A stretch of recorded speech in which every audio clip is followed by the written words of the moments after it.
the surgical fruit in American comics. This video is purely for entertainment and does not infringe on copyrights or laws. The rights to the novel and image belong to the original author. We do not claim ownership. Don't like waiting and want to listen to this fanfic in full now? Subscribe to our Patreon, where you'll find the best fanfics. Chapter 351 Luotian Grand Ceremony, Part 2. This is it. Zhou Meng's expression immediately changed, becoming grave after catching the Zhenren pill thrown by Shen Fei. As the head of Wudang, although Wudang lacked alchemists, Zhou Meng had some knowledge of the subject. As a branch of Taoism, Wudang also had some understanding of alchemy. While this world lacked powerful alchemists, that didn't prevent Zhou Meng from recognizing the miraculous power of the elixir in his hand. Compared to weapon refining, alchemy in this world is arguably extinct. Even the great Taoist masters could only offer a few foundation-building recipes. This foundation-building wasn't the same as cultivating immortals, but rather laying the foundation for cultivation. Generally speaking, martial arts training is best practiced during childhood. It's difficult to make significant progress after adulthood. However, this isn't always the case. Take Wang Yi, for example. He became a Taoist priest only after graduating from Huaqiang University. In just a few years, he not only achieved profound mastery in Tai Chi, but also successfully cultivated the divine machine 100 refinements. While Wang Yi's natural talent certainly played a significant role, the resources provided by the Wudang sect also played a significant role, demonstrating his wealth of martial arts.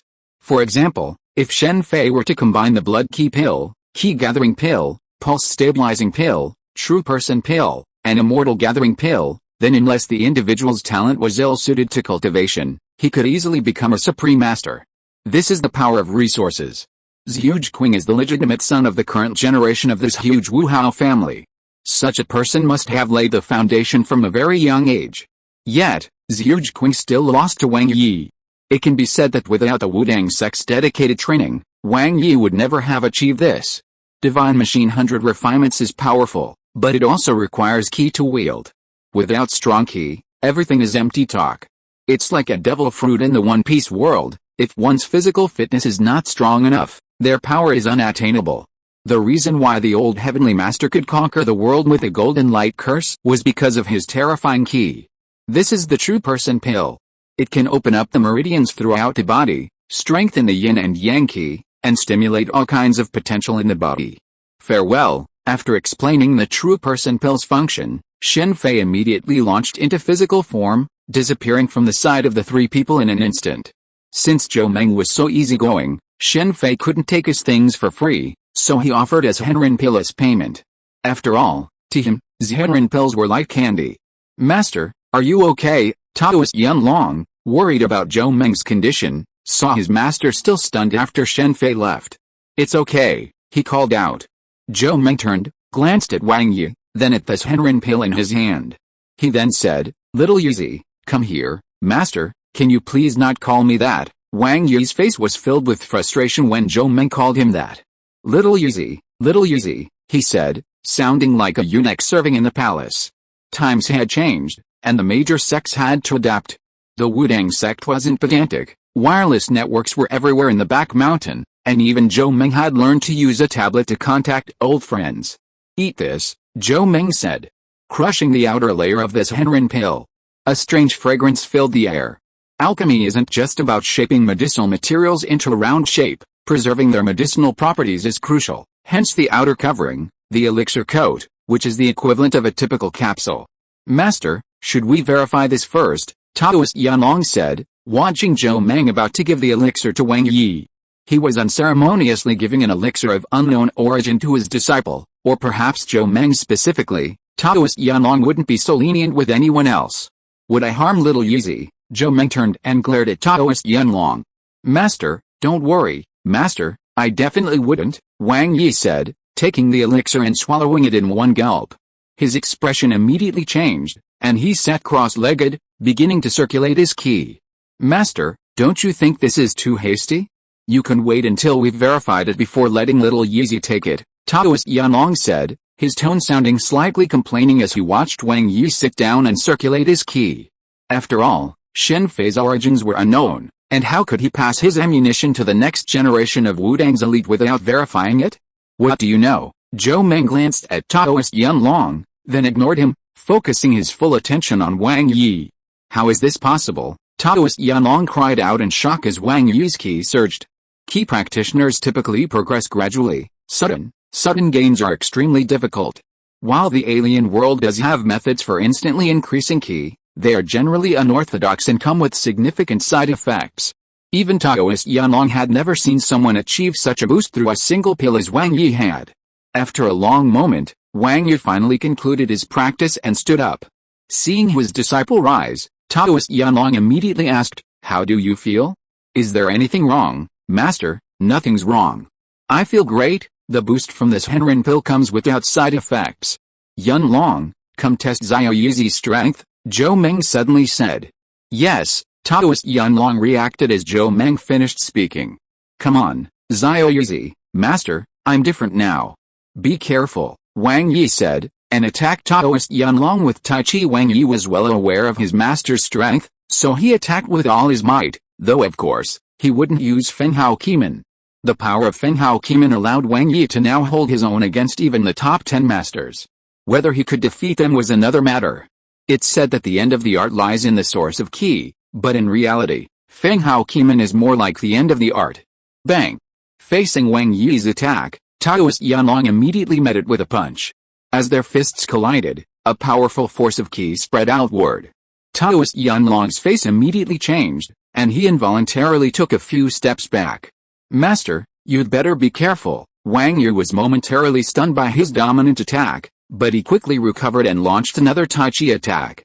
This time, Taoist Yunlong took his stance seriously, and for a moment, the two exchanged Tai Chi moves at an even stalemate. "Alright, that's enough." After a long pause, Zhou Meng spoke, and Wang Yi and Taoist Yunlong immediately stopped and looked at Zhou Meng. "Master, this is incredible." Taoist Yunlong's face was filled with astonishment.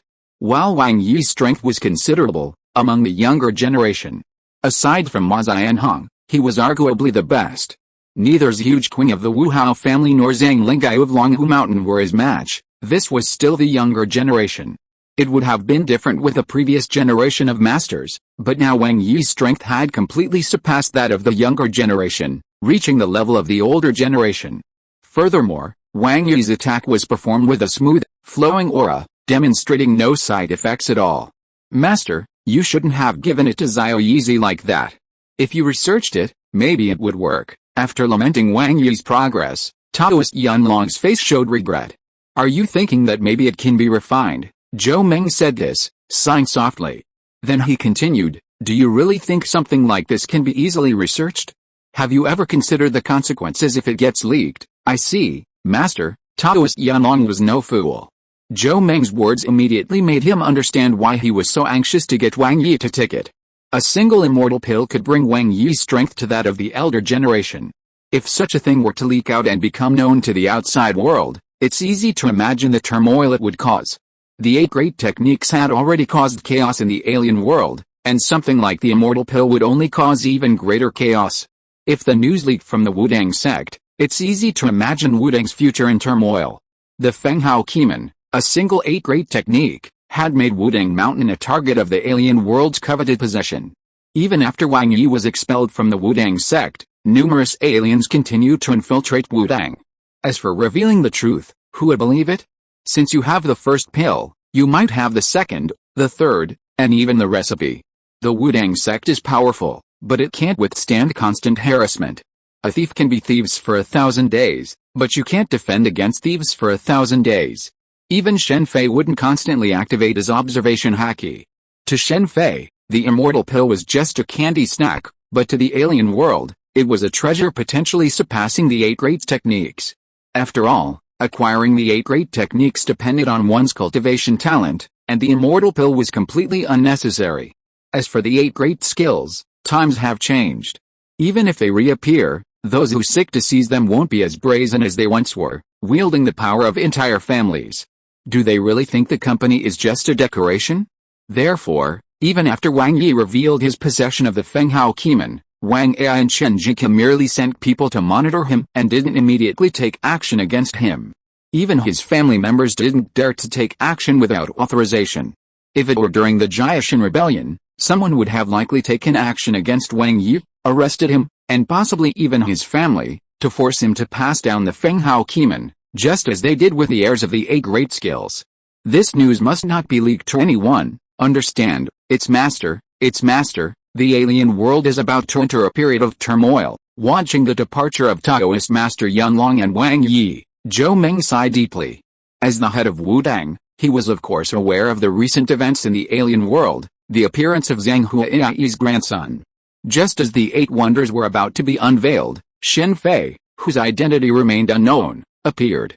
And with the immortal pill, a pill coveted by countless extraordinary beings, leaking out would undoubtedly cause another uproar in the extraordinary world. Zhou Meng could only hope that it wouldn't affect the Wudang sect. This was why he had Taoist Master Yunlong and Wang Yi keep the immortal pill a secret.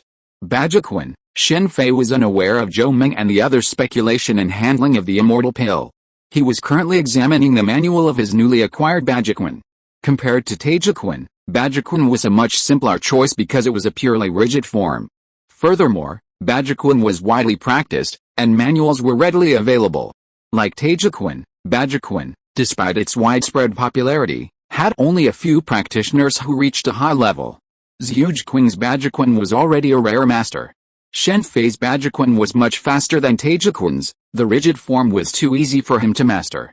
Master Ma, you really have plenty of time to spare. Shen Fei sighed softly after hanging up Ma Xianhong's phone. Shen Fei had just left Biao village on a mission to contact an ordinary person interested in the alien world and see if they'd like to become a transformed person in Biao village. Some of these people were discovered online by Ma Xianhong, while others were unknown to Shen Fei, though he could probably guess they were part of his adopted sister's intelligence network. With Ma Xianhong's personality, it would be impossible for him to run an intelligence organization. Some ordinary people, upon stumbling upon the alien world, would desperately strive to enter it, but it's not so easy to enter. It's extremely difficult for those outside this circle to enter. Even in Shen Fei's previous life, entering the martial arts world was impossible for ordinary people. Ma Xianhong now holds the key. Jijiao's principle of impartiality inspired him to help these people, and many transformed persons are deeply grateful to him for this very reason. Among those most grateful to Ma Xianhong was Liu Dang, a former boxing champion. His achievements, including numerous championships, made him a rare talent among ordinary people. One day, he encountered a young child. While Liu Dang initially didn't want to bully the child admired him so much that he insisted on a fight. After all, he was a fan, so Liu Dang reluctantly agreed. He thought defeating the child would be easy, but as the fight unfolded, Liu Dang realized he was wrong. The child's formidable opponent surpassed even the strongest boxing opponent he had ever faced. Desperate for victory, Liu Dang threw all his might into the fight, ultimately defeating him.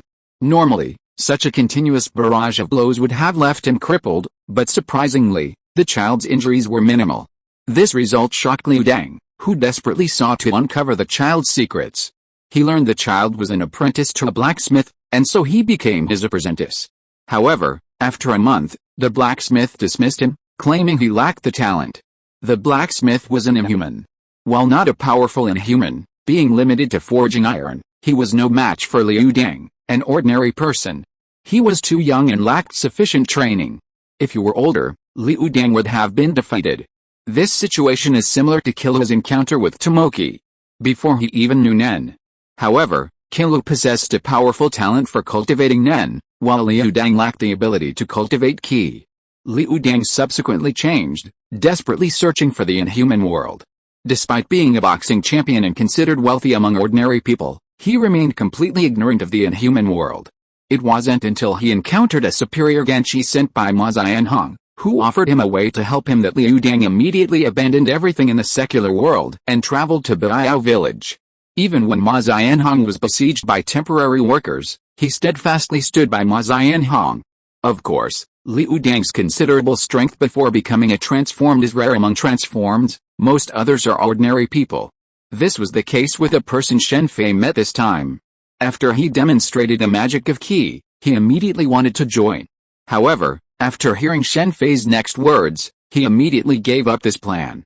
It wasn't that Shen Fei was deliberately trying to scare him, but after hearing that he would have to give up his wealth to go to Biao village, he gave up on his own initiative. Chapter 350 Tulu Ocean Grand Ceremony, and Shaolin, Sutra Library. It seems the 72 unique skills aren't complete. After leaving Wudang, Shen Fei went directly to Shaolin.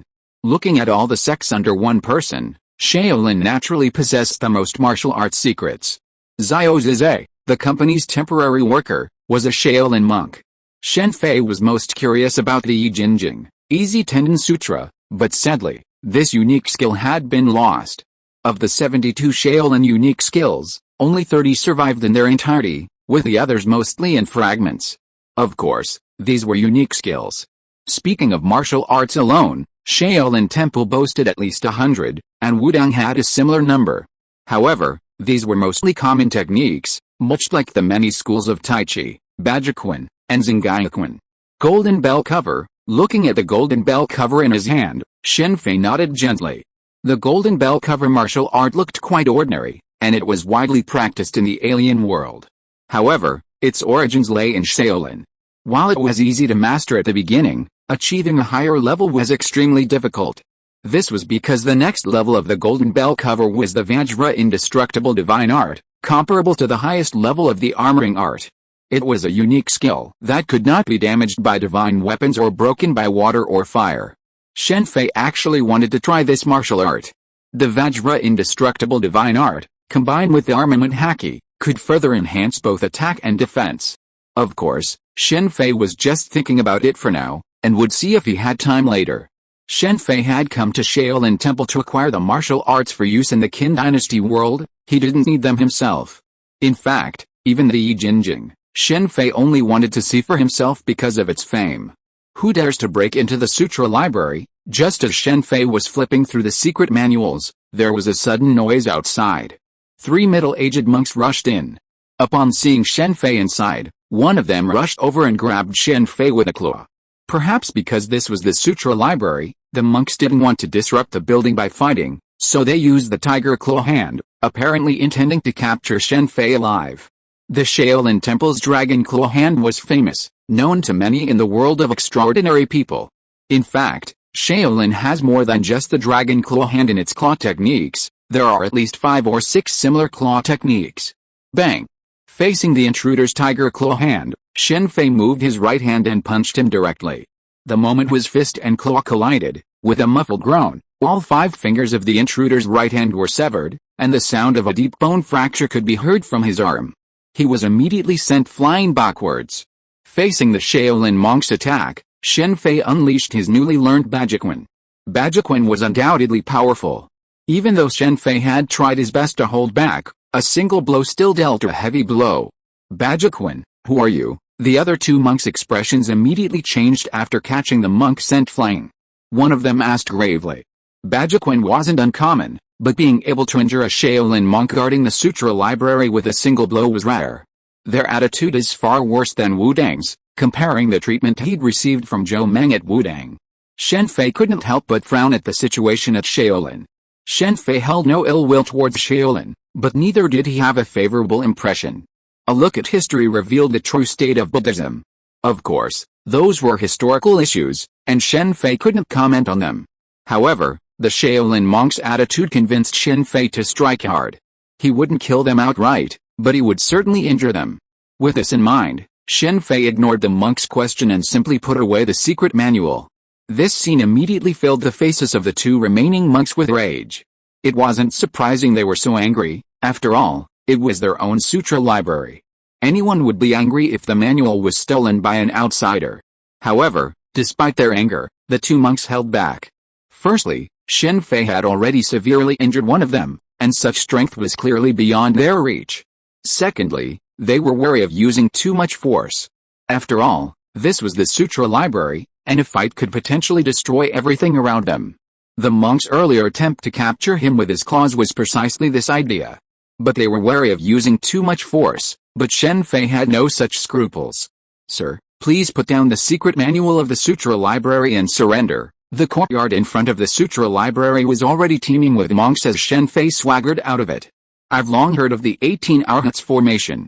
Today's a good opportunity to witness it, perhaps because Shen Fei's previous displays of strength had instilled fear in the Shaolin sect. The renowned 18 Arhats were now the ultimate accompaniment. The leader, an elderly monk wielding a Zen staff, was currently the head of the discipline hall. His strength was perhaps even comparable to that of the current 10 lords, but unfortunately, he was born at the wrong time. He lived during Zhang Zihui's era, a time of turmoil, when powerful individuals abounded, and their talents were immense. Those below him were virtually ignored. While it's harsh to say, the truth is that the 10 lords of today would have been minor figures back then. If it weren't for the 36 Thieves' Oath of Brotherhood, they would have had little chance of rising to prominence. What a boast! Shen Fei's words immediately infuriated the other party. He swung his staff, and golden ki filled his body, transforming into a golden bronze figure, possessing a golden bell cover, a highly advanced level of it, nearly reaching the level of Vajra indestructibility. In this day and age, even within Shaolin, no one has mastered the Vajra indestructible divine art. Stay, he said, brandishing his golden staff and striking Shen Fei. Golden bell cover, chaos cloak staff technique. Before arriving at Shaolin, Shen Fei had certainly researched the temple's resources. This man, known for his fiery temper, had a profound sense of ki. Such profound ki, but what a shame, when the nation was in dire straits, you weren't able to contribute. Shen Fei's voice suddenly grew colder, and with a sudden movement, he appeared before the other man, striking him with a single punch. Boom! A roar echoed through the air, echoing throughout the entire Shaolin temple. The other man's staff, even imbued with powerful ki, was instantly destroyed by Shen Fei's punch. Then, Shen Fei struck the disciplinary master in the chest with another powerful punch. The force shattered the golden glow of the golden bell cover. He spat out a large mouthful of blood and flew backward, where a monk caught him. Deploy the formation, another monk shouted, and 18 monks, armed with clubs, suddenly appeared around Shen Fei. Simultaneously, the monks and their clubs transformed into golden hue, akin to golden bell. 18 powerful monks, combined with the added strength of the Arhat formation, would have been incredibly troublesome for even one of the two heroes, aside from the old celestial master, if trapped within. You possess immense strength, yet you have no desire to serve your country. If that's the case, what's the point of retaining this strength? Today, I'll teach you a lesson. Facing the 18 Arhat formation, Shen Fei sneered and struck one after another. Within moments, all 18 monks were broken or injured. Amitabha, benefactor, enough of the nonsense. With the 18 Arhat formation broken, the Shaolin elders finally emerged. Shen Fei had no intention of engaging them in a conversation. He unleashed a single Bajikwan blow on each, sending them flying backwards. However, Shen Fei had no way of attacking the last, elderly monk. He was now an ordinary man, and a single Bajikwan strike would likely send him to meet the Buddha. This man was Monk Ji Kong, the former abbot of Lingayan Temple and the master of temporary worker Xiao Zizhe. Because of Xiao Zizhe's problems, he had sacrificed his own cultivation to save Xiao Zizhe's life. He was also the only one among the 10 lords without any real power. Donor, that's it, alright, stop talking nonsense. I've been very restrained. Before Ji Kong could finish his words, Shen Fei interrupted him. I won't pursue the past, but if anyone knows that Shaolin Temple passed on its martial arts to those foreigners, it won't be so easy next time. With that, Shen Fei stomped his right foot downwards with such force that the entire courtyard collapsed, creating a nearly 100-meter-wide crater. Fortunately, Monk Ji Kong was accompanied by a disciple who protected him, otherwise he would have been caught in the crossfire. Don't blame me for not warning you next time. With that, Shen Fei vanished. With the 8 great techniques about to be unveiled, it's best for you, Shaolin, to close your doors. At the foot of the mountain in front of Shaolin Temple, Shen Fei glanced at the bustling temple in front of him, smirked coldly, and vanished in a flash. While he hadn't killed a single person at Shaolin Temple this time, he had severely damaged them all. It was safe to say that Shaolin Temple wouldn't produce any outstanding masters for the next 20 years. The company wouldn't intervene in the conflicts between the aliens in the alien world, and without formidable strength, it was impossible to protect vast interests. It's a shame there's no great rejuvenation pill. Shen Fei had originally thought Shaolin Temple might have one. Indeed, it did, but that was centuries ago and lost.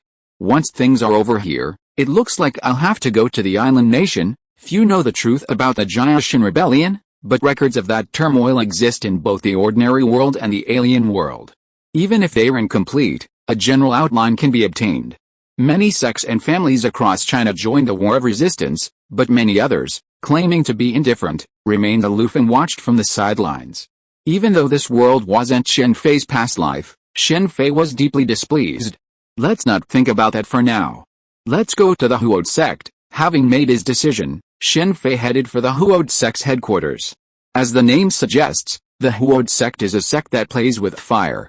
The little fire god of the Luotian grand ceremony originated from this sect. The techniques and secrets within might not be useful to Shen Fei, but they could certainly serve as a reference for Yan Lingji, who also plays with fire. The key in the world of under one person and the true key of Qin Shi Mingyu are essentially the same type, but the techniques for harnessing key here are far superior to those in the Qin's world, after all, having undergone over 2,000 years of development and innovation. This time, there were no surprises. While the Huode sect was a sect, it wasn't actually very large, and it had too many disciples. Playing with fire, after all, required talent.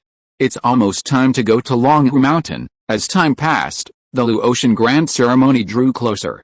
After obtaining the Huode sect's fire-based cultivation techniques, Shen Fei changed his identity and flew to Longhu Mountain. This time, the Longhu Mountain Luotian grand ceremony was open only to those under 30 years old. It was a competition for the younger generation, with online registration. While the only age restriction was the registration limit, because it was held on Longhu Mountain, and with Lu Jin offering the Tongshan scroll as a prize, those without sufficient skill, even if they were old enough, would be reluctant to register. After all, in front of so many powerful figures, embarrassing oneself due to lack of skill and being remembered by the leaders would be disastrous. Furthermore, there was actually a selection process. Participating indigenous people had to cross the cliff at the back of Longhu Mountain on their own, a feat not easily accomplished by ordinary indigenous people. This alone was enough to eliminate a significant number of less powerful individuals. Of course, for spectators, there aren't so many requirements. In fact, they don't have to be extraordinary people.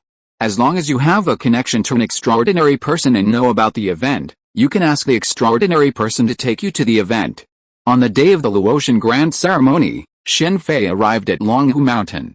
The front of Longhu Mountain was bustling with activity. Because of the Luotian grand ceremony, a large number of tourists came from all over to witness this Taoist grand event. Of course, this was a Luotian grand ceremony for ordinary people. The old Taoist priest, accompanied by the leaders of the tourism bureau, greeted some tourists warmly and even took photos. The young Taoist priest, who followed the old Taoist priest, attracted the attention of many young women. Among the younger generation, Zhang Lingyu and Zhu Qing have the most fans. Many young women who visit Longhu Mountain come for Zhang Lingyu. Zhu Qing was also surrounded by numerous women. To them, Qing represented the way, the principle. He had even more fans than Zhang Lingyu, given his background as an actress. If it weren't for a director who wanted to take advantage of him, he might still be a star. The entertainment industry is undoubtedly turbulent, unsafe not only for women but also for men. Unfortunately, this time, the director, supposedly a well-known figure, hit a wall. Who is Zhu Qing? The future head of the Wu Hao family. Trying to take advantage of him was like lighting a lamp in a toilet, courting death. Soon, the renowned director was disgraced and vanished from the entertainment industry. This is the modern world. The Wu Hao family can't go too far. In the past, they might have simply vanished from the face of the earth. The Wu Hao family doesn't stir up trouble, but that doesn't mean they're afraid of it.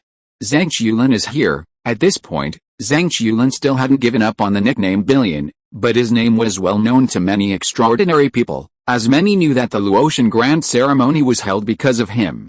Someone from Yaoxing Society has also arrived. I'll have to find a chance to meet the president later. Chapter 353 Tongshan Talisman, Part 1.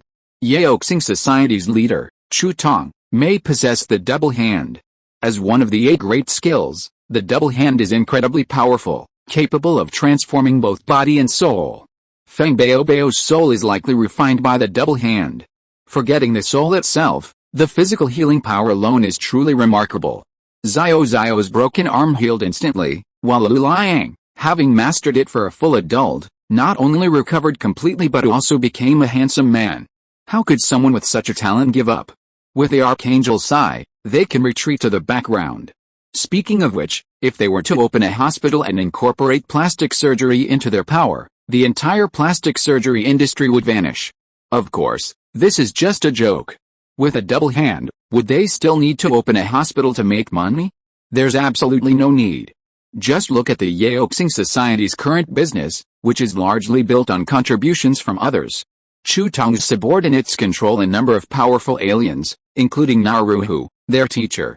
Naruhu, one of the two heroes of One Supreme, two heroes, Mr. Guy Nai, please, arriving at the entrance to the back mountain, after checking Shen Fei's entry certificate, two Longhu Mountain Taoists let him through. Indeed, this time Shen Fei had changed his appearance again. While Ma Xianhong had used the name Wei Zhuang, this time he used the name of his senior brother, Guy Nai. There are two paths to the back of Longhu Mountain, one is the normal path, but it's for spectators, and the other is for contestants. Of course, those who consider themselves skilled enough can also take this route. Not far into the back mountain, a cliff appeared ahead, about 10 meters wide. A rope stretched down the middle. Several strangers were preparing to cross it. Even those who weren't participating wouldn't mind trying their luck here. Lu Linglong, Shen Fei immediately recognized a pink-haired woman in the group. Lu Linglong belonged to the Lu family, one of the four great families. With Lu Jin possessing the Tongshan scroll, how could Shen Fei not be interested? More importantly, he had a favorable impression of Lu Linglong. Although a descendant of the four great families, Lu Linglong possessed none of the arrogance often associated with aristocratic children. Instead, she was lively, endearing, and approachable. Most importantly, she never compromised in the face of her enemies. Compared to Lu Liang of the Lu family and Wang Bing of the Wang family, the other four great families, she was miles ahead of them.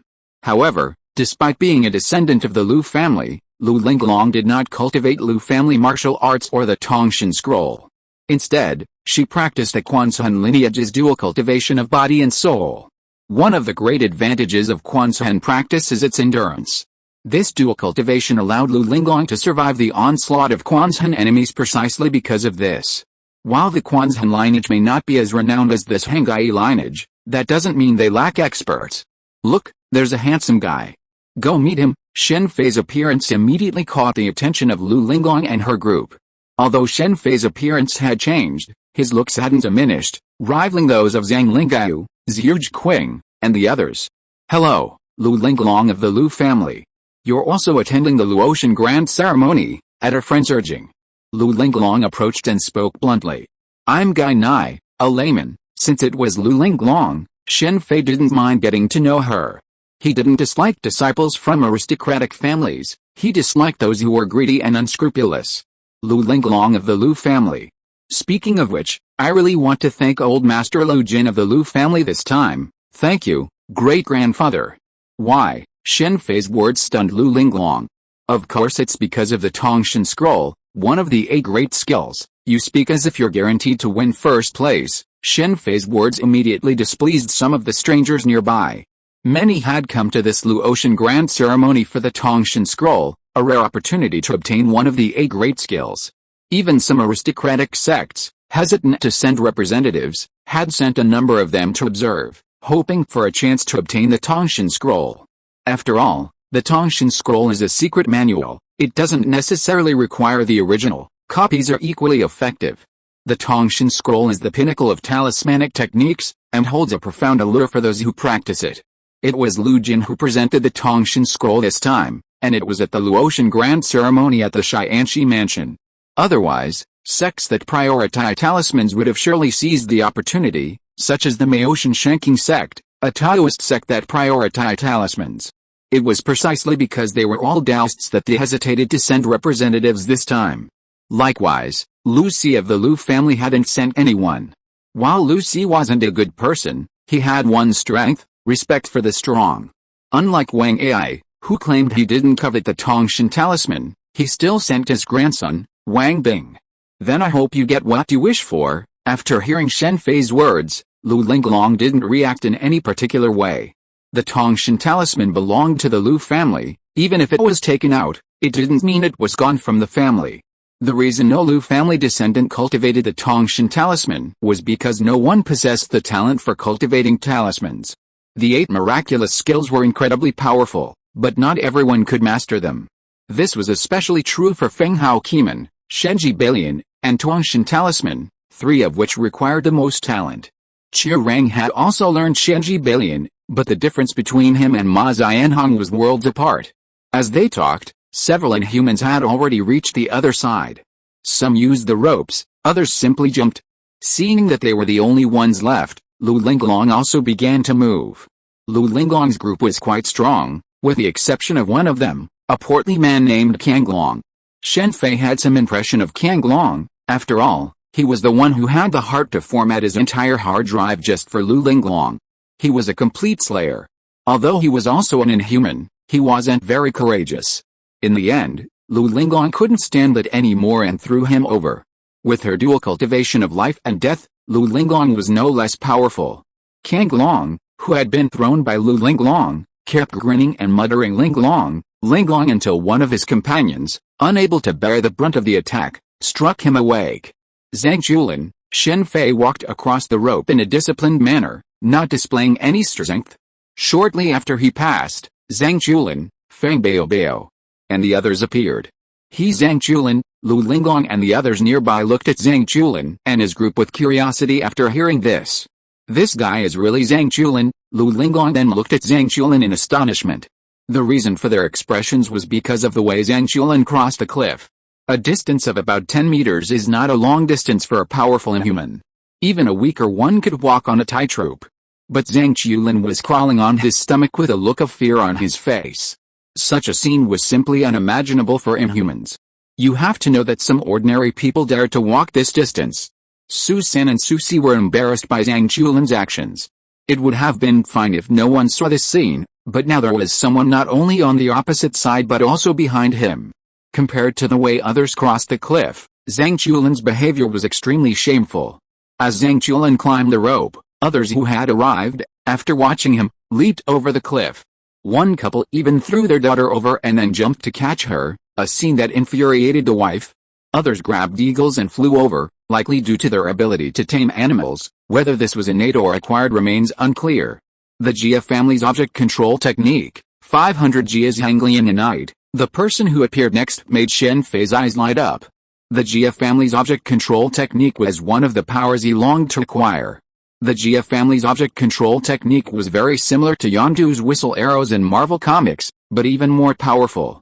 While there was only one whistle arrow, the object control technique could control multiple whistle arrows, depending on the user's strength. Jia's Hangyu, who could control 3 dragon pecking spikes simultaneously, was already well known in the alien world and was even treated as a VIP by Feng's Henghao. However, Jia's Hanglian could control 12 at once, known as the 12 immortal slang flying sabers. The art of controlling objects is a rare skill in the world of extraordinary beings. Even within the Jia family, few can successfully cultivate it, otherwise, Jia's Hangyu wouldn't be so renowned. After all, the ancient forerunner of this art was known as the Sword Immortal, a type capable of taking human heads from afar. Of course, even Jia's Hanglian, a prodigy in the art, can't reach the level of a Sword Immortal today. The art of controlling objects is difficult to cultivate because modern society is overwhelmed by temptations, making it difficult for many to dedicate themselves to it. It requires decades of dedicated practice from childhood. The core of the art lies in the object it controls. It's not something you can simply control with any object. Controlling any object requires telekinesis, Su San's ability. Controlling an object requires a prolonged attachment of one's key to it. Only through long-term practice can one achieve keys anchoring and control. This means that any object controlled by the art can be considered a magical instrument. Containing 1 or 2 items is already quite impressive. Jia's Hanglian's ability to cultivate 12 immortal slang flying sabers is a testament to his exceptional talent, and this, of course, is also the result of years of practice. If it weren't for his brother's disgraceful backstabbing, a sneak attack from behind, and Feng's Hanghao's return to Jia village, Jia's Hanglian wouldn't have had the chance to sneak out. While the art of controlling objects is difficult to cultivate, it's no problem for Shen Fei. It's not that he's more talented than Jia's Hanglian, but rather that he possesses the divine 100 refinements. With this, the greatest obstacle to controlling objects is gone. Without the need for prolonged cultivation, Shen Fei can obtain his own magical instruments, and even mass-produce them.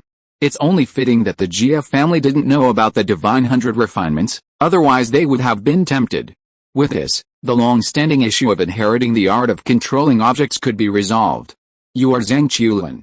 You're truly amazing. I need to make a note of this. As Zhang Qiulin climbed the rope, Kang Long immediately approached, taking out his tablet and writing something down. It's all intelligence. Shen Fei glanced at the tablet and immediately understood what it contained. Although this Kang Long looked unremarkable, he possessed information on numerous Inhumans participating in the Luotian Grand Ceremony. When Inhumans are of similar strength, the one with the best information on the other has a much greater chance of winning. You're wrong this time. Shen Fei knew Zhang Qiulin's identity, otherwise he might have been misled. This Babylon was incredibly intelligent. Furthermore, he was quite capable. A mere 10 meters was nothing to Zhang Qiulin. If they were in his shoes, Shen Fei doubted he could match Zhang Qiulin's abilities. His 10 years of forbearance revealed his character. Anyone else, possessing inhuman abilities, would have struggled to maintain their abilities for 10 years without even a single use, and without even practicing. Before the Luotian Grand Ceremony, many suspected Zhang Qiulin of possessing the key body origin. However, with the spread of his nickname, Babylon, the story of his key body origin naturally faded from the public consciousness. Let's go, it's getting late. Zhang Qiulin. After arriving at the competition venue, the Feng siblings approached Zhang Qiulin. Feng Xian's expression immediately changed upon seeing Feng Baobao. The feud between Feng Xian and Feng Baobao was long-standing. Feng Xian was a congenital mutant, considered quite capable among the younger generation of mutants, but when she met Feng Baobao, she was completely outmatched. Her powerful special abilities were completely useless against Feng Baobao. Hello, everyone. President Feng is here too. Let's begin the drawing of lots. As the old Taoist priest arrived from the front mountain, Feng Hao, Lu Si, Wang Ai, Lu Jin, and the other 10 masters also appeared, and the drawing of lots began. This drawing is definitely rigged. He hadn't noticed it while watching the animation, but in person, Shen Fei immediately realized the problem. Almost all the powerful mutants hadn't been matched. If the drawing was truly fair, how could it be that none of the powerful mutants had been matched? The first round draw was an elimination round. Since there were quite a few Yuren participating, a one-on-one match would have taken far too long. Therefore, it began with a 4-person free-for-all. It was surprising that no one of these powerful Yuren emerged from this free-for-all. If there had been no cheating, it was hard to say if Wang Yi, Zhuge Qing, Zhang Qiulin, and Feng Baobao wouldn't have faced off directly in the first round. If that had been the case, it would have been truly fascinating. I'm afraid the old celestial master has miscalculated this time. Shen Fei suddenly laughed as he looked at his group. The competition was being held simultaneously in 2 venues. Group A and Group B. Zhang Qiulin and Zhang Lingai were in Groups A and B, respectively, preventing a direct confrontation in the semifinals. With Wang Yi, who had consulted the old celestial master, Zhang Qiulin's entry into the semifinals was guaranteed. Unfortunately, Shen Fei was added to the mix, and he happened to be in Zhang Qiulin's group. Group B is truly packed with strong contenders. This grouping is truly fascinating. Looking at the list of names, Shen Fei was surprised. Many of the people he knew were in Group B, including Wang Ai's grandson, Wang Bing, and Feng Zhanghao's children. The only thing worth conquering is the sky. When it was Zhang Qiulin's turn, he deliberately wore a black cape, his eyes gleaming, creating a truly impressive appearance that stunned the 3 who had been preparing to join forces. Chapter 354 Tongshan Lu, Part 2. No billion, no billion. Shen Fei shook his head helplessly as the audience roared in unison. He had to admit that Zhang Qiulin's previous actions had been quite impressive. Even though Shen Fei had known about them before, seeing them in person was a completely different story. Initially, relying on his slogan of overthrowing the sky, Zhang Qiulin had not only stunned his 3 opponents, but also the audience. While his slogan was a bit childish, it was childish without the necessary skills. With the necessary skills, it wasn't childish at all, it was impressive. Not to mention, Zhang Qiulin even magnanimously watched the victors of the 3 brawls catch their breath. That was truly magnificent. Then, taking advantage of their breath, he threw his cloak over their heads and delivered a brutal beating. It was a truly stunning comeback, a scene that silenced the entire audience. But then the audience erupted in anger and began to curse. Zhang Qiulin's actions were, in other words, as shameless as anyone they had ever seen. Not only the audience, but even the Longhu Mountain Taoist priests who were judging the match had turned grim. After all, Zhang Qiulin was considered a Longhu Mountain native, and this was a disgrace to the mountain. The most vocal critics were those who had placed bets. Zhang Qiulin's actions had caused many to lose money. Zhang Qiulin's personal information had long been leaked. He possessed a suspected key body origin, one of the 8 great techniques, and he had a 10-year hiatus. Given Zhang Qiulin's Longhu Mountain origins, many wouldn't have bet on him failing even the first level. However, Zhang Qiulin had a 10-year hiatus, a crucial period between adolescence and adulthood. All extraordinary people, whether born or acquired, require diligent training. Under these circumstances, even if you possess one of the 8 great skills, you won't be truly powerful. Therefore, many people were not optimistic about Zhang Qiulin when placing their bets. However, regardless of the audience's criticism, Zhang Qiulin's expression remained unchanged. Having traveled thousands of miles to Longhu Mountain to walk his bird, the audience's insults were of no concern to him. In fact, the more harsh the criticism, the more he rejoiced. The more incompetent he appeared, the less likely he was to possess the key body origin flow, one of the 8 great skills. As the Longhu Mountain Taoist priest announced Zhang Qiulin's victory, Zhang Qiulin gave a smug smile to the crowd and then popped a lollipop into his mouth. "This guy is truly interesting." Feng Xingtong laughed heartily as he watched Zhang Qiulin leave the arena, while Feng Xian remained expressionless. Chu Lan, Yu, Su San looked at Zhang Qiulin with a helpless expression. Although they had planned to have Zhang Qiulin conceal his strength before arriving at Longhu Mountain, he still felt a little uncomfortable with this method of concealment. Su Si, on the other hand, thought Zhang Qiulin had done a brilliant job. Feng Xingtong, Zhang Yu. Shortly after Zhang Qiulin left the stage, the next group of matches began. "Sister, I'll be right back." Feng Xingtong excitedly jumped from the stands upon hearing her name called. This is the soul-bounding general. Although Feng Xingtong was not well known, with the power of the soul-bounding general, he managed to defeat 3 opponents alone. Zhuge Qing, Liu Yu, after Feng Xingtong. It was Zhuge Qing and the other 4 from the Wu Hao family. Initially, the 4 faced off 2-on-2, which was actually the proper way of competing, a 2-on-2 battle. The victorious 2 continued their fight, but after seeing the relaxed expressions on their faces, the other 2 immediately decided to join forces. Sadly, even with their combined strength, the 3 stood no chance against Zhuge Qing. The wind element innate was defeated by Zhuge Qing's wind-based tactics. "Is this the sorcerer's 8 diagrams?" Shen Fei nodded thoughtfully, observing the 8 diagrams at Zhuge Qing's feet. The wind element innate was defeated by the wind element abilities because their abilities were suppressed. My turn. After Zhuge Qing left the field, Shen Fei, upon hearing his name, immediately leaped onto the field, clutching his green bamboo staff. The other 3 quickly followed suit. "Don't waste time. All of you come together." The other 2, who had been preparing for a 2-on-2 fight, instantly erupted in anger upon hearing Shen Fei's words. After exchanging glances, they charged towards him from 3 directions, each armed with an iron staff, a broadsword, and boxing gloves. Swords are so rare these days. Watching the 3 charging figures, Shen Fei suddenly had this thought. He'd only encountered one person in the alien world who wielded a sword, Fu Rong, a renowned swordsman. With this thought in mind, Shen Fei raised the green bamboo in his hand and, with 3 strikes, sent the 3 men flying to the ground. This scene drew a gasp from the spectators. While there had been instances of 1-on-3 battles, Shen Fei was the only one who had managed to defeat his opponents without even moving. "I was right to come out this time. Zhang Lingai was right," Zhuge Qing muttered to himself as he watched. As the next generation leader of the Wu Hao Kimen sect, Zhuge Qing had mastered all of its techniques at a very young age. Even within the sect, he was a prodigy, and prodigies are often proud. In Zhuge Qing's mind, the younger generation, with the exception of Zhang Lingai, a disciple of the Dragon Tiger Mountain's old heavenly master, could not compare. However, as the competition progressed, Zhuge Qing's thoughts slowly changed. However, since he hadn't suffered a crushing defeat at the hands of Wang Yi, his reaction wasn't significant. Time passed, and the competition continued. Soon, Wang Yi, Wang Bing, Feng Baobao, Feng Xian, Jia's Henglian, and other names familiar to Shen Fei all triumphed over their opponents.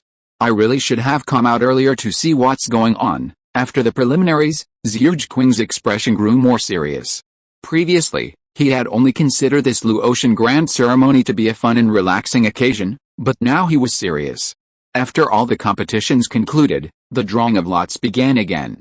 This time, it was for the individual competition, but it wouldn't begin immediately, but tomorrow, to give the competitors a night's rest. I don't know how many Quanxing people have arrived, and I don't know if that foreigner has arrived yet. Quanxing's siege of Longhu Mountain wasn't a big deal for Shen Fei. He was only concerned about the descendant of the sixth treasury immortal thief. Tianjin Song, Elder Yan, since we're here, it seems a bit awkward to let this guy die. Shen Fei, thinking this, quietly slipped out of the room. The back of Longhu Mountain was bustling with activity, brightly lit by the moonlight. Many people were wandering around. After all, for many, the opportunity to come here was rare. Lu Linglong and her group from the Lu family were having a bonfire party. Zhang Jiulin had formed a small circle of his own, but due to his daytime antics, no one else was around. Zhang Lingao, accompanied by two Longhu Mountain Taoists, began patrolling. Old Heavenly Master, what do you think of the Shaolin Temple situation? At this moment, in a study room at the back of Longhu Mountain, the Old Heavenly Master, Lu Jin, Lu Si, Wang Ai, Feng Songhao, and the other 10 masters had gathered. The reason for their gathering was Shen Fei's previous actions at Shaolin Temple. Even though Shaolin Temple had done its best to conceal the truth, it was impossible for the 10 masters to conceal it. They could only keep it a secret from their subordinates.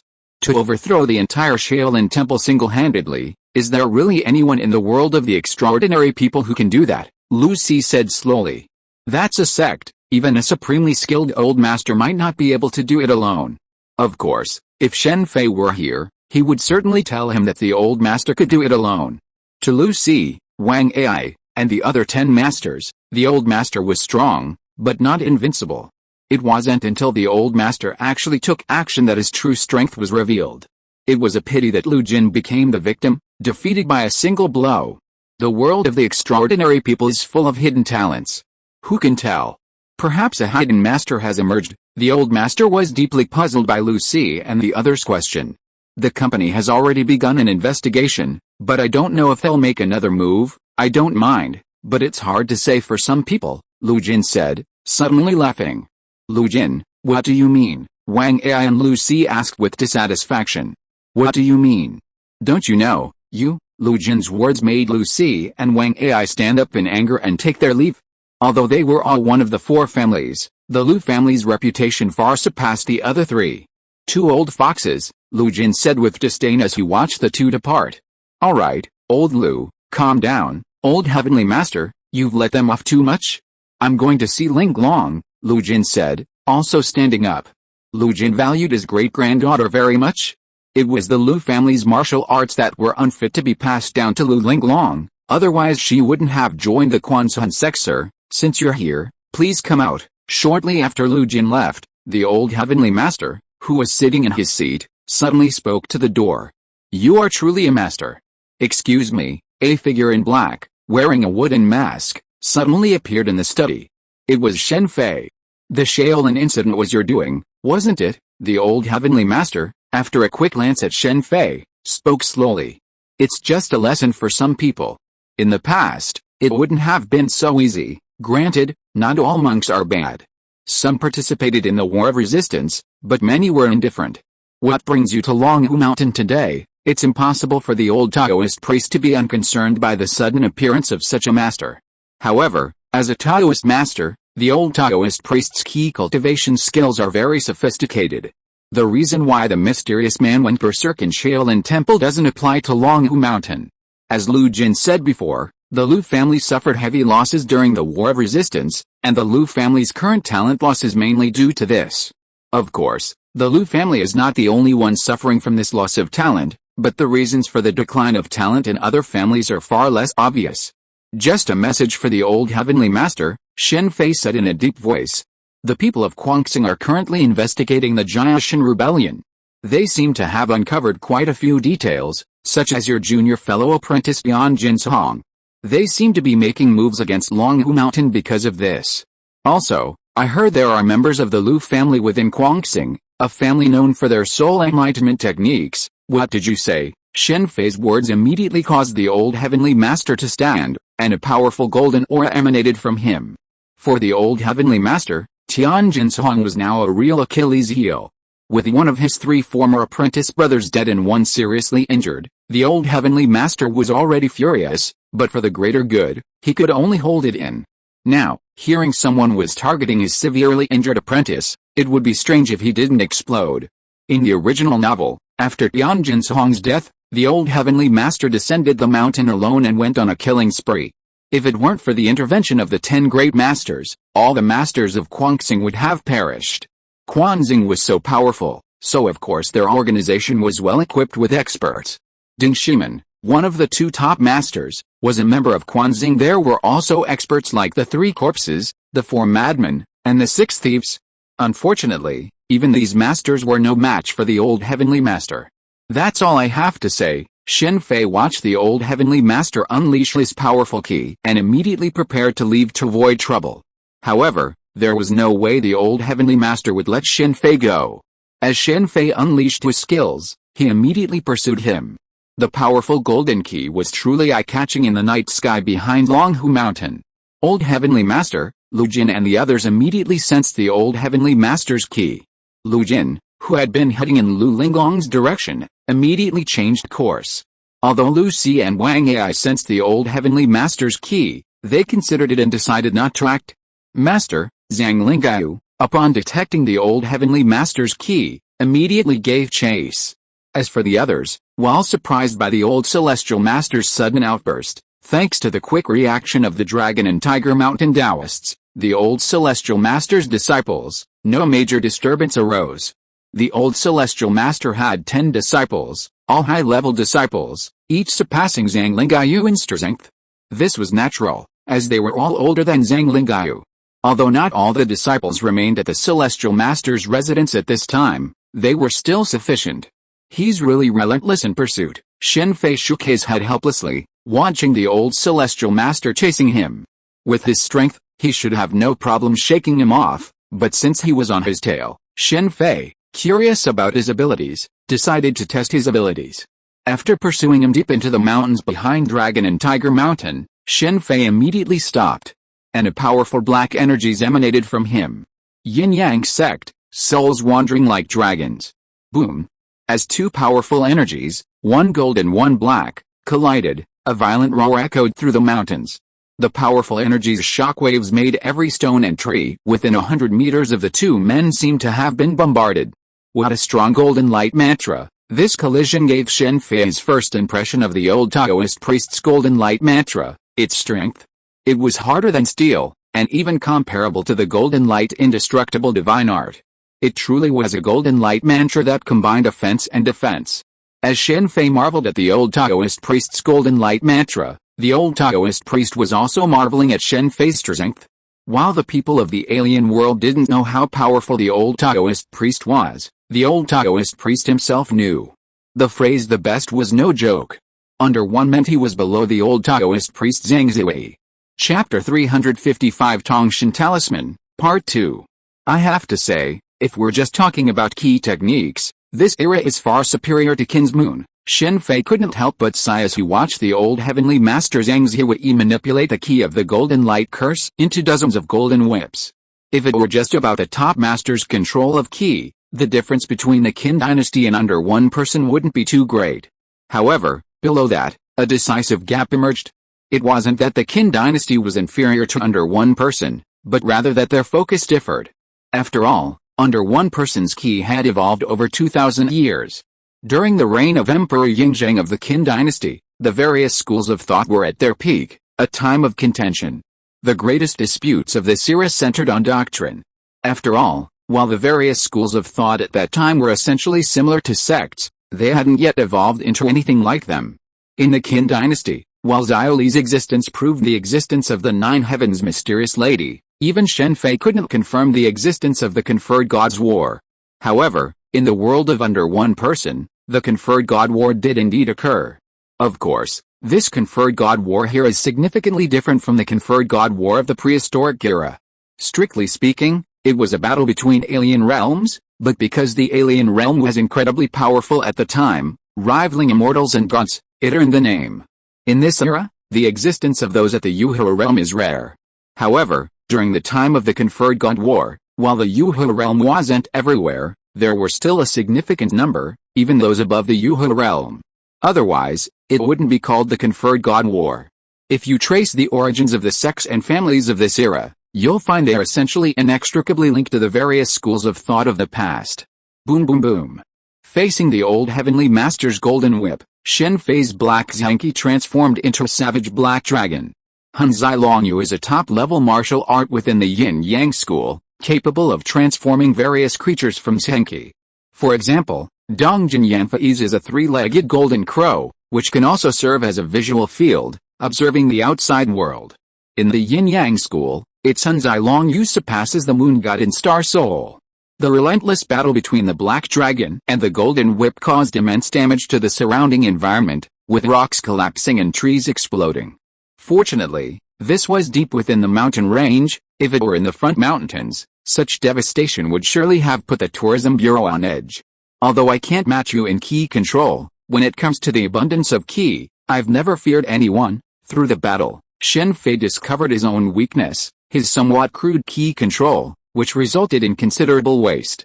In reality, this wasn't a significant weakness for Shen Fei. After all, the ki within him was truly immense. The amount of ki within one's body was dependent on one's physical fitness. With Shen Fei's current physique far surpassing that of the old heavenly master, coupled with his incredibly strong meridian system, it could be argued that even the old heavenly master couldn't match his ki in terms of total volume. Those with weak constitutions find it difficult to store large amounts of Zhanki. Why many people don't doubt Yan Yan's inherent strength is precisely because of his frailty and illness. In his battle with the old celestial master, Shen Fei didn't utilize powerful physical skills or his nen abilities, relying solely on his vast Zhanki. Shen Fei was aware of his own clumsy Zhanki control, but there was nothing he could do about it. After all, he had many things to do, and Zhanki cultivation was just one of them, and not even a mainstream one. Another reason was that his Zhanki was so abundant that he didn't mind even a small increase in consumption. Given time, perhaps he could improve on this aspect, but right now, there wasn't much time. Boom. In the stalemate, the old celestial master changed his attack method, no longer using the golden light curse, but employing the celestial master's thunder technique. Suddenly, a bolt of lightning, approximately 1 meter in diameter, appeared from nowhere above the battleground and struck Shen Fei. This attack, upon hitting Shen Fei's protective ki, transformed into a cascade of lightning that filled the sky. Even Shen Fei felt a tingling sensation. It's truly powerful. He truly deserves to be the old Taoist priest who has maintained his virginity. Looking at the old Taoist priest covered in white lightning, Shen Fei sighed again. The old Taoist priest in the golden light curse state was not in his strongest form, his thunder technique was. Longhu Mountain and the Yang Five Thunders and Yin Five Thunders were very famous in the alien world, especially the Yang Five Thunders, which could almost be said to be another name for Longhu Mountain. The power of thunder techniques was extremely strong. Just look at the power of Kilua's nen ability and you'll see. Shen Fei was no stranger to thunder. He also had Kilua's nen ability, not to mention that he now had the Thunder Imperial tool from the Zelda, the sister-in-like world. However, this is ultimately an external force. Kilua's nen ability requires the absorption of electricity, while the Xianxi Mansion's thunder technique is different. It transforms ki into electricity. Even in the Qin dynasty, there was no such power. Yin-yang magic can transform the power of the 5 elements, but it lacks the attribute of thunder. Given the old Xianxi's advanced age of over 100 years, and his virginity, his Yang Five Thunders could be considered fully developed long ago. This frustrated Shen Fei. Even if he practiced a Longhu Mountain thunder technique now, he could only cultivate Yin Five Thunders. Yang Five Thunders were hopeless. If he had known he would enter the world of under one person, the relationship between Shen Fei and Ada wouldn't have changed. This virginity didn't mean he had a relationship with his girlfriend. A true virgin wouldn't even be able to use his left or right hand. This is a key reason why most sects accept disciples from childhood, rarely recruiting adults from outside. At Longhu Mountain, high-ranking masters could only leave the sect after completing Yang Five Thunders. As for Zhang Lingyu, it was a complete accident. Zhang Lingyu grew up in Longhu Mountain. his heart firmly rooted in the Dao. Unfortunately, he met his nemesis. If it weren't for his nemesis, anyone else would have been fine. Zhang Xuelin's Xiaogongsha was likely implanted by his grandfather so he could fully master the Yang Wulei. Because of the Xiaogongsha, Zhang Xuelin couldn't even find a girlfriend. Not even his left or right hand. Who is this opponent, to have the old celestial master use thunder magic? Because of the destructive nature of the battle between Shen Fei and the old celestial master, Lu Jin and Zhang Lingyu, who arrived shortly after, couldn't get too close to the battlefield to avoid being caught in the crossfire. Lu Jin was utterly astonished to see the old celestial master, shrouded in lightning, like the thunder god descending to earth. Within the alien world, virtually no one had ever witnessed the old celestial master use thunder magic. No one could match his skill. His golden light curse alone was already unrivaled, but Lu Jin was an exception. He had seen it once, during a foreign war, before he was even a celestial master. I never thought I'd get to use this move again after all these years. The old Taoist priest's expression was filled with both emotion and excitement. As the saying goes, it's lonely at the top. As the world's foremost being, the old Taoist priest was actually quite lonely. Even if all the experts in Guangxing were gathered together, the old Taoist priest could still triumph with just the golden light curse. And that's because he's a righteous figure. A villain would have likely gone out and started a fight long ago. It was a rare opportunity to encounter a master as formidable as Shen Fei today. It would be strange if the old Taoist priest wasn't thrilled to be able to unleash his full power. Looks like I have to show some skill, too, for Shen Fei. Being able to fight a master of the old Taoist priest's caliber was an opportunity. Seeing the old Taoist priest unleash his thunder technique, he too was excited. Boom! As the old Taoist priest unleashed his thunder technique once again, Shen Fei conjured an ice shield in the sky, directly blocking the lightning strike. Could it be that the old celestial master is so in the mood? I'll play with you today. Old celestial master, be careful. Shen Fei waved his right hand, and two long ice spears appeared above his body. Then, with lightning speed, the two spears shot towards the old celestial master. Ice, the old celestial master said, and two powerful white lightning bolts rushed towards the ice spears. With a loud bang, the ice spears shattered and the lightning disappeared. Boom boom boom. Then the two of them unfolded their skills. From time to time, lightning bolts appeared in the air, along with ice knives, ice swords, and ice spears. The fierce battle forced Lu Jin and Zhang Lingyu to retreat a distance again. At this time, Zhang Lingyu's expression was very gloomy, because the Yang Wulei used by the old celestial master was too powerful. However, it was precisely because of this power that Zhang Lingyu's expression was gloomy, because he had lost the opportunity to cultivate Yang Wulei. Among the old heavenly master's 10 disciples, Zhang Lingyu, though the youngest, was also the most likely to inherit the position, a position Zhang Lingyu held himself to. However, the incident with the Yin 5 Thunders had inexplicably shifted Zhang Lingyu's mind. After all, it couldn't be possible for the next heavenly master to wield the Yin 5 Thunders. Yang 5 Thunders were upright and honest, the way the Dragon and Tiger Mountain heavenly masters did, but Yin 5 Thunders were treacherous and treacherous. By now, much of the alien world knew about Zhang Lingyu's case. And many were curious about who had taken Zhang Lingyu's first blood. Unfortunately, Zhang Lingyu remained tight-lipped, and even the old heavenly master remained unaware of the matter. This matter had become a major mystery within the alien world. If Shen Fei were to reveal it, it would undoubtedly shock many. Of course, many would inevitably blame S.H.I.E.L.D, the bone scraper. It was simple. The young heavenly master from Dragon and Tiger Mountain, always well-behaved and diligent, had suddenly lost his first blood to someone else, and the victim was none other than Quanxing S.H.I.E.L.D. Who was responsible was immediately clear. The 4 madmen of Quanxing have a terrible reputation in the alien world. In this world of martial arts, you're just pretending to be an immortal. As the battle with Zhang Zhihui continued, Shen Fei was speechless. Zhang Zhihui mastered Yang Wulei to such perfection that it wasn't martial arts at all, but rather magic. In other words, his opponent was Shen Fei. Anyone else would have been shattered by lightning. But even as Shen Fei marveled at Zhang Zhihui's prowess, Zhang Zhihui was even more shocked. Even with his full strength, he couldn't defeat him. More importantly, he seemed to be doing it with ease. Holy crap! What the hell is this? Zhang Xuelin arrived at this moment, but upon seeing the two fighting, he was immediately shocked. This battle scene was beyond his imagination. There are a lot of people coming. Forget it, let's stop here. Shen Fei, sensing through his observation haki that many aliens were approaching from a distance, gave up the idea of continuing the fight. To continue would be bullying the old master. Alright, that's enough, Shen Fei said, creating a massive ice wall in front of him. As the old Taoist priest shattered the wall with lightning, he immediately unleashed his acrobatic skills and vanished into the distance. With Shen Fei's disappearance, the old Taoist priest's thunder magic gradually subsided. Only then did Lu Jin, Zhang Linggao, Zhang Chulin, and the others dare to approach. Old Taoist priest, who is that? Lu Jin asked bluntly. I don't know. Let's go back. The old Taoist priest had already spotted someone approaching from a distance, led by one of his own disciples.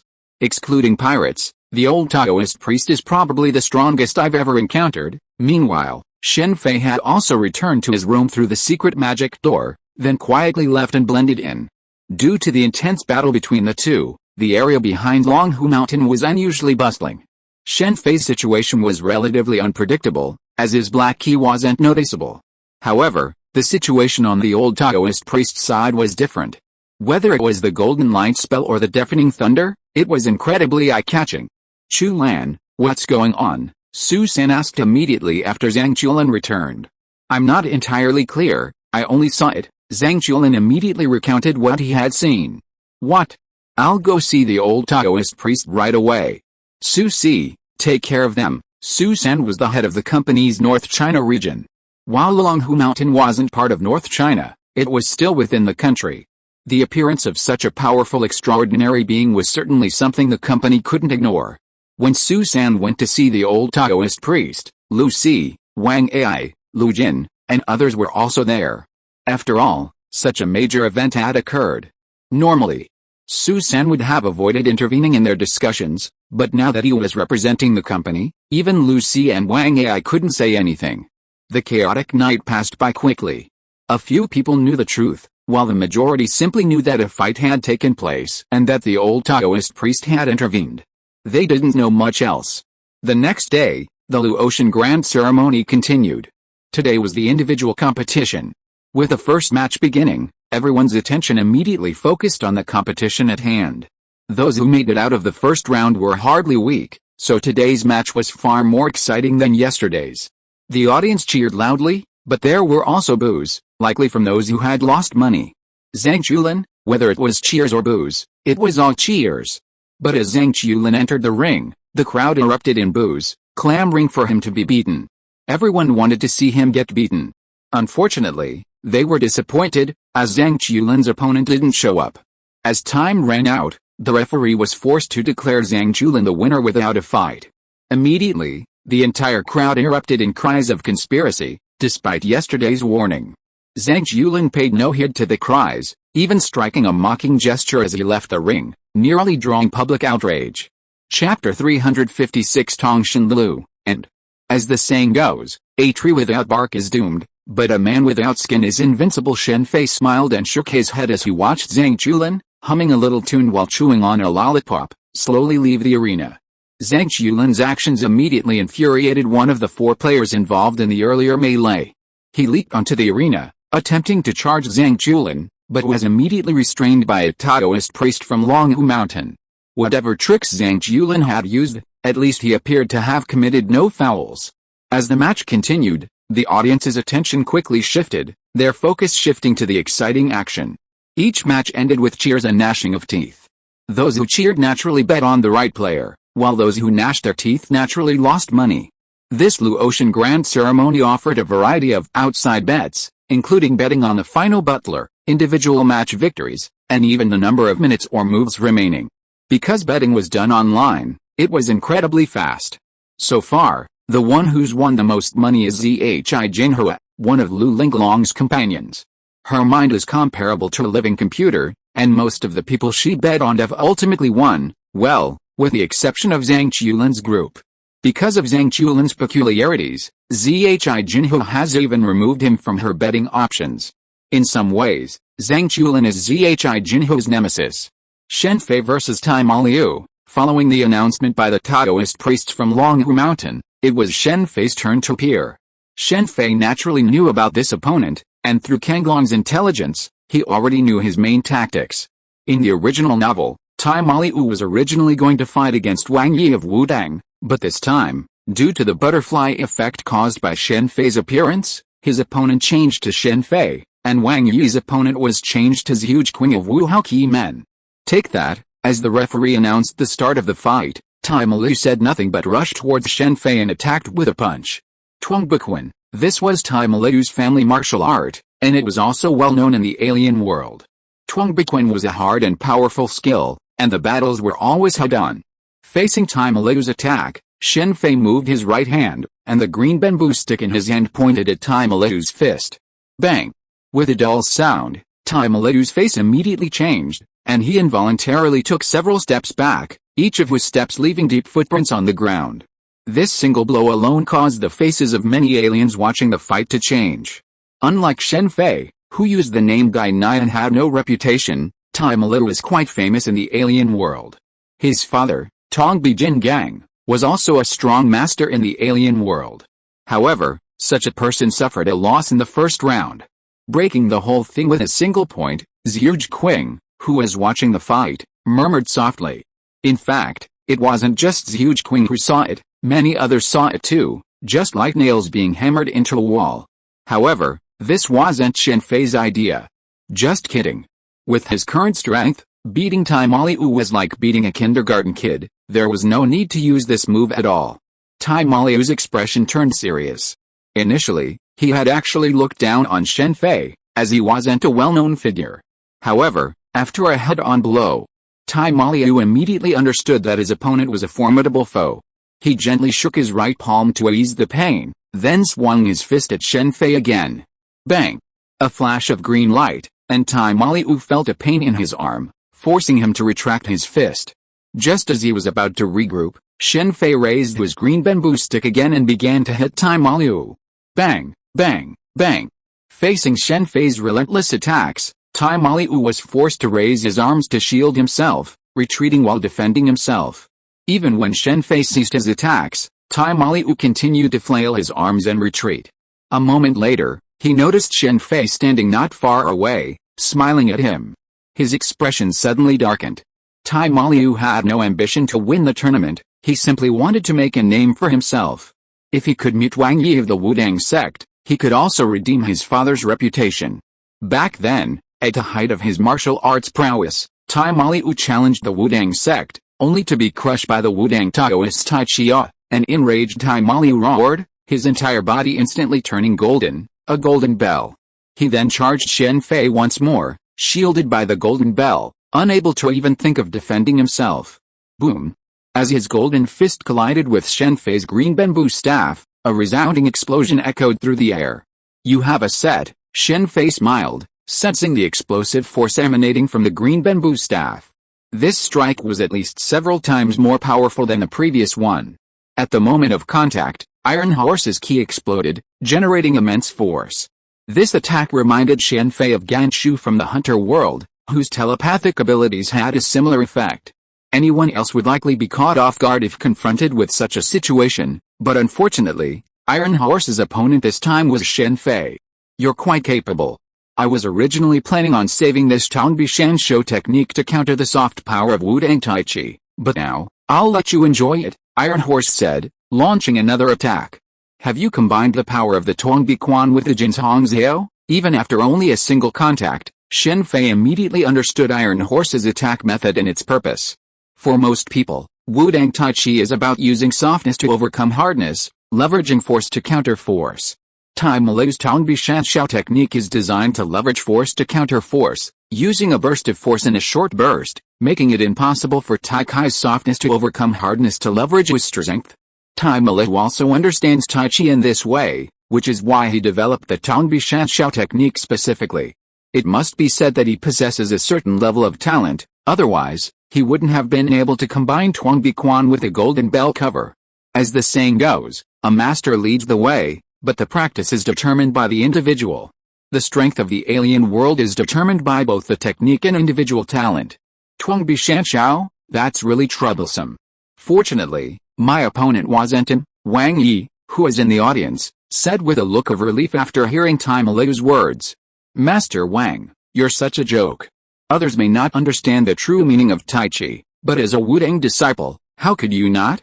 It seems that the Wudang Taoist master didn't bring his true strength to bear against Taimalu's father. Zhuge interjected. Wu Hao Qi Men, Wang Yi glanced at Zhuge, sighed softly, and muttered softly, what a hassle. Meanwhile, on the field, Shen Fei faced Taimalu's Tong Bi Shan Shou, his expression unchanged. He lashed out at his opponent's arm with his green bamboo staff again. A metallic roar echoed through the air, and Taimalu's golden complexion suddenly twisted. Even with a defensive golden bell cover, Shen Fei's blow caused Taimalu to feel intense pain. He had never expected that the golden bell cover would be ineffective. Dang dang dang. With a series of sounds, the scene of Taimalu's continuous retreat reappeared. Wang Yi, Zhuge, and the others around him also grew solemn. Taimalu had previously demonstrated considerable skill, yet now he was being so severely suppressed. Putting themselves in Taimalu's shoes, facing Shen Fei's attack, they probably had no better solution. I didn't expect such a master among the younger generation. The expressions of the 10 spectators around them changed slightly, and the old heavenly master sighed deeply. This Luotian grand ceremony had been full of twists and turns. Just when it was about to get back on track, an unexpected person appeared. As a top-level expert, the old heavenly master had seen more than the others. I hope that little guy can resolve this problem, otherwise it will be a real problem, that's all. As Shen Fei spoke, his green bamboo stick suddenly struck Iron Monkey's chest. The powerful force sent his body flying to the side, directly into the wall surrounding the competition area, creating a human-shaped crater. Gao Nai Sheng, no way, this guy is so strong. Kang Long in the stands, regardless of the bandages wrapped around his head and arms, took out his tablet, and began typing. Don't be fooled by Kang Long's appearance, but he had made it through the 4-person melee and entered the individual competition. If he hadn't met Zhang Linggao in the first match, he might have even made it to the second round. Zhang Linggao's personality was naturally one of defeating his opponent, trying to avoid injury. Unfortunately, Kang Long courted death by demanding to know who had taken Zhang Linggao's first blood. Predictably, he was struck by a barrage of palm thunder from Zhang Linggao. Even if it was Yin Wulei, it was still a thunder technique. Zhang Linggao had shown some mercy, otherwise Kang Long wouldn't have sustained such a minor injury. Kang Long was also quite formidable. Anyone else would have been hospitalized, but he refused to leave to watch Lu Linglong's match. Online, Kang Long was the president of Lu Linglong's fan club. While Lu Linglong wasn't a celebrity, her Lu family status, combined with her appearance and personality, made her quite popular among some in the world of extraordinary people. Feng Xingtong, Wang Bing, Zhiling Jinjiang vs. Zhiling Jinjiang, Shen Fei muttered quietly as he watched the two take the stage. While much had changed since his arrival, this pair remained unchanged. It's undeniable that with the advancement of time, some superhuman abilities have been enhanced, such as electronic abilities, while others have gradually weakened. For example, the Ma family, or the Chu Ma Xian, has become much weaker in modern society compared to the past, as modern society lacks vastly fewer spirits. The spirits of the current Chu Ma Xian are all inherited from the older generation. The same is true for the soul-conquering and general sending technique. This one of the 8 great techniques holds immeasurable promise, rivaling even the Divine Machine 100 refinements and Feng Hao Qi Men. However, due to the changing times, its power has been greatly diminished. After all, modern society doesn't have the abundance of spirits to restrain. Furthermore, the company wouldn't approve of unauthorized soul containment. For example, Feng Xingtong's spirit prince Wang Zizhong, one of the 9 great masters, volunteered to be confined after his death. The soul-subduing technique, devouring souls at will. Wang Bing's tyranny is probably not just a matter of his upbringing. Shen Fei actually has a similar method for soul-subduing, the Philosopher's Stone. However, even he wouldn't dare directly absorb souls to become stronger. If he truly weren't so reckless in acquiring the Philosopher's Stone, his power would undoubtedly be far greater than it is now. However, this impulsive pursuit of quick success comes at the cost of a soul becoming disorganized and chaotic, making further progress difficult. More importantly, if Wang Bing fails to suppress these disorganized souls and allows them to backfire, the outcome will be disastrous. Wang Bing's use of the spirit-subduing technique inevitably led to his soul becoming disorganized. He lacked the dimensional magic of Kamar-Taj to purify it. What? How is this possible? Upon witnessing Wang Bing's use of the soul binding and general sending technique, many in the audience's faces dropped, with Feng Zhanghao's expression being the most disheartened. The Feng family's possession of the soul binding and general sending technique was no secret in the alien world, but the Wang family, one of the 10 lords, also possessed it, though it was less widely known. Grandpa Wang, seeing Wang Bing about to devour Wang Zizhong, Feng Xingtong reluctantly relinquished Wang Zizhong's spirit, allowing his soul to disintegrate. The loss of his prized treat infuriated Wang Bing, and he directed his wrath directly at Feng Xingtong, even rebuffing Feng Xingtong's attempts to surrender. In terms of strength, Feng Xingtong was far behind Wang Bing. While the spirit-subduing technique had significant side effects, it also significantly boosted his strength. Without it, Wang Bing, fearing hardship, wouldn't have achieved his current strength. Due to the rules of the match had to continue without a single concede. Even the Longhu Mountain Taoist priests, deeply dissatisfied with Wang Bing, could only watch as he pummeled Feng Xingtong until he passed out, at which point the referee intervened. It's fair to say Wang Bing was incredibly arrogant. Despite the referee's attempts to stop him, he resorted to heavy-handed attacks. Unfortunately, the disparity in strength meant he was easily subdued. Wang Bing's grandson, Wang Ai, was also the Grand Master of the Longhu Mountain Heavenly Master's Mansion, so the referee couldn't show any overt favoritism.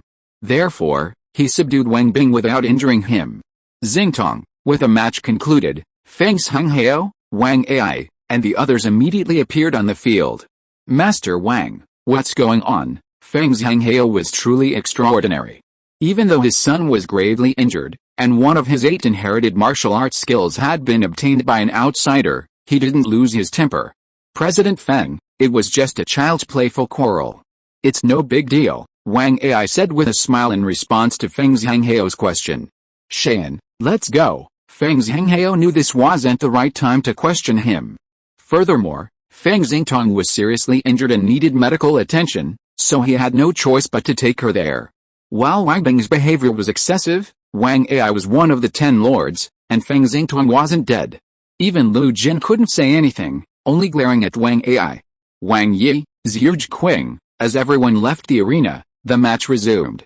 Begin, as the referee announced the start, Taoist Wang Yi, who had always given off a lackluster vibe, immediately attacked Zhirj Qing with a Tai Chi Banlin Chui. Facing Wang Yi's attack, Zhirj Qing directly responded with a Dajiquan. However, when the fists of both sides collided, Zhirj Qing's face changed, because the power of Wang Yi's fist exceeded his expectations. The power was so great that Zhirj Qing had to take several steps back. Chapter 357, 4 Madman, Part 1. Huh? Did he eat the immortal pill? Shen Fei, watching from the side of the audience, couldn't help but think so. In the original novel, Wang Yi later used Feng Hao Qimen to deal with Zhirj Qing because Tai Chi was incapable of defeating him. But this time, things were different. Under Wang Yi's Tai Chi, Zhirj Qing retreated step by step, and the coat draped behind him was directly shattered by Wang Yi's Tai Chi. However, Zhirj Qing used the coat to escape from the range of Wang Yi's Tai Chi aura. The power of Tai Chi is not only the combination of hardness and softness, but also the fact that once trapped in the aura, one is involuntarily led by it. Engaging in a protracted battle with a Tai Chi master is the worst option. The surrounding aura prevents you from leaving the battlefield, using the enemy's strength to counterattack with minimal effort. I didn't expect this young Wu-Tang disciple to possess such prowess. I was completely fooled. Wang Yi's display of strength astonished the onlookers, with Lu Jin, among them, shaking his head with emotion. While Lu Jin wasn't very familiar with Wang Yi, he knew Wu-Tang's head, Zhou Meng. He was even in the same group as Zhou Meng. In modern society, with the exception of a few old-fashioned people, most people are adapting to the times. After all, mobile phones and the internet have greatly shortened the time and distance of communication. In the past, if there were any changes at the Luotian Grand Ceremony, the Longhu Mountain Xianxi Mansion would have to dispatch a large number of disciples to notify all the sects. Now, with just one phone call, everything is clear. Wu-Tang's head, Zhou Meng, had previously not used the internet, but since everyone else was, he began learning how to use it. The old Xianxi, Lu Jin, and other older members of the generation had their own group. In reality, Lu Jin had several groups, such as the group for the younger generation of disciples and the group for the 10 lords. Of course, the group founded by Old Heavenly Master, Zhou Meng, and others was for the older generation, who shared similar personalities. Wang Ai and Lu Si were not part of it. Master Wang, are you planning to defeat me with just Tai Chi? Zhuge Qing, having escaped, took a few deep breaths. If he hadn't decisively used his code to escape, he might have been trapped by the Tai Chi aura. What else do you want? Wang Yi said calmly.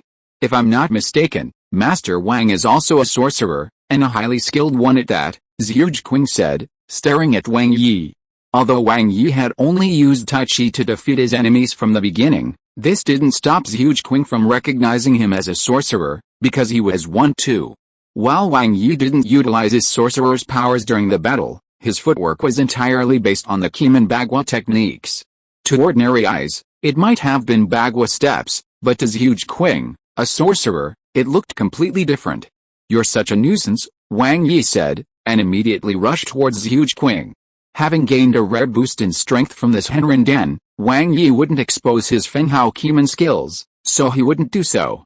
He knew exactly what the 8 Kimen techniques represented: trouble, big trouble. Gen-shaped earth waterfall. Just as Wang Yi was about to charge him, Zhuge Qing swung his right hand, and a wall of earth appeared before him, blocking Wang Yi's fist. The next moment, the wall shattered under Wang Yi's palm.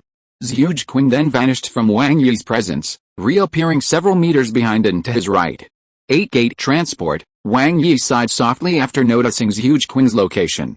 Although cultivation is extremely difficult for a sorcerer, once successful, a sorcerer of the same level can hold a significant advantage over a non-human of the same level. This is because a sorcerer attacks with spells and can even perform special teleportation. While this teleportation is limited to the range of their 8-formation diagram, it is nonetheless extremely powerful. The sorcerers of the Wu Hao clan practice the 4 plates technique, representing the 4 plates of heaven, earth, man, and God.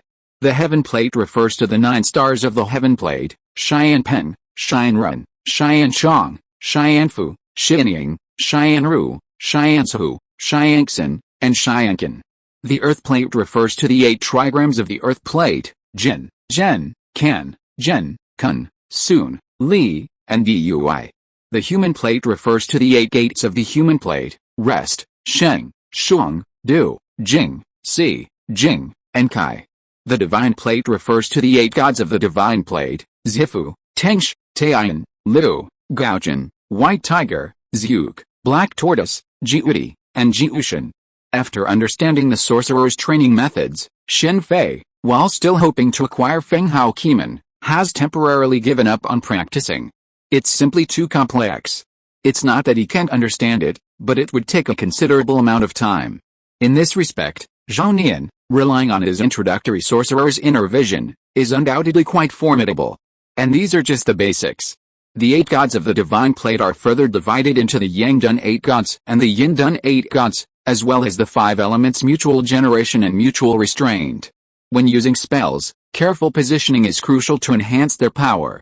Kun for earth river cart, Kun for flowing stone, Sun for wind rope, Li for red refining, Kan for water bullet. While Shen Fei was contemplating some sorcerer's details, the battle between Zhuge Qing and Wang Yi began on the field.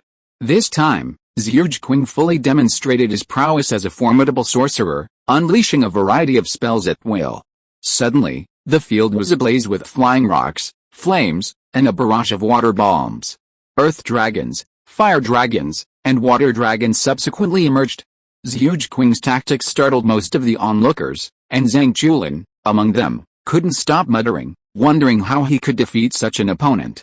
This battle between Zhuge Qing and Wang Yi differed significantly from the original novel. In the original novel, Wang Yi's unleashing of the Fenghao Kimen forced Zhuge Qing to surrender, effectively unleashing his full potential as a sorcerer. His previous battles with the Little Vulcan and the others hadn't fully showcased his true strength. However, this time, because Wang Yi didn't use the Fenghao Kimen either, Zhuge Qing was able to fully demonstrate his formidable sorcerer skills. Such power was simply beyond Zhang Julin's current capabilities. Even if Zhang Lingai were to fight Zhuge Qing at this moment, victory wasn't guaranteed. While Zhuge Qing's sorcerer prowess was surprising, Wang Yi was even more astonishing. His Tai Chi skills were unparalleled, and no matter what kind of spell attacks Zhuge-Qing used, they were ultimately neutralized by his Tai Chi. He rolled the fire dragon into a fireball and tossed it into the air, setting off a spectacular display of fireworks. The water dragon turned into a gentle drizzle, and the earth dragon was reduced to a clod of earth. How did you do that? A series of magical attacks did not hurt Wang Yi at all, which made Zhuge-Qing's face look very ugly. In the eyes of other people who did not understand sorcery, Wang Yi's was a complete display of strength, but it was different on Zhuge-Qing's side, because the position where Wang Yi stood was completely aimed at Zhuge-Qing's magic, and he stood in a position that was completely counteracting it. If a sorcerer stands in the right way, the power of his magic can be greatly enhanced, but if he stands in the wrong way, the power will be weakened, just like the competition between Zhuge-Qing and the Little Fire God, in which he defeated the Little Fire God with fire. This is not because Zhuge-Qing surpassed the Little Fire God in his fire cultivation. If he had comprehended the Samadhi true fire of the Wu Hao family, he could have done it, but Zhuge-Qing did not comprehend it at that time. The reason why he could overcome fire with fire was that he weakened the power of the Little Fire God's fire. Zhuge-Qing, you can admit defeat now. Seeing Zhuge-Qing stop, Wang Yi also stopped. Zhuge-Qing had consumed a lot of energy in the previous battle, and Wang Yi had also consumed a lot. If he hadn't taken this Henrin pill, Zhuge-Qing would not have been able to do this. You are indeed a sorcerer. Zhuge-Qing's face was very ugly at this time. As the next head of the Wu Hao family, he couldn't even make his opponent use his true power in the competition. This was a great insult to Zhuge-Qing. Not to mention that the opponent was also a sorcerer. Once word got out that the heir of the Wu Hao family faced a sorcerer and couldn't even force the opponent's sorcerer strength to be defeated, it would be too embarrassing. I said it's getting late, everyone else is waiting, we should be almost there, right? Wang Yi was also very depressed at this time. If it were anyone else, with Wang Yi's current Zhanki cultivation, they would have won long ago, but who made Zhuge-Qing a sorcerer? Keeman Xiangxiang Heart Method. Zhuge-Qing paid no attention to Wang Yi, but directly activated the Wu Hao Keeman's Keeman Imaging Heart Method. At this time, Zhuge-Bai on the side was crying loudly. Under the effect of the Keeman Imaging Heart Method, Zhuge-Qing's squinting eyes finally opened, and his eyes were frighteningly bright at this time. Is it a martial art similar to observing words and expressions? Shen Fei also knew something about the Keeman imaging technique. This is an auxiliary type of martial art, and its function is to observe the Keeman formation of the sorcerer. Generally speaking, the Keeman formation under the feet of the sorcerer is invisible, and can only be observed by special means. If it is used against an ordinary alien, this martial art is of no use, but if it is used against a sorcerer, it is a unique skill. Once the sorcerer's Keeman formation can be observed, more than half of the threat of the sorcerer will be removed. Just like the Zhu family's thousands of faces, without observing their words and expressions, you have no idea who is real and who is fake, but with observing their words and expressions, you can find their true form at once. The reason why Zhuge-Bai on the side was crying was because Zhuge-Qing lost this time, and lost miserably, and he was just worried about his brother. Master Wang, I can lose, but I can't lose so unclearly. Under the Keeman imaging method, Zhuge-Qing stared at Wang Yi for a while and made a decision. If Wang Yi was not a sorcerer, Zhuge-Qing would have admitted defeat very straightforwardly at this time, but who made Wang Yi a sorcerer? As a family of sorcerers, this is something Zhuge-Qing cannot tolerate. Brother, don't do it, Zhuge-Bai on the side cried even louder after hearing Zhuge-Qing's words, and at the same time shouted for Zhuge-Qing to give up, but Zhuge-Qing could not hear the voices of outsiders at this time, and his attention was all on Wang Yi.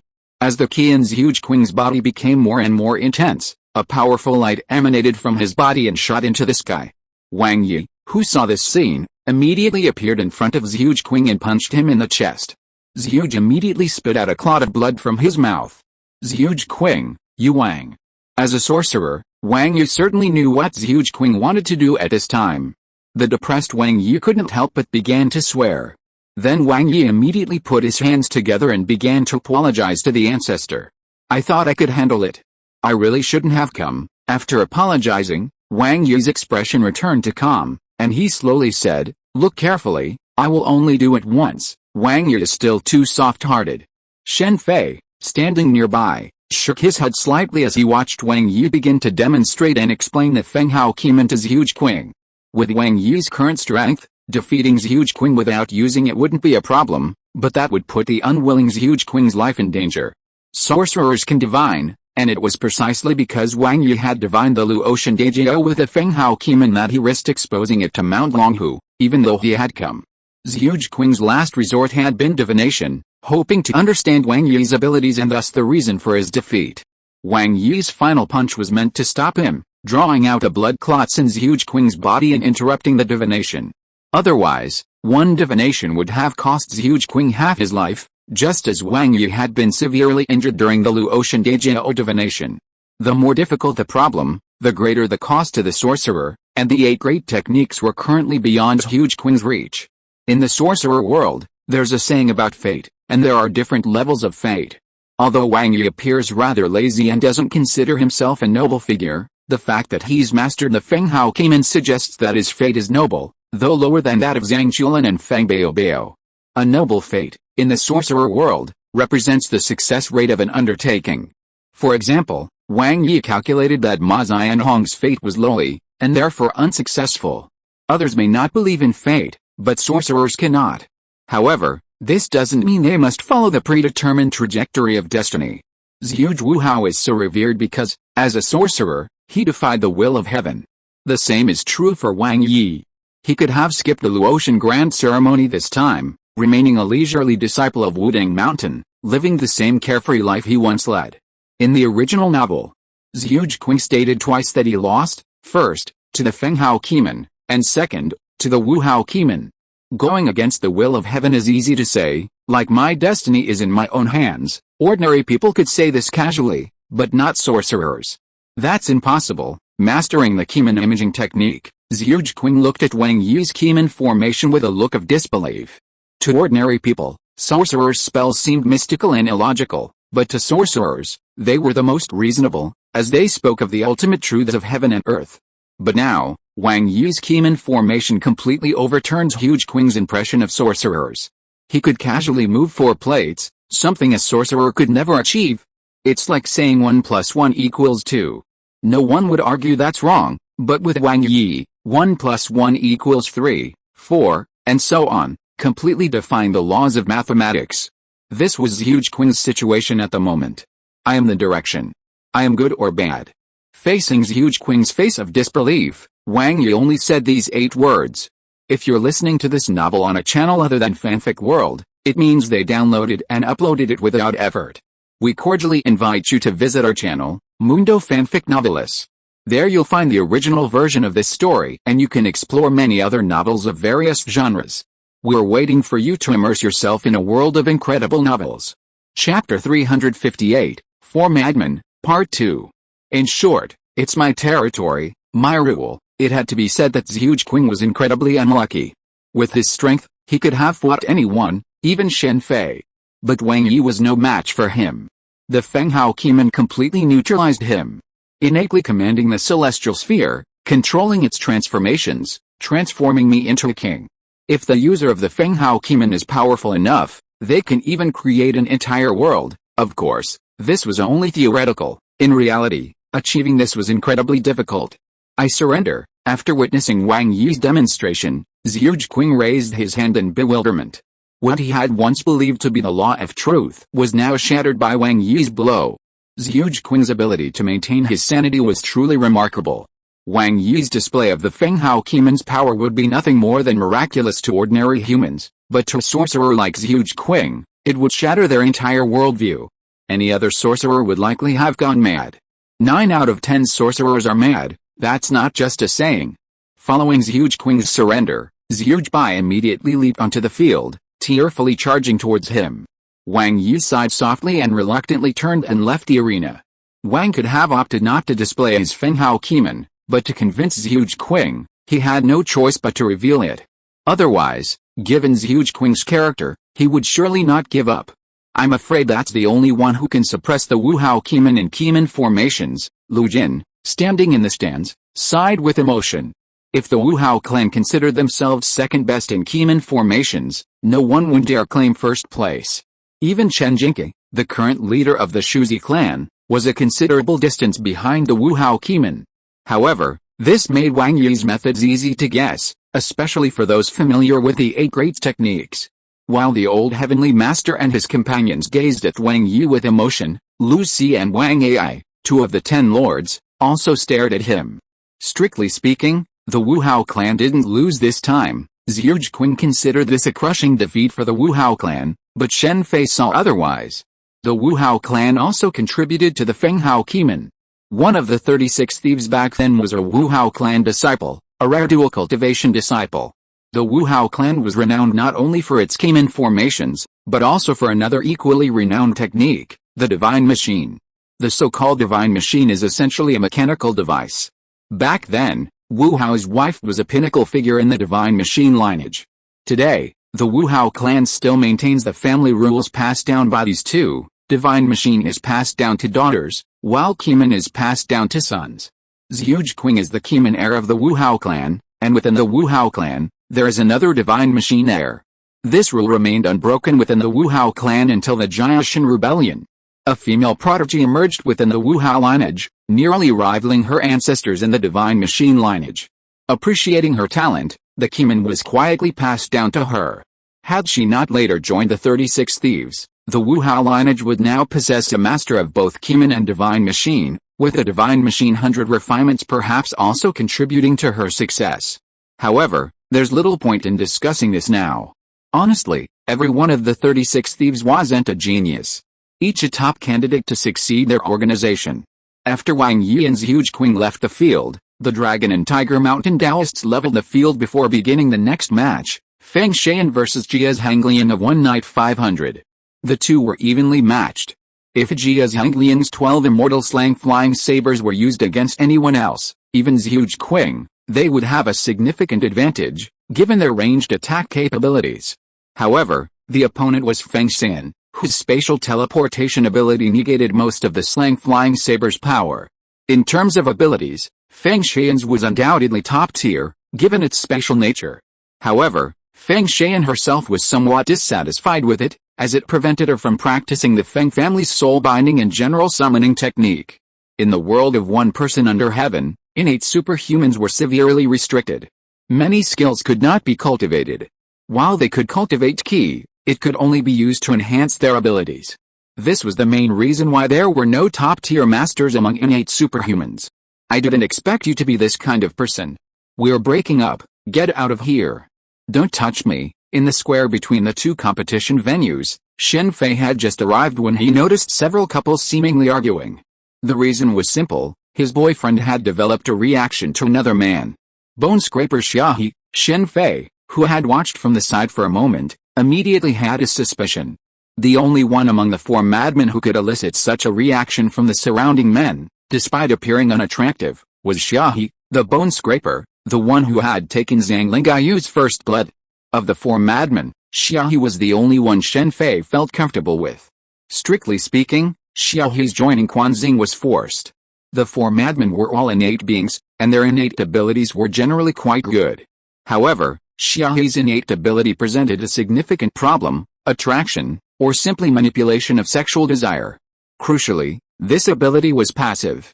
This meant that, whether she wanted to or not, any man who met her would inevitably be attracted to her.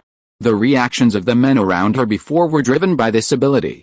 Now, S.H.I.E.L.D, disguised as a plain-looking man, would still elicit such a reaction. If she revealed her true form, one could imagine the effect. If this ability appeared in a man, many would envy it, but in a woman, it would be a serious problem. Modern society is open-minded and sensible. In ancient times, S.H.I.E.L.D's ability would easily be labeled a disaster by some so-called righteous people. In fact, in modern society, S.H.I.E.L.D's reputation is similar. Fortunately, S.H.I.E.L.D possesses considerable talent. As her strength grew, she was able to gradually control her ability, thus avoiding some of the problems. As her reputation spread, she gradually earned the nickname Bone Scraper. Along with the other 3, she became known as Quanjing's 4 madmen. Her ability to actively control her lust was incredibly powerful. Even a company monkey was instantly transformed into a sex maniac by a single blow from her. Thousand Faces Human Domain Painting Poison. Quanjing has many innate abilities. The ability to allow so many Quanzing members to conceal their identities and infiltrate the Luotian Grand Ceremony was thanks to Quanzing's Thousand Faces human domain painting poison, whose disguise abilities are unparalleled. The one who could be hanging out with Xia, he must be one of the four arrogant Zhangs, and if nothing unexpected happens, it's Shen Chong, the root of trouble. The four arrogant Zhangs possess unique abilities. Among them, Dao Mei, the intestine-piercing poison, and Goning, the thunder smoke cannon, are practically inseparable, their combined powers creating an unexpectedly powerful effect. Even one of the 10 lords would have fallen prey to their schemes when these two combined. If the old heavenly master hadn't intervened later, Lu Jin might have been killed. Zhang Lingai was incredibly bold, daring to treat Lu Linglong like this. After shifting his attention away from Xia, Shen Fei noticed a battle unfolding on the large screen in front of him. Zhang Lingai repeatedly struck Lu Linglong with palm lightning. Initially, Zhang Lingaiyu hadn't intended to use force against Lu Linglong. After all, she was not only a woman, but also Lu Jin's great-granddaughter. However, Lu Linglong practiced the Quanzhen lineage's dual cultivation of body and soul. While her strength wasn't as great as Zhang Lingaiyu's, her resilience was incredible. Furthermore, she refused to admit defeat, so Zhang Lingaiyu had no choice but to strike hard. The Luotian Grand Ceremony competition had 2 venues, and the matches were taking place almost simultaneously. For some, watching one side meant they couldn't see the other. To accommodate those who wanted to watch both sides, 2 massive screens were erected between the 2 venues, broadcasting the battles from both venues live. Zhang Lingai was incredibly lucky this time. Zhang Lingai had originally had at least Wang Bing, Feng Xingtong, and others on his side, but this time, with Shen Fei's arrival, they were all sharing the same venue. Of course, this wasn't to say Zhang Lingai didn't have any challenging tasks. After all, the alien world was filled with experts and numerous sects. For example, the Tang clan, who had fought Zhang Jiulin in the original novel, had now joined Zhang Lingaiyu's side. Besides the Tang clan, there was another woman, a very beautiful one, who caught Shen Fei's attention. She was wearing ethnic minority clothing, a custom from the Miao border region, renowned in the alien world for their poisonous goo, a target that even the equally renowned Tang clan didn't want to provoke. However, despite this woman's beauty, few dared to provoke her. Miao women are known for their amorous nature, and this is also true in the alien world. While they are affectionate, they can also be extremely ruthless. A devoted lover might find a Miao woman suitable, but if not, it's best to avoid them. Using poison to commit suicide for love is common. One of the 36 thieves was a Miao woman. Before her death, she poisoned an enemy with the most toxic of all, the 1000 Days Red, Zhunri Hong, a poison that rapidly ages people. Upon reaching the age of 30, the poison is passed down to the next generation. Currently, the Xianxi mansion in Longhu Mountain has descendants who have been poisoned by this poison. It's my turn again. After this match, the next one will be the semifinals. If nothing unexpected happens, my opponent in the semifinals should be Zhang Jiulin. The Nobilian, because of the competition, Shen Fei didn't follow Xia and Shen Chong, but he remembered their appearances. Wang Bing, you're incredibly lucky, Shen Fei smiled as he watched Wang Bing enter the arena with a swagger. Just as Momonosuke must die, Wang Bing would be treated similarly. While killing wouldn't be an option in this arena, a good beating wouldn't be a problem. I was wondering who it was. It's the useless young master of the Wang family, Shen Fei shouted, looking across at Wang Bing. You're courting death. Shen Fei's words instantly changed Wang Bing's expression, his already depressed mood over Feng Xingtong's situation flaring up again. Without waiting for the referee to call start, Wang Bing lunged at Shen Fei. Although Wang Bing could summon spirits, his spirit subjugating technique meant he had no spirits to fight with, and he devoured them all. Stop. I haven't even called start yet. The referee grabbed Wang Bing's fist and pushed him back several steps before speaking. You? Wang Bing glared at the referee before returning to his seat with a look of resignation. Begin, the referee said, leaping back over 10 meters onto the stands. I won't let you give up so easily. With a smirk on his face, Wang Bing lunged at Shen Fei again, his fist wrapped in powerful ki, and launched directly at Shen Fei's head. Despite Wang Bing's personality, his cultivation was considered exceptional among the younger generation, on par with Zhu Qing, Zhang Lingaiyu, and others. Otherwise, he wouldn't have made it to the semifinals against Zhang Lingaiyu in the original novel. But the next moment, Wang Bing let out a piercing scream. Shen Fei's green bamboo staff pierced Wang Bing's right fist, leaving a circular, bloody hole that extended deep into his elbow. Many onlookers gasped at the sight. The thought of that wound, let alone the physical appearance, was enough to cause physical pain. Bang! As Wang Bing clutched his right arm and screamed in agony, Shen Fei swung his green bamboo staff again, striking him in the face. This blow sent Wang Bing spinning through the air a whopping 720 degrees. Shen Fei then delivered a direct kick to Wang Bing's chest, sending him flying into the air. The bamboo staff in his hand transformed into a green shadow, striking him all over his body. The continuous onslaught silenced Wang Bing's screams. The brutal scene involuntarily silenced the audience. For a moment, the only sound throughout the arena was the clatter of bamboo staff against flesh, silencing Wang Bing's cries. Stop, Wang Ai finally reacted. It wasn't that Wang Ai was slow to react, but rather that he couldn't believe someone would dare to treat his grandson so openly. As one of the 10 lords, the Wang family held immense power. Even Feng Zhenghao, a fellow 10 lord, knelt before him. An enraged Wang Ai appeared on the field, instantly appearing beside Shen Fei and delivering a furious palm strike. Even Wang Bing had used his spirit-subduing technique, so Wang Ai's side was no longer a problem. Boom! A huge cloud of smoke rose from the field with a resounding bang. When it cleared, Shen Fei stood calmly. Wang Bing lay several meters in front of him, his head a shattered mess. Even his mother wouldn't have recognized him. Wang Ai, what are you trying to do? Do you still have any respect for Longhu Mountain? Lu Jin, standing beside Shen Fei, shouted angrily. Shen Fei didn't care about Wang Ai's background. But just as he was about to strike, Lu Jin appeared and blocked the blow. Lu Jin, get out of my way, Wang Ai said, lashing out with his crutch. Wang Ai truly loved her grandson, Wang Bing, and anyone who harmed her would be punished. Enough, Wang Ai's crutch was pinned in mid-air the moment it was born. The old Taoist priest appeared and blocked Wang Ai's attack with a single finger. Wang Ai, am I too easygoing? As the old Taoist priest spoke, his ki continued to rise. Chapter 359, 4 Madmen, Part 2. Old Celestial Master, Wang Ai was stunned by the sudden surge of powerful ki from the old Celestial Master. He had never expected the old Celestial Master, always valuing peace, to be so overbearing. Wang Ai's thinking wasn't wrong. If it were the old Celestial Master before, he certainly wouldn't have overpowered Wang Ai with such force. But the current old Celestial Master was preoccupied with his junior fellow apprentice, Tianjin Song. The old Celestial Master's emphasis on peace meant he wouldn't touch his weak spot. If he did, he would make everyone understand what it meant to be second only to one person. Old Celestial Master, calm down. Brother Wang didn't mean to interfere with the match. He was simply anxious and lost his composure. Lu Si appeared, offering counsel. Old Celestial Master, Lu Jin joined in the conversation. Although Lu Jin disliked both Wang Ai and Lu Si, he knew that a public confrontation between them would be detrimental to the alien world. Gainai wins. With the old Celestial Master's nod, the referee announced the result. Binger, after the result of the match was announced, Wang Ai immediately rushed to Wang Bing's side. After seeing the injuries on Wang Bing's body, he immediately turned around and glared at Shen Fei with murderous eyes. Then he immediately picked up Wang Bing and left quickly. Wang Bing's current condition required immediate medical treatment.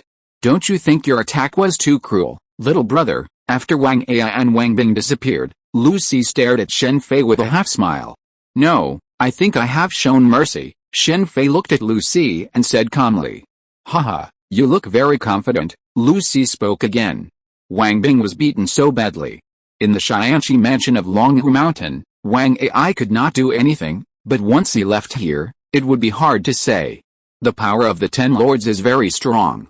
Even with the constraints of the company, it does not prevent some people from wanting to do something secretly. After Zhang Chulin and Wang Yi's identities were exposed, those who sought to obtain the 8 wonders didn't act covertly. This was partly due to company constraints, but there was another reason: they all had connections. Zhang Chulin had the Dragon and Tiger Mountain Heavenly Master's temple behind him, and he was also an employee of the company. Even if he had been expelled from Wudang, it didn't preclude him from being a Wudang disciple. Add to that his father's status among ordinary people. If someone truly attempted to use shady tactics to harm them, both the Dragon and Tiger Mountain Heavenly Master's temple in Wudang Mountain would undoubtedly intervene. They didn't even need to confront those individuals directly, they could simply put pressure on the company. These days, even seeking justice requires two different things, backers and no backers. Just look at Ma Xianhong, another heir of the Eight Wonders. Who had ever stood up for them when their family suffered? HMPH, Shen Fei sneered, glancing at Lu Si without replying. If Wang Ai were to secretly target him, it would be exactly what he wanted. Well done, little one. Don't be afraid of those guys who take advantage of their seniority. Here's my phone number. If you need any help, you can call me. Before Shen Fei could take 2 steps, Lu Jin stopped him, patting Shen Fei's shoulder with excitement. He also took out a business card and handed it to Shen Fei. It was a very ordinary card, with only Lu Jin's name and a phone number, no other titles. Thank you, Mr. Lu, Shen Fei said, taking the card and then speaking again. Speaking of which, it's really thanks to the Tongshan Lu as a prize this time. Otherwise, I probably wouldn't be here. It seems that I made the right decision. But you are only interested in the Tongshan Lu. This time, the champion also has the Shi degree, Lu Jin said in surprise. I'm not interested in the Shi degree. The Tongshan Lu is the only thing that interests me, Shen Fei said with a smile. Are you a talisman master? Shen Fei's words surprised Lu Jin again. The Tongshan talisman, one of the 8 great skills, wouldn't be very effective without talismans, and Shen Fei's previous display of prowess hadn't involved any talismans at all. Let me keep this a secret for now. Gai Nai, Wang Yi enters. Following the referee's announcement, Shen Fei and Wang Yi slowly entered the arena from 2 separate entrances. Master Wang, I've long heard of your name, Shen Fei said with a smile, looking at Wang Yi standing not far away. This wasn't just a casual remark, but the truth. Master Wang, though impoverished, was truly renowned. You're welcome, but who exactly are you? Wang Yi said, his expression suddenly becoming serious, a stark contrast to his usual laid-back demeanor. Normally, Wang Yi rarely displayed this expression, but when he did, it signaled serious matters, and indeed, it was. Wang Yi had originally been reluctant to participate in the Luotian Dejao. He returned because he had used Feng Hao Qimen to divine the upcoming Luotian Dejao competition, and despite the exposure of Feng Hao Qimen, he attended. However, the predictions from Feng Hao Qimen did not include Shen Fei. Zhuge Qing was Zhang Chulin's biggest obstacle, and Wang Yi's presence at the Luotian Dejao was to remove this obstacle. Later, when Wang Yi faced Zhang Chulin in the semifinals, all he had to do was surrender. However, there was now a new variable, Shen Fei. If Zhang Chulin failed to win the semifinals, things might return to their original trajectory, with Wang not participating in the Luotian Dejao. Without Wang Yi, Zhang Chulin's biggest rival would be Zhuge Qing. Although Zhang Chulin's strength had greatly improved after training with Feng Bao, defeating Zhuge Qing was impossible, not to mention that Zhuge Qing was a sorcerer. To ensure Zhang Chulin's victory, the old celestial master might attack the junior Zhuge Qing, just as he drugged his own disciple, Zhang Lingyu. Wang also appeared at Longhu Mountain to prevent this from happening. As the old celestial master of Longhu Mountain, he was arguably the most senior figure in the alien world. If word got out that he had tampered with the junior, the reputation of Longhu Mountain and the old celestial master would be ruined. After all, Zhuge Qing was no unknown figure, a lone alien with no backing. He was the next generation head of this huge family. It wasn't that Zhuge Qing couldn't lose, but if he lost due to tampering, especially by someone from the older generation, the Zhuge family would definitely not ignore it. A conflict between this huge family and Longhu Mountain would be a disaster for the entire alien world, and Wang had come to prevent this disaster. Who I am is irrelevant. My goal is simple, the Tongshan Scroll. Shen Fei had a passing understanding of Wang Yi's goal, but for the Tongshan Scroll, he didn't care. If he didn't participate in the competition, he would have to forcibly snatch it from Lu Jin. Shen Fei wouldn't do that to the flawless Mr. Lu unless it was absolutely necessary. Looks like we have no choice but to fight, Wang Yi said, moving his feet and immediately attacking. Shen Fei's green bamboo staff swept out to block Wang Yi's Tai Chi punch. In a split second, the two exchanged several rounds. Although Wang Yi's Tai Chi punches were greatly enhanced by the Zhenren Den, they were completely ineffective against Shen Fei. What a hassle, Wang Yi, forced back several steps by Shen Fei's attack, sighed softly. Then, with a calm expression, he gently stamped his right foot, and the Qimen formation unfolded. Feng Hao Qimen, In the stands to the side, the previously injured huge Queen once again activated his Keyman imaging technique, intently observing Wang Yi's Keyman formation. One of the 8 great techniques, Feng Hao Keyman. Upon seeing Wang Yi's actions, Shen Fei immediately retreated several meters, away from Wang Yi. It wasn't that he was afraid of Feng Hao Keyman's formation. If the opponent was a sorcerer, there would be no need to fight, defeat was inevitable. However, if the opponent was an ordinary inhuman, the situation would be different. While victory wasn't guaranteed, it wouldn't be like the sorcerers, where he would collapse without a fight. Be careful, Wang Yi warned Shen Fei softly. Since learning Feng Hao Keyman, Wang Yi had rarely used it in actual combat, but this was arguably his first time. Lizi, firefly flowing light, a large number of sparks flew towards Shen Fei. The sorcerer's fire spell, while seemingly not as wide-ranging as Huge Queen's previous fire spell, the Chilean, was much hotter, judging by the temperature rising from the surrounding area. The Feng Hao Keyman's magical bonuses are terrifying. By freely shifting the 4 plates, you can stack all fire-strengthening spells, effectively applying a massive in-game buff. Just wanted to witness the power of Feng Hao Keyman. Facing a flurry of flying sparks, Shen Fei's green bamboo staff suddenly vanished, transforming into a cascade of green leaves.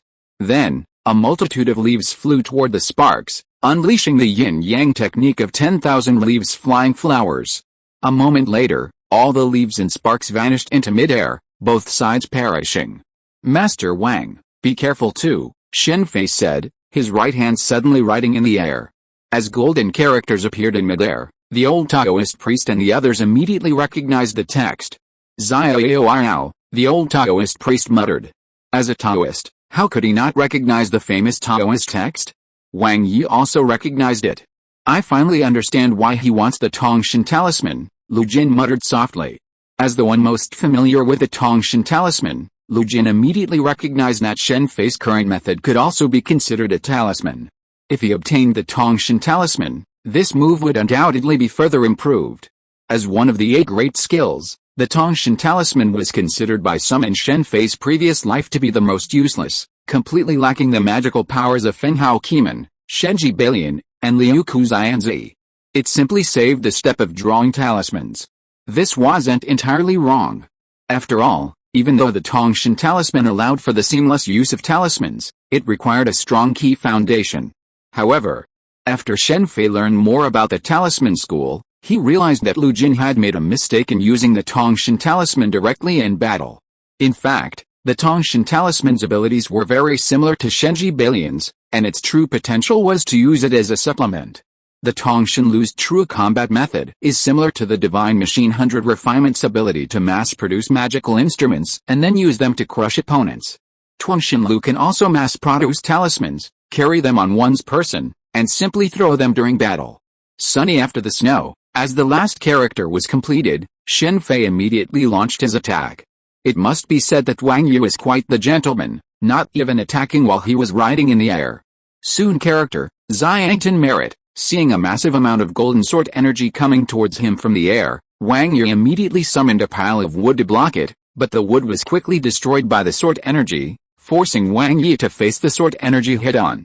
8 Gates Transport. Just as the sword energy was about to strike him, Wang Yi suddenly disappeared from his position. The next moment, a black rift in space appeared about 10 meters to his left, and Wang Yi emerged from it. Think you can dodge it like this? The moment Wang Yi emerged, Shen Fei immediately redirected the sword energy and attacked him. The word Jin, sends a tangle of flowers. Seeing the sword energy approach again, Wang Yi's side immediately transformed into dozens of figures, fleeing in all directions. Dived underground? You're quite clever. Anyone else would have been fooled by you. Anyone else would have assumed Wang Yi's true form was among those dozens of figures and launched a large-scale attack. However, for Shen Fei, this was impossible. With his observation haki, he could clearly sense a living being burrowing deep underground, the word Gen, earth dragon swimming. The alien world's utilization of the 5 elements is profound. Even Shen Fei's 10,000 leaves flying flower style possesses similar abilities. Diving underground is not just for sorcerers, aliens can do it too. Within the new GGO, there's a master of this skill. Earthwalking is one of their methods, and it's said to be a very ancient tradition. During the Conferred Gods War, there was a master of this technique, Tu Xingchen. However, by this time, Earthwalking had fallen into disrepair. This exceptional individual, known in the original novel as capable of Earthwalking, was ultimately defeated by Feng Bao underground. If Tu Xingchen were to learn of this, he'd undoubtedly spring forth and strangle him. Such a shame for Dill. What are you trying to do? Sensing the underground King Yi moving toward him, Shen Fei didn't expose him. Instead, he directed his sword energy, annihilating all his clones above ground. How can we fight this? A surge of sword energy stirred up a cloud of smoke, obscuring the surroundings' understanding of Wang Yi's condition. While everyone else focused on the battle, Zhang Qiulin worried about the next match. Golden Watchman, emerging from the underground beside Shen Fei, Wang Yi immediately unleashed the final, ultimate move of the Feng Hao Qimen. Ma Xianhong, capable of single-handedly fighting numerous temporary workers, remained undefeated, only to be defeated by this move. Golden Watchman is a temporal ability that slows down an opponent by affecting their own time. Puff. Wang Yi, who had used the KO's Golden Watchman, spat out a large mouthful of blood before Shen Fei could even make a move, collapsing with a pale face. How is that possible? Wang Yi's expression was almost identical to Zhu Qing's first encounter with Feng Hao Qimen. Idiot. Shen Fei shook his head slightly at Wang Yi's behavior. Not only was his current strength far superior to Wang Yi's, but the Eye of Agamotto on Wang Yi's body alone was no match for the KO's Golden Watchman. Chapter 360, For Madman, and while the KO's Golden Watchman is incredibly powerful, its power depends on the strength of the opponent. Wang Yi's KO's Golden Watchman had no effect on the old Heavenly Master, nor on Feng Bao. Feng Bao's strength might seem modest, unable to even defeat Baron. This was because Feng Bao fought purely on instinct, employing no techniques at all, much like how Feng Bao's ki ball could only hit a can. If one were to measure the ki contained within his body, Feng Bao would be a rare master in the alien world, reaching the level of divine clarity and inner restraint. Due to amnesia, Feng Bao possessed abundant ki but lacked the ability to utilize it. He even refused to actively practice the old farmer's kung fu, which might be the source of his ki. I know him. Despite his reluctance, Wang Yi immediately conceded defeat. Two Daoists from Longhu Mountain then appeared and helped Wang Yi away. Wang Yi's injuries this time were extremely severe, even worse than the one he'd sustained while using Feng Hao Qimen to calculate the Luotian Dejao. After all, Shen Fei was carrying the Time Stone, so it was a remarkable feat that he didn't die immediately from the backlash. Looks like there's no chance this time. After Shen Fei's victory was announced, Zhang Qiulin, who was watching the match, looked somewhat downcast. It's okay, I'll go bury him, Feng Bao said expressionlessly. Can you really do it, Sister Bao? Hearing Feng Bao's words, Zhang Qiulin instantly became excited. For the unyielding Zhang Qiulin, cheating was irrelevant as long as she could achieve victory. Don't worry, Feng Bao nodded confidently. Bao, this time, you can't win. You're no match for him. Su Sen, standing nearby, immediately objected. What are you afraid of? Let Bao give it a try. Su Si, however, was unfazed. To have trained Feng Bao to become a professional barrier, it was easy to imagine Su Si's character. Hearing Su Si's words, Su Sen fell silent. Isn't he trying to bury me? Feeling Feng Bao's gaze fixed on him, Shen Fei glanced back, a faint smile playing on his lips. While it's possible to discuss the conditions for the Tongshan talisman with Zhang Qiulin, there's absolutely no need. Given Zhang Qiulin's intelligence, he wouldn't accept the Tongshan talisman even if he were granted it. After all, the key body source flow was already causing him considerable stress, and if he acquired another 8 Wonders technique, someone might take a risk. People like Wang Ai and Lu Si might be wary of the Dragon and Tiger Mountain Heavenly Master's mansion and not dare to go too far, but Quan Xing's side was a different story.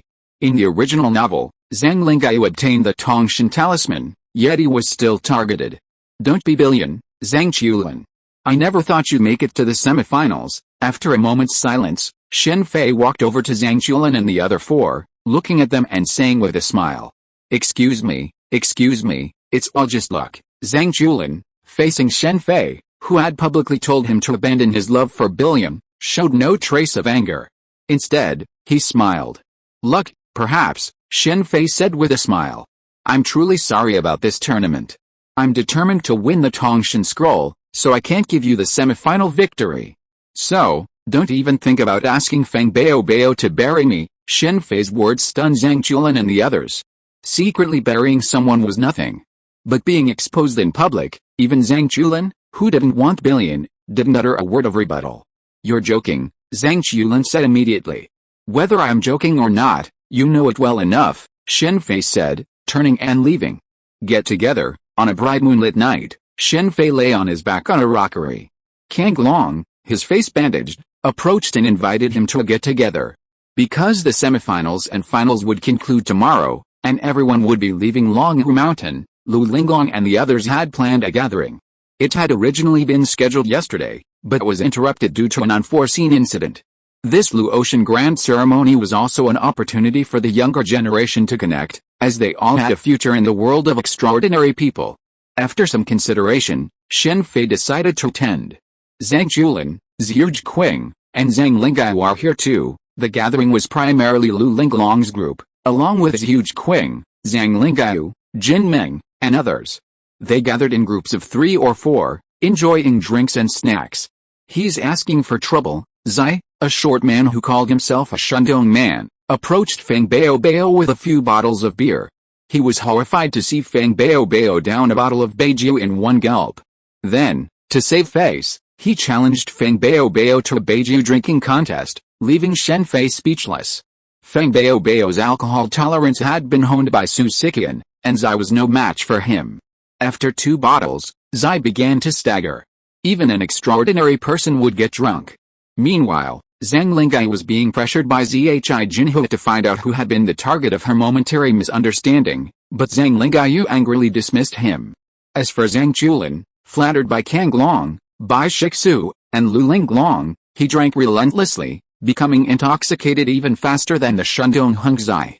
While Kang Long and the others were curious about what Xiaogongshi was, the intoxicated Zhang Julan embarked on his magical journey, walking his bird under the moonlight.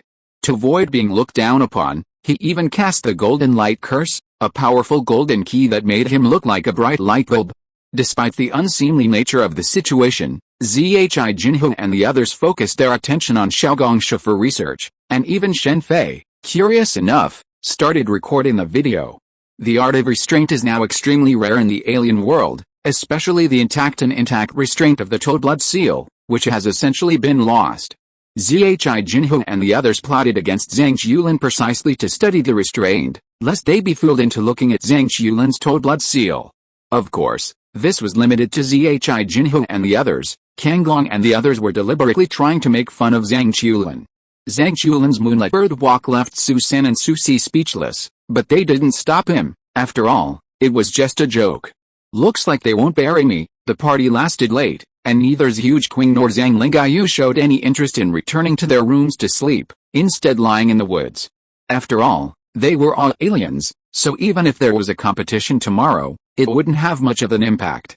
The next morning, the referee announced the start of the semifinals, Shen Fei vs Zhang Julan. As soon as Zhang Julan finished speaking, a powerful golden spell emanated from his body. This scene startled some of the spectators. Zhang Julan had never used the Golden Light Curse in previous battles, relying instead on deception and some trickery. Is this the true strength? Now in the semifinals, Zhang Julan couldn't rely on bluffing, so he had to rely on his own strength. Shen Fei had anticipated Zhang Julan's strength and wasn't concerned.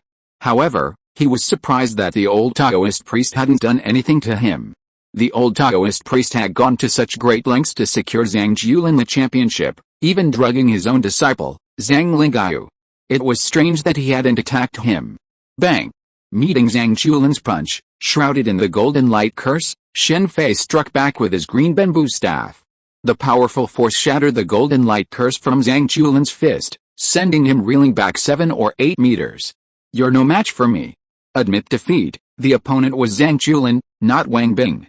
Shen Fei hadn't used any heavy weapons, and his previous attack had only shattered the Golden Light Curse, leaving Zhang Julan unharmed. Admit defeat. No, the real thing begins now. Under any other circumstances, Zhang Julan would have immediately surrendered. He wouldn't fight without needing to. But this time was different.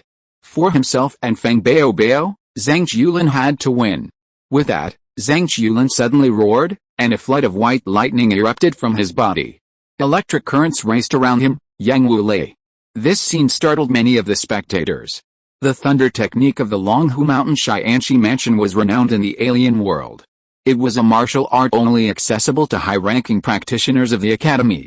Unexpectedly, Zhang Qiulin also possessed it. Palm Thunder. After using Yang Wulei, Zhang Qiulin immediately slammed his right palm towards Shen Fei. A bolt of white lightning immediately emerged from his palm and rushed towards Shen Fei with lightning speed. In fact, the Yin Wulei is the one that truly suits Zhang Qiulin. Zhang Qiulin's Yang Wulei made Shen Fei sigh that Zhang Lingaiyu and Zhang Qiulin should switch their thunder methods. Yang Wulei emphasizes openness and fairness. Only in this way can its full power be unleashed. However, Zhang Qiulin's character dictates that he is not a completely open and above-board person. Just like Shen Fei, he is not a bad person, but he is not an absolutely good person like Lu Jin, the flawless Lu Jin. Bang! Zhang Qiulin's palm thunder was defeated by Shen Fei's casual blow.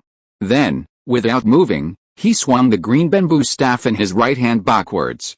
Two bolts of white lightning disappeared without a trace under the shadow of the staff. He uses Yang Wulei just like Yin Wulei. He's a talent. The open and above-board Yang Wulei technique was completely invisible in Zhang Qiulin's hands, but some traces of Yin Wulei could be seen. He used Palm Thunder to attract Shen Fei's attention, while controlling the little white worm from behind, intending to attack Shen Fei from behind. Although Zhang Huai had taught Zhang Qiulin the thunder technique, he disappeared early, so he didn't have time to teach him some of the Yang Wulei techniques. Therefore, Zhang Qiulin could only use his own thunder technique, the Little White Worm series. It must be said that Zhang Qiulin was quite talented. The little white worm he developed was quite powerful and had a tracking effect. Even Feng Xian's 100 Steps Divine Fist was fooled by his Little White Worm series. Don't say I didn't give you a chance. Use your strongest move, or you won't have another chance. Seeing that his attack hadn't harmed Shen Fei at all, Zhang Qiulin lowered his head and fell silent. A hint of resentment flashed in his lowered eyes. On the surface, Zhang Qiulin didn't want to be pitied, but in reality, he also had pride. Little White Worm. After a long silence, Zhang Qiulin began to gather all the lightning in his body, forming a long, snake-like arc. Little White Worm, are you planning to transform into a dragon later? Although Zhang Qiulin's little white worm looked like an earthworm or a snake at this moment, if it were larger and thicker, it could potentially transform into a dragon. But that was a matter of the future. Currently, Zhang Qiulin's concentrated lightning only formed a worm, which Shen Fei then defeated with a simple wave of his hand. I surrender. After Shen Fei defeated the little white worm, Zhang Qiulin immediately conceded. While Zhang Qiulin's talent was certainly impressive, he'd had a 10-year hiatus. Even if his key body's origins were truly formidable, it wouldn't have allowed him to catch up to the likes of Zhang Lingaiyu and Zhu Qing in such a short time, especially in terms of key content. In the original novel, if the old Heavenly Master hadn't drugged Zhang Lingaiyu, Zhang Qiulin's victory would have been impossible. Gai Nai, Zhang Lingaiyu enters. Shortly after the semifinals concluded, the finals began. Upon seeing Shen Fei, Zhang Lingaiyu immediately unleashed Yin Wulei, using his ultimate move, Beijing Canton. A black, electric glittering liquid continuously dripped from his body, spreading rapidly around the arena. This wasn't because Zhang Lingaiyu had accepted Yin Wulei. Rather, this battle hinged on the reputation of the Longhu Mountain Heavenly Master's mansion. For Zhang Lingaiyu, this was a battle he absolutely couldn't afford to lose. Unlike Zhang Qiulin wouldn't fight unless he had no other options or was cornered, or the opponent had pushed him to his limits. For Zhang Lingaiyu, the Longhu Mountain Heavenly Master's mansion was everything to him, and he would not tolerate anyone insulting its reputation. Sucking bones and marrow, turbid heart and eroding wool, this Yin Wulei is quite good, quite suitable for me. While Yin Wulei may not be as famous as Yang Wulei, that doesn't mean it's weaker. In fact, to a certain extent, Yin Wulei is stronger than Yang Wulei. Fighting someone with a Yin Wulei is like being constantly buffed by their opponent's weakness. In a protracted battle, Yin Wulei is superior to Yang Wulei. This is truly Zhang Lingaiyu. Even after Zhang Lingaiyu activated the northern border Kangtan, he didn't wait for it to take effect, but instead charged directly at Shen Fei, giving his Yin Wulei the same feeling as Yang Wulei. This scene made the old Heavenly Master shake his head in disappointment. The best way to use Yin Wulei is to fight a war of attrition, a protracted battle. This is especially true in a match, where limited space allows for significant impact. However, Zhang Lingaiyu forfeited this advantage. Technically, even if Zhang Lingaiyu wanted to, it would have been of no use to Shen Fei. It's time to end this. Facing the charging Zhang Lingaiyu, Shen Fei showed no mercy, sending him flying with a single blow. With a Tongshan talisman within his grasp, he didn't care if his strength was exposed. He's truly more formidable than Zhang Qiulin.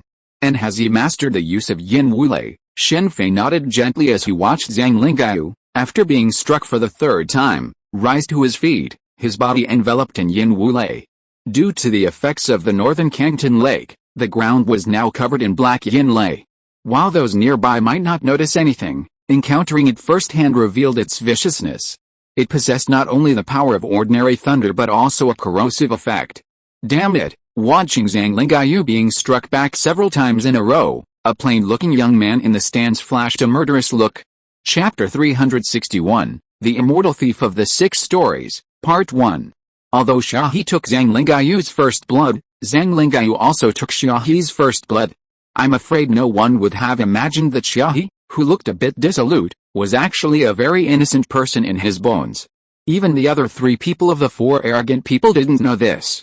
Okay, let's stop everywhere. Seeing Zhang Lingaiyu standing up strongly again, Shen Fei sighed helplessly. He had always shown mercy to Zhang Lingaiyu, but it seemed that Zhang Lingaiyu obviously didn't want to receive this favor, so he had no choice but to knock him out. It's over. Seeing Zhang Lingaiyu lying under his feet, Shen Fei looked at the referee who was a little dull, and said with a calm expression, Guy Nai is victorious. After recovering from the sacred, the referee immediately announced the final result after looking at the old master who had already looked at the side. Young man, you're truly promising at such a young age? Although the result was far beyond many people's expectations, now that the champion had been announced, the old celestial master and Lu Jin had no choice but to step up. I won't be joining Longhu Mountain, so I won't accept the celestial master's degree. Just give me the Tongshan scroll, Shen Fei said without waiting for Lu Jin to speak. Here you go. Lu Jin handed the Tongshan scroll to Shen Fei without hesitation. Thank you, Mr. Lu. With the final champion announced, the Lu Ocean Grand Ceremony came to a close. Most of the spectators began to leave the mountain in groups of 2 or 3. A few glanced at the Tongshan scroll in Shen Fei's hand and left thoughtfully. If the Tongshan scroll fell into Zhang Lingaiyu's hands, most people wouldn't dare to make a move. However, if it fell into the hands of a lone individual with no backing, the situation would be completely different.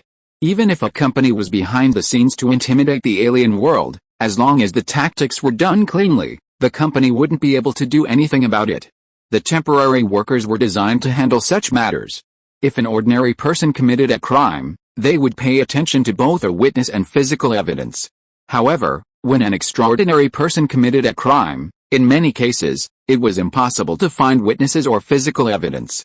For an ordinary person, if they killed someone, trying to cover up the crime would be a very troublesome matter, but for an extraordinary person, it was not a very troublesome matter. Of course, some people left, and some did not. After all, although the competition was over, the Lu Ocean Grand Ceremony had not yet truly ended. The Lu Ocean Grand Ceremony was one of the ritual activities of Taoism. Little brother, you should stay here for 2 more days. I will take you away then. Just as Shen Fei was about to leave, Lu Jin stopped him. Since Mr. Lu said so, then I'm sorry to bother you. Originally, Shen Fei planned to leave and sneak back secretly, but since Lu Jin asked, he took the opportunity to stay. Shen Fei knew the meaning of Lu Jin's words very well. He was worried that he would meet someone from Wang Ai, one of the 10 lords. Shen Fei had beaten Wang Bing so badly that Wang Ai was certain he wouldn't let him go. Furthermore, he now possessed the Tongshan scroll, one of the 8 great skills. Under these circumstances, Wang Ai was even less likely to let him go. It was a perfect way to kill 2 birds with 1 stone. Lu Jin truly deserves the reputation of a flawless life, he thought to himself late at night, lying on his back in bed, gazing at the Tongshan scroll in his hand. It's begun. Shortly thereafter, Shen Fei sat up in bed. His vision revealed that fires were blazing at the Taoist temples behind Longhu Mountain. A large number of figures were pouring into Longhu Mountain, and Quanxing had begun its offensive. They're all cannon fodder, Shen Fei said, appearing instantly on the rooftop. He shook his head slightly as he looked at the Quanxing members already engaged in combat with the Longhu Mountain Taoists in the distance. Quanxing's attack on Longhu Mountain had 3 objectives. The first, of course, was to attack the Xianxi mansion on Longhu Mountain. If word of the attack spread, Quanxing's reputation would undoubtedly soar, allowing them to better recruit new members. Not every alien is willing to be constrained by a company. I possess such immense power, why should I be so cautious when dealing with ordinary people like Inzin? Quanxing, what is Quanxing? It means preserving a trace of one's innate nature from birth, unconstrained by external conditions. This means preserving one's integrity and not burdening oneself with material things. If plucking a single hair could benefit the world, I wouldn't do it. If taking a single hair could harm the world, I wouldn't do it either. This was the fundamental principle of Quanxing when it was founded. Honestly, this philosophy isn't wrong, but unfortunately, later generations misunderstood it, equating it with unbridled freedom. To put it another way, it's like Western absolute liberalism, I can do whatever I want. Liu Yanyan, a member of the corpse-driving clan, joined the group because of this very idea. Why can't I, who have painstakingly cultivated talismans for nearly a decade, use them freely? Quanxing's leadership used this excuse to trick members of Quanxing into causing trouble at the Longhu Mountain Xianxi mansion. The thought of causing trouble at the Longhu Mountain Xianxi mansion, considered a sacred place in the alien world, is very appealing to many within Quanxing. Quanxing's second goal was naturally Feng Baobao. Through Lu Liang's soul-clearing technique, the Quanxing people knew of Feng Baobao's abnormality and sought to understand its hidden secrets, not to mention that Feng Baobao might also be connected to the key body origin and flow, one of the 8 great techniques. As for the third goal, it was Yan Jinsong's memories. The truth behind the Jiaxin rebellion and Wu Zhensheng's disappearance were secrets the Quanxing leadership sought to uncover. Quanxing, due to its ideologies, had been without a leader for over 100 years. Wu Zhensheng's ascension to the position of leader under these circumstances was a significant and untold story. While Quanxing wasn't considered a good group, its lineage was long-standing. It was once considered one of the 100 schools of thought, and its school even existed in Qin's Moon. Of course, due to its ideologies, it wasn't particularly well known within the show, with only a handful of disciples. While the concept is sound, few can truly implement it. Those who can achieve this are considered sages, just like Confucianism. Why did so many problems arise later? The reason is simple, using the ideals of a sage to constrain ordinary people is bound to cause problems. Even Lu Jin, who lived a flawless life, still falls far short of being a sage. Shen Fei, who was watching the distant melee, suddenly moved, taking a step to the left. A flying knife pierced through his original position. Are you trying to lure me in? After a moment's silence, Shen Fei, watching the figure who had thrown the knife at him and then turned and fled, immediately gave chase. You're really luring the snake out of its hole, Shen Fei observed the figure, whose running speed had accelerated due to his pursuit. He couldn't help but smile as he sensed a figure lurking in the distance. Are you after my Tongshan scroll? That's right, it's one of the 8 great techniques. After all, since the other party was trying to lure the snake out of its hole, Shen Fei didn't immediately pursue them, as he sensed another person approaching from behind. One is trying to lure the snake out of its hole, the other is trying to catch the turtle in the jar. How interesting, Shen Fei immediately sensed who was following behind. It was Elder Lu Jin and Lu Linglong's group. Lu Jin was closest to him, while Lu Linglong and the others were following behind him from a distance. Gongqing, I'm sorry to have tricked you. Shen Fei paid no attention to Lu Jin and his group. By now, his observation haki had covered most of the rear area of Longhu Mountain. He could clearly sense that the old Taoist priest was in a remote room in the back. Of course, Shen Fei knew where that was. It was Tian Jinsong's residence. Due to his health condition, Tian Jinsong's residence was remote. Because of Shen Fei's spoiler, the old Taoist priest was personally guarding Tian Jinsong. With him around, Gongqing had walked into a trap, a sheep into the tiger's mouth. If we take into account the company's deployment in Longhu Mountain, and the consequences Shen Fei might inflict for his own ends, this time Quanxing is undoubtedly suffering its heaviest losses in nearly 100 years, even more severe than during the war. Restoring it to its current size will require at least decades of development. Why aren't you running away? Shen Fei saw the figure in front of him suddenly stop and turn to face him, and he also slowly stopped. Because there's no need for that anymore. Come out, As this person spoke, dozens of people emerged from the surrounding woods, each of them looking at Shen Fei with eyes as if they were looking at prey. Who are you? Do you know where this place is? How dare you act so recklessly here? Shen Fei didn't recognize most of the people around him, only a few looked familiar. Of course we know where this is. The Xianxi mansion in Longhu Mountain, but we are Guangxing. Shen Fei's words caused a burst of laughter from the surrounding people. Guy Nai, I know you're quite powerful, but against so many of us, you don't stand a chance. Hand over the Tongshan scroll, and we'll let you go, a short, blue-shirted, slightly wretched old man said as he stepped forward. As he spoke, the people surrounding him slowly took 2 steps forward, further intimidating Shen Fei. Do you think I'm an idiot? You want the Tongshan scroll? Dream on. Even if I destroy him today, I won't give it to you, Quanxing, Shen Fei said as he produced the Tongshan scroll with his left hand, exuding a breath as he gripped it tightly. How dare you? Shen Fei's action stunned the Quanxing crowd. They hadn't expected Shen Fei to be so aggressive. Some wanted to attack directly, but were immediately stopped by the wretched old man. You can indeed destroy the Tongshan scroll, but that doesn't matter to us. We don't have it anyway. But you'll lose the 8 great skills you worked so hard to obtain. The wretched old man was quite impressive, undeterred by Shen Fei's actions. Don't worry, we're not looking to take the Tongshan scroll completely. We just want a copy. The Tongshan scroll was a secret manual. The original and the copy were identical. I can't trust Quanxing. If that's the case, don't blame us. Go ahead and kill him. The Quanxing people simply didn't have the option of letting Shen Fei leave because they feared he'd destroyed the Tongshan scroll. Haha, Yuan Tao, you're truly shameless. You brought so many people to deal with a junior. Just as the Quanxing people were about to attack, a burst of laughter suddenly echoed from the air, and a figure appeared in front of Shen Fei. It was none other than Lu Jin. With Lu Jin's appearance, Lu Linglong and her group appeared from the periphery of the Quanxing group, forming a counter-encirclement and surrounding them. Lu Jin, you're plotting against me. The old man, whom Lu Jin called Yuan Tao, immediately turned grim upon seeing Lu Jin. Seeing Lu Linglong and the others around him, he immediately understood what was going on. Little brother, I'm sorry for taking advantage of you. I owe you a favor. Lu Jin began to apologize to Shen Fei.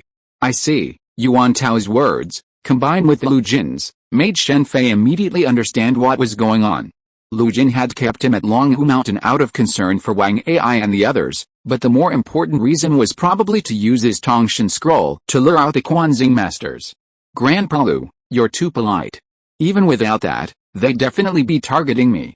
I should rather thank you, Grandpa Lu, for resolving a problem for me. No matter what, I took advantage of you. Don't worry, I'll have a proper talk with Wang Ai. Having grasped this, Lu Jin said nothing more. Instead, he turned and stared at Yuan Tao in front of him with murderous intent. Yuan Tao, meanwhile, glared at Lu Jin with resentment. The hatred between these two was deep-seated. Lu Jin had once been a disciple of the S.H.I.E.L.D. sect, but the sect was wiped out by Yuan Tao's father, and Quanxing's men. Later, Lu Jin, seeking revenge, pursued the Quanxing members relentlessly, including Yuan Tao's father, who had died at Lu Jin's hands. Now, the resentment between the two was truly intense. Yuan Tao, I won't let you escape this time, Lu Jin declared, his right hand instantly drawing a talisman in the air. It was this Hungai Sect's 5 Thunder Talisman, 4 in a row. Quadruple Thunder Talisman, the power of the 4 talismans unleashed simultaneously, forming a massive, meter-thick bolt of lightning that barreled towards Yuan Tao. Boom! The massive bolt struck Yuan Tao directly, its electric current radiating outward, sending the Quanxing members scrambling to the side. When the smoke cleared, a crater roughly 3 meters deep, blasted from the ground by lightning, was revealed. Surprisingly, Yuan Tao remained unharmed. A protective shield of condensed ki appeared around him, and a strange bead appeared on his palm. Thank goodness I, Zhou have completed this, otherwise this would have been a real disaster. Yuan Tao, standing within the protective shield, shouted to the group around him. What are you all just standing there for? Why don't you attack? As Yuan Tao spoke, the surrounding Quanxing members immediately attacked Lu Linglong and her group, then fled. Quanxing lacked a sense of camaraderie. They had gathered so many people for a common goal, the Tongshan Talisman. Now that Lu Jin had appeared, it was clear that the Tongshan Talisman was impossible to obtain. Naturally, They fled immediately. These people were unlike the cannon fodder at the front mountain, they were the true backbone of Quanzing. Not only them, but Yuan Tao himself, too, followed suit. After his roar, he immediately retracted the beat and fled. Chapter 362, The Immortal Thief of the Six Stories, Part 2. Yuan Tao, you can't escape today. Seeing Yuan Tao flee, Lu Jin, completely ignoring the other Quanzing members, immediately drew a talisman with his right hand. This talisman then transformed into a stream of qi that spread throughout Lu Jin, who then immediately pursued in the direction of Yuan Tao's flight. God of Speed, Ding Dai's curse, Shen Fei naturally recognized the talisman. It was a talisman commonly used by members of the talisman sect, a talisman used to increase speed. With the added power of this talisman, the fleeing Yuan Tao was quickly caught up by Lu Jin. Damn it, Lu Jin. Stupid. Hurry up, Rabbit Lord. Yuan Tao, startled by Lu Jin's rapid pursuit, shouted at a tall, seemingly unintelligent figure beside him.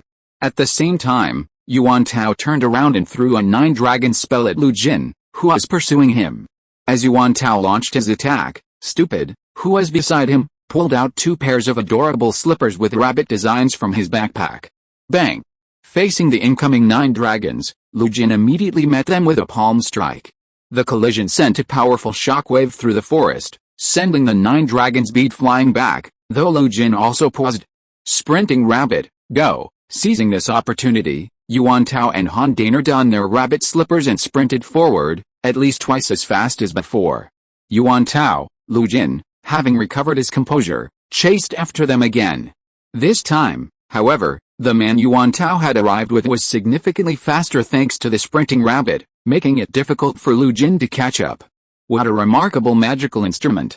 If you can create such a footwear magical instrument, why not create one you can wear at all times? Is it a matter of your refinement skills? Although Yuan Tao was a refiner, the gap between him and Ma Xianhong was vast. Ma Xianhong's body was covered in magical instruments, while Yuan Tao had only forged one in his lifetime, his 9 dragons. Ma Xianhong's weapon refining skills don't represent the overall skill level of weapon refiners in this world.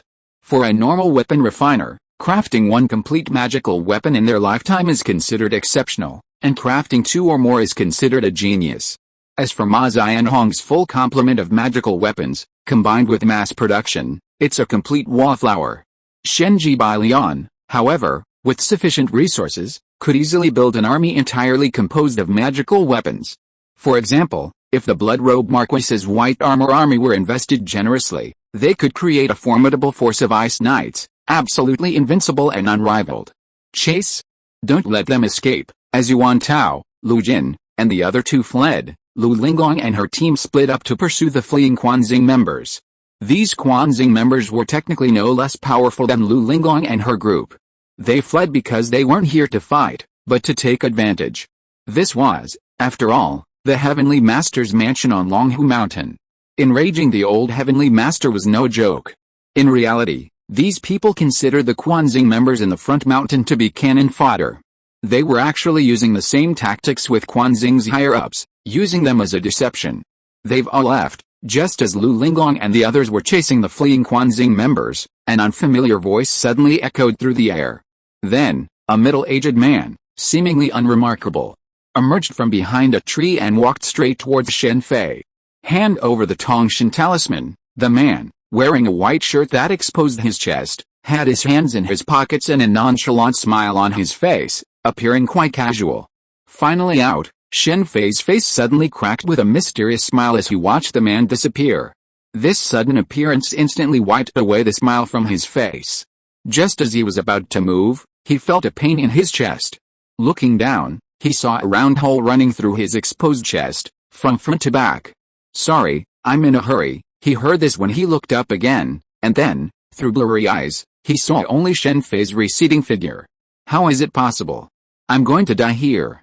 Who the hell was that guy? Feeling the excruciating pain within his body, the man's face betrayed a deep sense of resentment, but even his resentment couldn't prevent his death. Wasting my time, Shen Fei, chasing after Lu Jin and the others, shook his head inwardly. If it weren't for this guy, he would have chased Lu Jin earlier. To Shen Fei, this was just a matter of dispatching a Quanzing member who had blocked his path. Little did he know that this man was one of Quanxing's top brass, the corpse demon Tu Junfang, a master on par with Quanxing's 4 madmen and 6 thieves. In the original novel, this master had participated in the siege of the Old Heavenly Master, and even after being struck by the Old Master, he was only seriously injured but not killed. He was feared by many in the alien world. His abilities were no less impressive than those of the 4 arrogant deities of wine, sex, wealth, and fear, and in some respects, even surpassed them. It was a pity that such a rare master in Quanxing was eliminated by Shen Fei as an ordinary member. Shen Fei, chasing Lu Jin and the others, heard a loud roar from the front and immediately increased his speed. Shen Fei had no fear of losing Lu Jin's reach. His observation haki was fixed on him. 4 more people have appeared. We've fallen into a trap. It's all a trick. Using his observation haki, Shen Fei sensed 4 more people on Lu Jin's side. Unsurprisingly, they were the 4 arrogant deities. While Lu Jin was attempting to lure out Quanxing's top brass with Shen Fei's Tongshan scroll, Quanxing also seized the opportunity to eliminate Lu Jin. However, Quanxing proved to be one step ahead, and Lu Jin fell into the trap. Quanxing's people hated Lu Jin to the core. Over the years, Lu Jin's men had eliminated numerous Quanxing figures, Yuan Tao's father being just one of them. The hatred between the 2 sides was truly deep. Is this the 3rd level of reverse life? When Shen Fei arrived, Lu Jin's entire body was radiating an incredibly powerful ki, his eyes glowing red, as if possessed by a demon. Shen Fei had some understanding of Lu Jin's martial arts. After all, before its annihilation, the San-Yi sect was a prominent sect in the alien world, particularly the San-Yi sect's 3rd level of reverse life, a martial art said to be capable of reaching the realm of immortality. At birth, a person possesses a single innate ki, which materializes into every part of their body. This is called Shun. Following the natural order of things leads to certain death, while rebellion offers a glimmer of hope. Reversing one's ki to the point of achieving the state of the innate ki is known as the 3rd level of reverse life. Simply put, it involves reversing one's meridians and flowing ki in reverse. This reverse flow of ki can temporarily transform the blood in one's internal organs and bones into ki. With sufficient ki, even injuries can be healed through ki. This is a powerful martial art, but it also requires exceptional talent to master. As expected of Mr. Lu, he's mastered the 3rd level of reverse life to such a high level. Sadly, Master Lu must die today. A portly monk, beaming, watched the besieged Lu Jin from the sidelines. Beside him stood a seemingly amiable woman. In another location, no one would have guessed this person was Dao Mei, the intestine-piercing poison, one of the 4 madmen of Quanxing. Her seemingly benevolent smile was actually the smile of a demon luring one to hell. Gunning, the thunder smoke cannon, possessed the 12 emotional restraint formation, an innate ability that influences a person's emotions by affecting their 12 meridians. A fight with Gauning would be a significant loss before it even began. Dao Mei, the intestine-piercing poison, soothes others and weakens their defenses.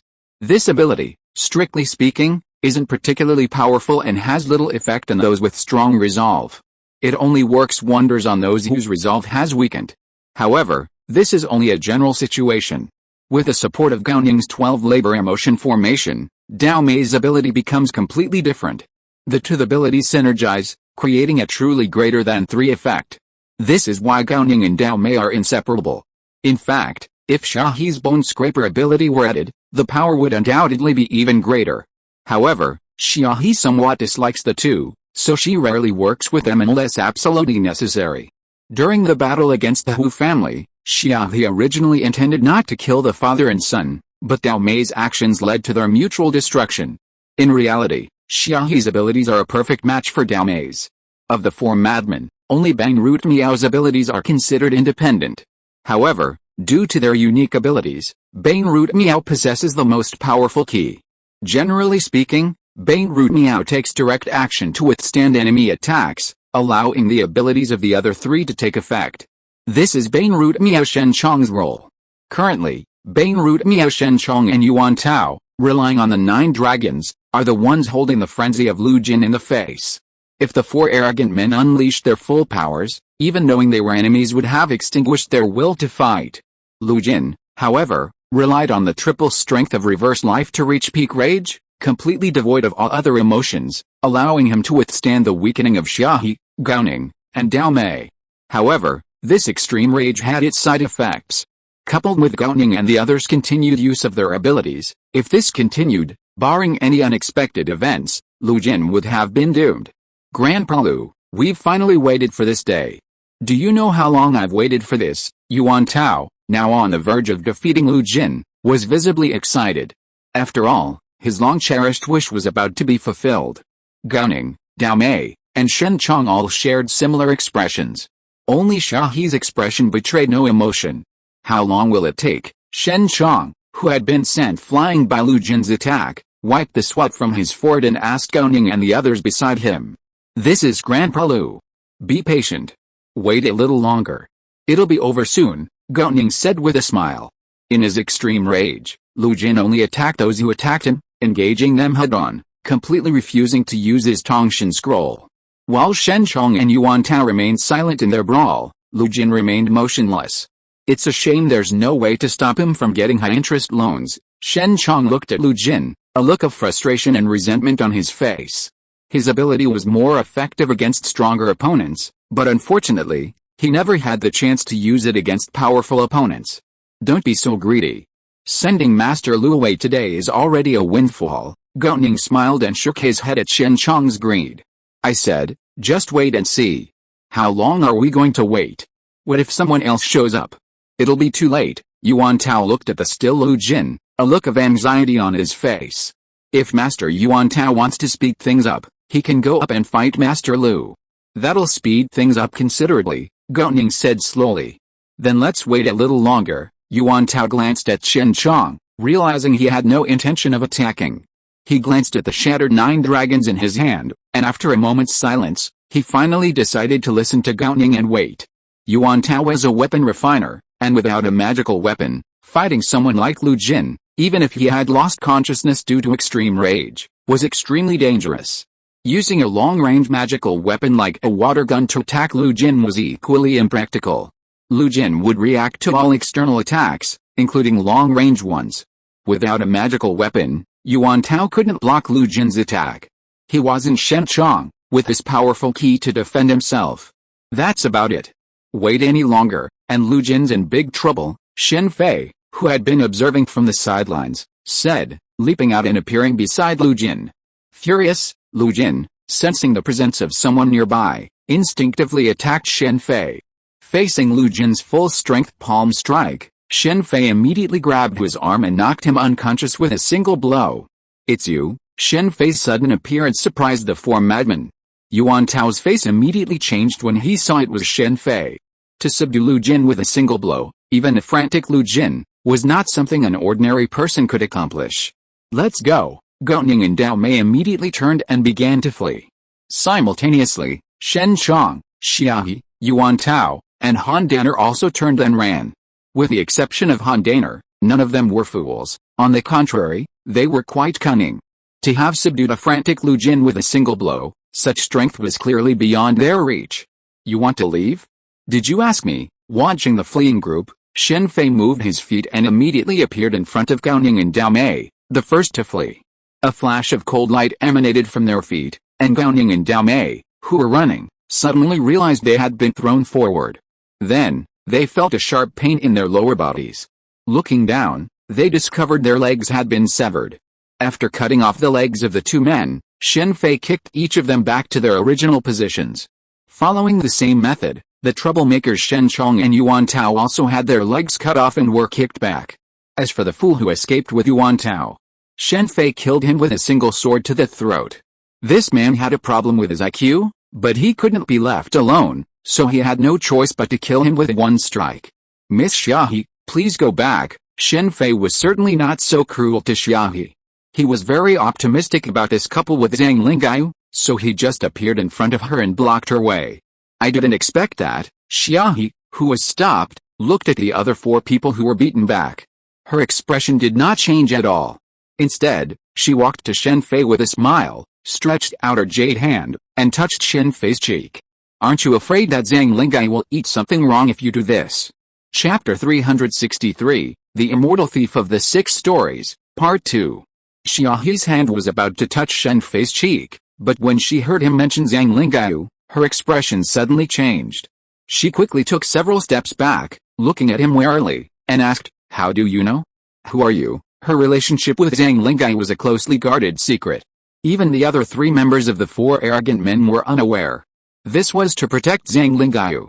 If the alien world learned of their relationship, it would severely damage Zhang Lingai's reputation. It might even lead to Zhang Lingai being expelled from the Dragon Tiger Mountain Heavenly Master's mansion. Of course, this was generally speaking, as S.H.I.E.L.D didn't know the old Heavenly Master's personality. "Why do you keep asking this question?" Shen Fei was speechless after being asked "Who are you?" several times in a row. However, it was no wonder these people asked such questions. Generally speaking, powerful aliens don't appear out of thin air in the alien world. Even powerful aliens have to slowly build their reputation. It's impossible for someone to just hide away and become invincible in the alien world before appearing. At this moment, Shen Fei, using a pseudonym Gai Nai, had become a target for many, including the company. After all, Gai Nai was completely unheard of before the Luotian Grand Ceremony. Everyone in the alien world wants to know the identity and charm of the person who caused Zhang Lingai to have a sudden change of mind. They probably never imagined that the target of that sudden change of mind was none other than Quanxing's bone scraper, S.H.I.E.L.D. Shen Fei mentioned the phrase sudden change of mind several times, causing S.H.I.E.L.D. to blush. Meanwhile, Shen Chong and the others, whose legs had been severed and kicked back, were stunned upon hearing this news. How could they not learn from their mistakes? Shen Fei spoke as several green bamboo sticks appeared around him, hurling them at Shen Chong, Gowning, and the others who were still trying to escape despite having their legs severed. For ordinary people, the pain of having their legs severed would have been overwhelming, rendering them unable to move. However, Shen Chong and Gowning were different. They were powerful inhumans. After acupressure to staunch the bleeding, they used their hands to escape to the side of the woods. This time, they had learned their lesson. Instead of fleeing in one direction, they separated, greatly increasing their chances of escape. If anyone was caught, it would be their own bad luck. Unfortunately, their movements were all detected by Shen Fei's observation haki. Upon detecting their movements, the green bamboo sticks immediately penetrated Shen Fei and the others' shoulder blades, pinning them to the ground. Too bad you haven't learned the immortal trapping talisman yet. The Tongshan talisman contains a talisman specifically designed to trap people, using ki to form a cage. Lu Jin knew this move. Bang! Just as Shen Fei attacked the others, S.H.I.E.L.D. suddenly slapped Shen Fei's chest. Shen Fei sensed S.H.I.E.L.D.'s sudden movement, but he didn't dodge, allowing S.H.I.E.L.D.'s palm to strike him directly. It's just a bone scraper, nothing more. Shen Fei allowed S.H.I.E.L.D. to strike him, wanting to feel her innate ability. However, perhaps because he was too powerful, S.H.I.E.L.D.'s ki didn't inspire any desire in him. If you want to be with Zhang Lingai, it's best to leave Quanxing. While the old Taoist priest doesn't care about your status, others might not. Shen Fei said this, and walked past S.H.I.E.L.D. He had no intention of killing her. After all, even in Quanxing, S.H.I.E.L.D. hadn't done anything particularly bad, and she could still be saved. What do you mean? After a moment's silence, S.H.I.E.L.D. didn't leave immediately, but followed Shen Fei. Don't you understand? What I'm saying is, you can go directly to the old Heavenly Master right now and tell him that Zhang Lingai bullied you. I'm sure he'll make the decision for you. The Taoist priests of the Heavenly Master's mansion on Mount Long who don't forbid marriage. In fact, in modern society, even some monks marry. Quanxing's for madmen. It's time to get going. Shen Fei, approaching Shen Chong and the others who were pinned to the ground, greeted them with a smile. S.H.I.E.L.D., help me. Upon hearing Shen Fei's words, Shen Chong, Gowning, and the others immediately looked towards S.H.I.E.L.D., hoping she could intercede for them. Don't count on her saving you. Do you think I'm letting her go because of her relationship with Zhang Lingai? Shen Fei said with a hint of a sneer. I let her go because she didn't commit any serious crimes. But you are different. Thunder Smoke Cannon Gowning, Intestine Poison Dao Mei, and the Root of Trouble Shen Chong, you've committed countless evil deeds. As Shen Fei finished his words, a bamboo suddenly appeared from thin air in his right hand and pierced directly through Thunder Smoke Cannon Gowning's neck. Didn't you try the 12 love array before? It didn't work on me. Mercy, Shen Chong said, about to beg for mercy, but Shen Fei followed suit and killed the man with the same surname, and Dao Mei did the same. The only survivor was the weapon refiner Yuan Tao, who stared at Shen Fei in horror. 3 of the 4 arrogant men had perished before him, leaving him utterly terrified. However, Shen Fei had no intention of killing him yet. After all, Yuan Tao was also a weapon refiner, albeit a far cry from Ma Xianhong. However, he had forged the 9 dragons and even trained Han Daner to become a refiner. His knowledge of weapon refining techniques could still be very useful to Shen Fei. Once Shen Fei obtained Ma Xianhong's self-cultivation furnace, he could easily mass-produce the 9 dragons, which Yuan Tao had spent his entire life crafting. While the 9 dragons weren't particularly useful to Shen Fei right now, they were magical instruments. While he couldn't use them himself, many people around him could. Shen Fei carried Yuan Tao into the woods. After a while, he emerged alone. Yuan Tao was immediately knocked unconscious and fell into the devouring sack. With the devouring sack, he no longer needed his incredibly convenient large ramp. As he emerged, he saw Sha-He standing before the other 3 arrogant men, looking somewhat downcast. Even though Sha-He disliked the other 3 arrogant men, she had known them for so long, and seeing them die before her was a moving sight. Looks like I have to treat him first. Shen Fei ignored Sha-He and walked over to the collapsed Lu Jin, examining him. He was in very poor condition. After all, Shen Fei had knocked him unconscious instead of waking him up like the old Taoist priest. Shen Fei didn't have the same methods as the old Taoist priest. This is the only way I can do it. Not having the old Taoist priest's methods didn't matter. Shen Fei had other methods, like the Archangel S.H.I.E.L.D. Could you please turn around and close your eyes? I need to treat Mr. Lu Jin. This is my unique method, and I don't want anyone to see it. Upon hearing Shen Fei's words, Sha-He immediately turned around and closed her eyes. Sha-He was a very intelligent person, and she certainly understood that sometimes knowing too much is not a good thing. In fact, for Shen Fei, treating Lu Jin didn't matter to Sha-He, even if she saw him. Otherwise, he wouldn't have just told her to turn around, but knocked her unconscious. Even if Sha-He knew about the Archangel S.H.I.E.L.D., it wouldn't matter. He would never use the Gai Nai identity again. Just like Wei Zhuang's identity, once the matter with Ma Xianhong was over, Wei Zhuang wouldn't reappear. Those who wanted to investigate could do so, he simply didn't care. Yes, Yuan Tao. Lu Jin quickly regained consciousness at the Archangel S.H.I.E.L.D. He immediately leaped to his feet and searched everywhere, trying to locate Yuan Tao and the others. This is it. Lu Jin soon spotted the 3 bodies on the ground, then Shen Fei and Sha-He. I never thought I'd be so wrong. The condition of Shen Chong and the other 3 bodies made Lu Jin's expression grow serious, and his gaze towards Shen Fei changed. The green bamboo sticks found on the 3 bodies looked identical to the ones Shen Fei had used before. Mr. Lu, you're very polite, Shen Fei smiled and nodded. But I didn't expect you to be caught in the same trap as those otherworldly people, Lu Jin said, turning his attention to Sha-He, his eyes filled with murderous intent. 3 of the 4 madmen were dead, while Sha-He remained unharmed by Shen Fei's side, prompting Lu Jin to immediately suspect something was wrong.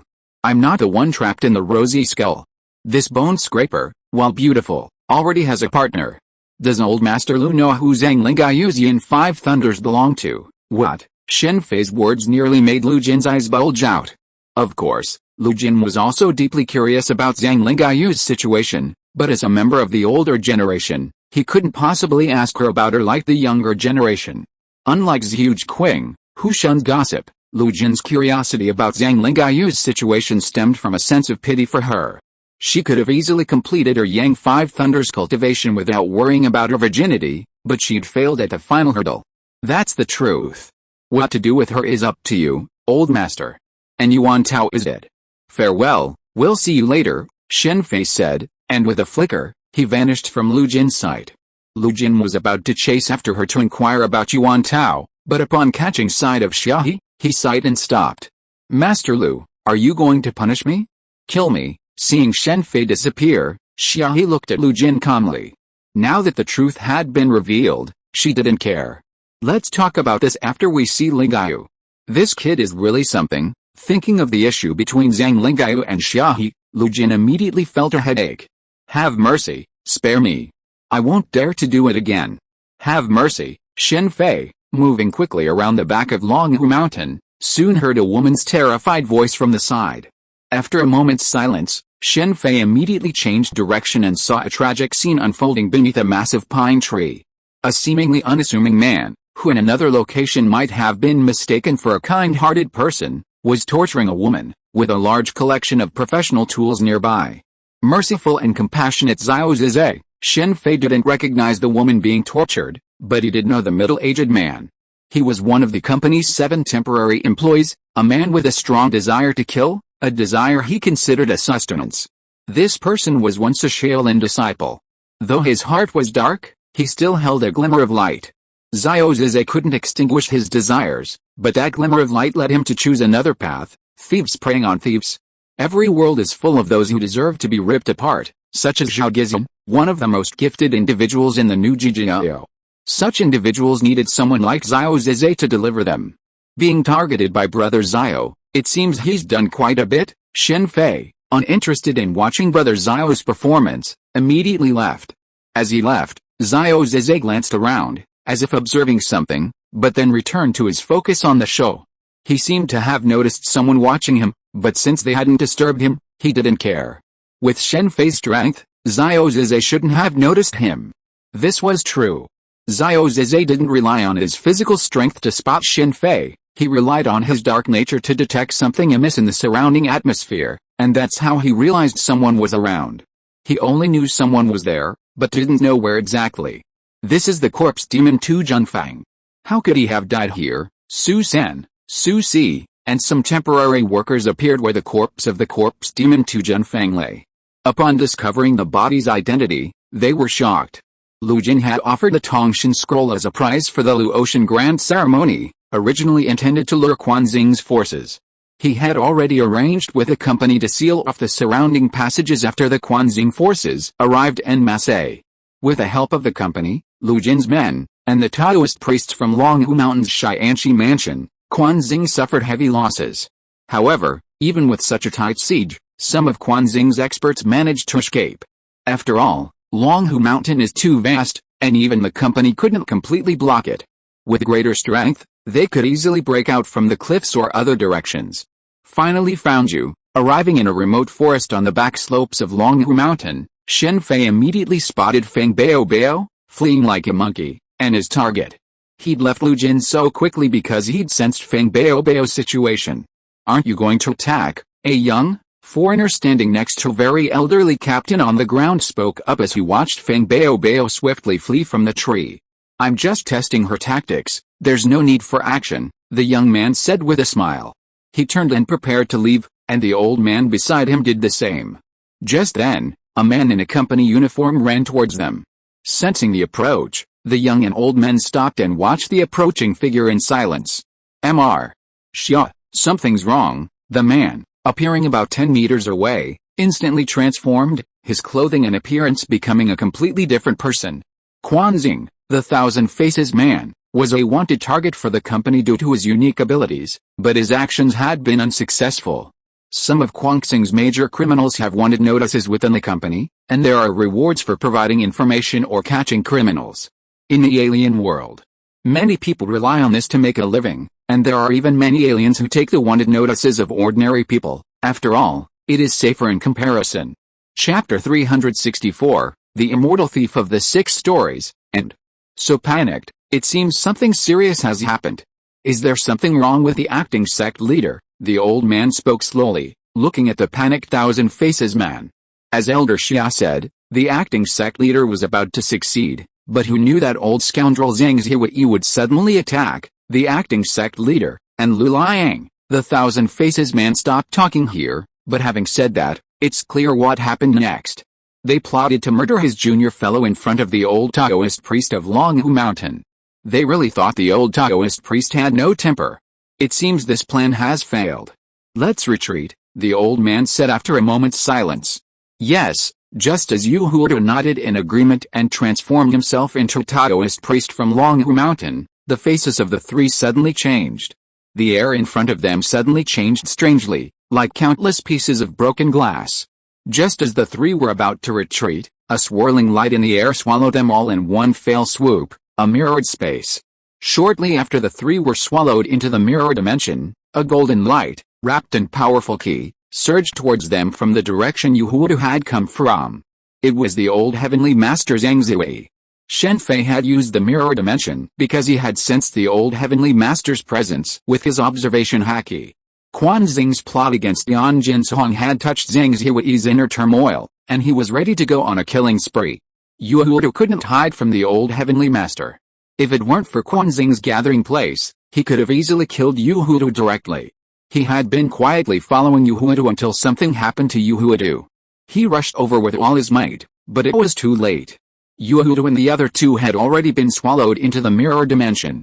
What's this? Yu Huidu, terrified by the close proximity of the old heavenly master, retreated repeatedly, even falling to the ground as his legs gave way. The thousand-faced Yu Huidu was a coward, and naturally, he was terrified by the old heavenly master's furious charge. What a bizarre ability. It's like being in another dimension. Even a figure like the old heavenly master can't detect it. Who are you, sir? What do you want? Compared to the terrified domain painting Poison, the other two seemed remarkably calm. The elderly S.H.I.E.L.D King even sighed. Meanwhile, the old heavenly master, having found no sign of him outside the mirror dimension, simply left. What do you want? It's simple. I'm here to obtain the 8 wonders, Shen Fei spoke, appearing beside the ghostly Baron. Although Baron immediately retreated, the disparity in power meant he had no way to evade Shen Fei's attack. He was instantly subdued by Shen Fei, staring at him in astonishment and surprise. The 8 wonders, are they for the 6th treasury immortal thief? S.H.I.E.L.D King wasn't particularly surprised. After all, he had worked with Baron for some time and was familiar with his cultivation techniques. As for whether Baron coveted the 6th treasury immortal thief, only he could guess. But it seems likely that he'd noticed it. After all, this technique can significantly extend lifespan. Don't be fooled by Baron's youthful appearance, he's actually only a few years older than S.H.I.E.L.D King. Looking at the aged S.H.I.E.L.D King, then comparing him to the younger Baron, only a saint would be tempted. The reason S.H.I.E.L.D King didn't acquire the 6th treasury immortal thief was simply because Baron's strength was comparable to his. With the 6th treasury immortal thief, Baron's key concentration would be comparable to that of the troublemaker, Shen Chong. Of course, this was just Shen Fei's speculation. The 6th treasury immortal thief, it's actually one of the 8 great techniques. Upon hearing this information, Yu Huidu cried out, but then felt a pain in his body and lost consciousness. S.H.I.E.L.D King, Quangxing, you're probably the oldest member of Quangxing. Do you want to save your life? After using his devouring sac to collect the unconscious Baron and Yu Huidu, Shen Fei turned his gaze to S.H.I.E.L.D King. While the aliens and under 1% aren't particularly powerful, with the exception of the old heavenly master, this world is essentially a martial arts world. However, even beyond the 8 great skills, this world also possesses numerous techniques with immense potential. It's just that, perhaps due to the nature of the world, these techniques haven't been fully realized. For example, Xiao Zhang and Haki can blast a person's soul out of their body. Xiao's martial arts aren't particularly strong in the alien world. If you were in Qin's Moon, he'd probably be considered a top-tier expert. However, within Qin's Moon, even the yin-yang school barely dabbles in the knowledge of the soul and is practically incapable of blasting it out of a person's body. Then there's the 3 corpses of the corpse demon Tu Jianfang, another truly bizarre martial art. Of course, these 3 corpses are completely different from the legendary 3 corpses slain to achieve enlightenment. There's also the Tang clan's Dan Devouring, the Zhuge clan's Samadhi True Fire, and so on. S.H.I.E.L.D King's technique is equally remarkable, the Wuao Divine Mask. This technique harnesses the power of faith, allowing one to transform into mythical characters and fight, such as Nezha, Sun Wukong, and Gate Gods. Wang Zhenqiu, one of the temporary workers, learned a divine mask from S.H.I.E.L.D King. In the world of under 1%, Wang Zhenqiu's knowledge is the most diverse, having mastered a bit of everything.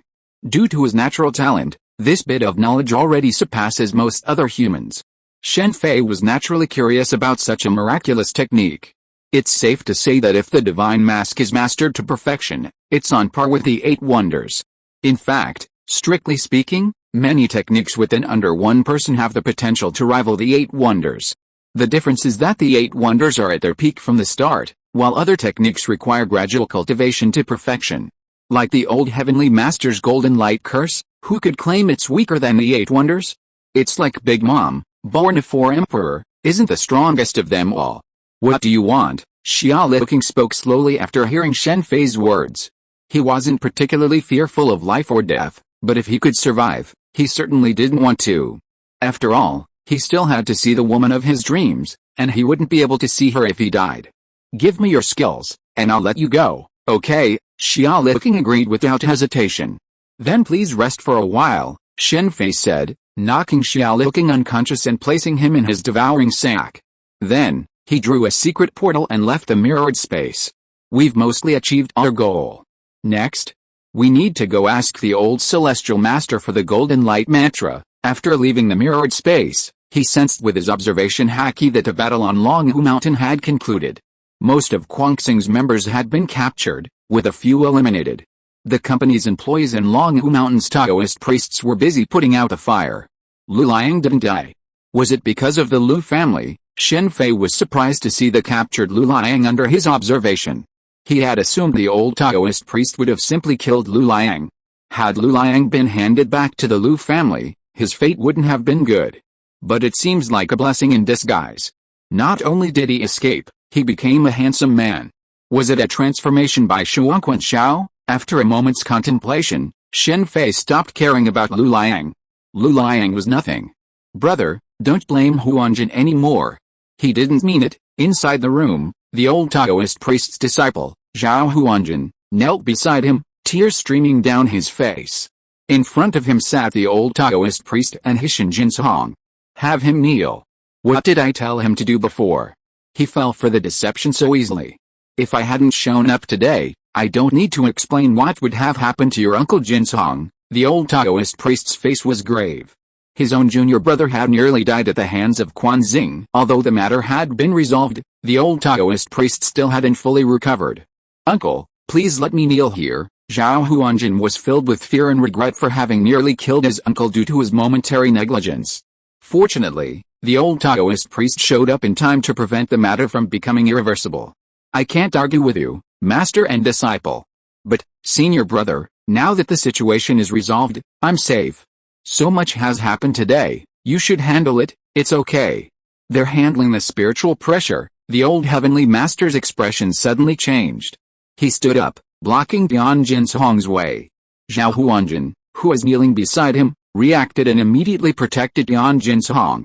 He had already made a mistake once, and this time, Zhao Huanjin was determined that no one would harm his uncle unless he died. It's you. The old heavenly master's expression immediately changed when he saw the figure outside the door. This person was none other than the mysterious man he had previously fought deep in the back mountains, the one who had warned him about Dian Jinsong's safety.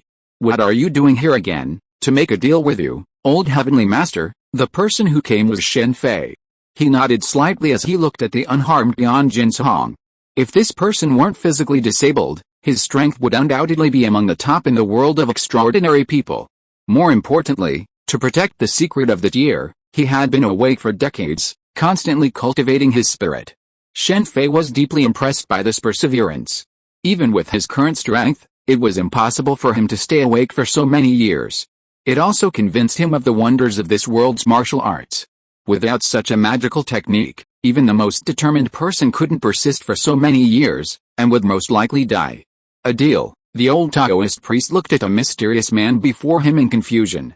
Yes, I can fully restore him to normal, Shen Fei said slowly, pointing at Dian Jinsong, who was sitting in a chair. What do you want? The old Taoist priest asked immediately after hearing Shen Fei's words, his expression revealing rare excitement. For years, Zhang Zhihui had been trying to restore Dian Jinsong's health, but even though he was already the best in the world, it had made no difference to Dian Jinsong's injuries. The Shuangquan hand could indeed heal Dian Jinsong's injuries, but by the time it appeared, Dian Jinsong was already dead. Brother, don't be fooled, Dian Jinsong shouted hurriedly from the side. Don't worry, I won't ask for the secrets of the Longhu Mountain Shi mansion. Shen Fei was deeply curious about the Shi degree, but it was clear that even if Zhang Zhihui agreed, Dian Jinsong wouldn't agree. I need some cultivation techniques from the Longhu Mountain Shi mansion, including the Golden Light Mantra, the Yang 5 Thunders, and the Yin 5 Thunders. He could obtain the 6 Treasury Immortal Thief and the Divine Mask through robbery and coercion, but for the old Xianqi, Shen Fei preferred a trade, just as he had done with the Wudang sect. Is that all? Is that all? Shen Fei nodded slightly at the old Xianqi's question. Brother, you can do this? It's not worth it, Dian Jinsong shouted. If I can heal your injuries with a mere external object, what's not worth it? The old Xianshi waved his hand, signaling Tian Jinsong to stop talking. He then ordered, Huanjin, go to the library and bring all the secret manuals. Yes, Zhao Huanjin said, and quickly left. Then let's begin. Shen Fei hadn't considered waiting until he had the secret manual before starting treatment. Upon hearing the old Taoist priest's agreement, he immediately produced the Archangel Psi card. He still trusted the old Taoist priest's credibility, and more importantly, he wasn't afraid of him reneging. As the Archangel Psi was released, a golden-haired angel emerged from the air. Under its breath, Tian Jinsong's disabled body slowly transformed. His lost hands and feet slowly recovered, and his utterly shattered meridians also slowly began to mend. This miracle filled Tian Jinsong with overwhelming excitement. He had never imagined that after all these years, recovery would be possible. Standing beside him, the old Taoist priest, Zhang Xihui, was also incredibly excited. His long-cherished wish had finally come true. A moment later, the archangel vanished from the air, and Tian Jinsong immediately stood up from his chair, pacing the room excitedly as he gazed at his restored hands and feet. "Uncle Master!" A sudden cry rang out from outside the room. Zhao Huanjin tossed aside all the secret manuals in his hands and excitedly rushed toward Tian Jinsong. Shen Fei gently shook his head at Zhao Huanjin's loss of composure. With a wave of his right hand, all the secret manuals flew into his hands, 14 in total. "The goods are cleared. Farewell," Shen Fei said, and vanished from the room. Now that he had the goods, there was no need to leave them behind. Wait a moment, the old Taoist priest finally realized what was happening, but by then, Shen Fei had vanished without a trace. Gainai? The company has no record of this man. He was able to kill the 4 madmen, and perhaps even the corpse demon Tu Junfang died at his hands. It's strange that such a powerful person has no reputation here. In the square behind Longhu Mountain, a large number of wounded lay on the ground. They included Guangxing personnel, the company, Taoist priests brought by Lu Jin, and Taoist priests from Longhu Mountain's Xianshi mansion. Now that the battle was over, the company had sent personnel to provide medical treatment for the injured from Guangxing. At the edge of the square, Lu Jin, Su San, and Su Si were discussing Gai Nai's intelligence. Comparing the bodies of the 4 arrogant men, Shen Chong, and others, they speculated that the corpse demon Tu Junfang had also died at the hands of Shen Fei. Could he have come from abroad? Su Si began to express his thoughts. It had to be said that Su Si's speculation had some truth to it. After all, a powerful alien couldn't just appear out of thin air. There were many powerful aliens in China abroad, especially in those chaotic areas. Due to the suppression of the company and the 10 lords, the aliens in China were greatly restricted, but there were no such restrictions abroad. For example, if Zhao Yizhong went abroad to cultivate his 7 evils, no one in China would bother him. If you're listening to this novel on a channel other than Fanfic World, it means they downloaded and uploaded it without effort. We cordially invite you to visit our channel, Mundo Fanfic Novelis. There you'll find the original version of this story and you can explore many other novels of various genres. We're waiting for you to immerse yourself in a world of incredible novels. Chapter 365, Detaining Spirits and Sending Generals. I'll trouble you guys at the company. I'll also have someone investigate. After a brief discussion, finding no further information on Gai Nai, Su San, Su Si, and Lu Jin decided to return and mobilize their own connections to investigate Gai Nai's situation. From both the company's perspective and that of the 10 lords, a powerful figure like Gai Nai, with his mysterious origins, always presented a troubling situation. After their discussion, Su San, Su Si, and Lu Jin immediately separated. Su San and Su Si handled the aftermath, while Lu Jin went to consult the Elder Celestial Master. He needed to discuss the matter between Zhang Lingyu and Xia with the Elder Celestial Master. After all, Xia was well known, and if word of Zhang Lingyu's relationship with her spread, it would be a significant blow to the reputation of the Longhu Mountain Celestial Master's mansion. Of course, there was a way to preserve the reputation of the Heavenly Master's mansion, and that was to expel Zhang Lingyu from the organization. However, the specifics of how to proceed would be determined by the Elder Celestial Master.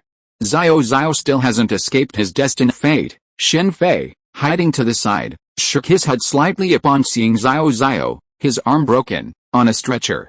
Xiao was a good person, but his luck wasn't quite right.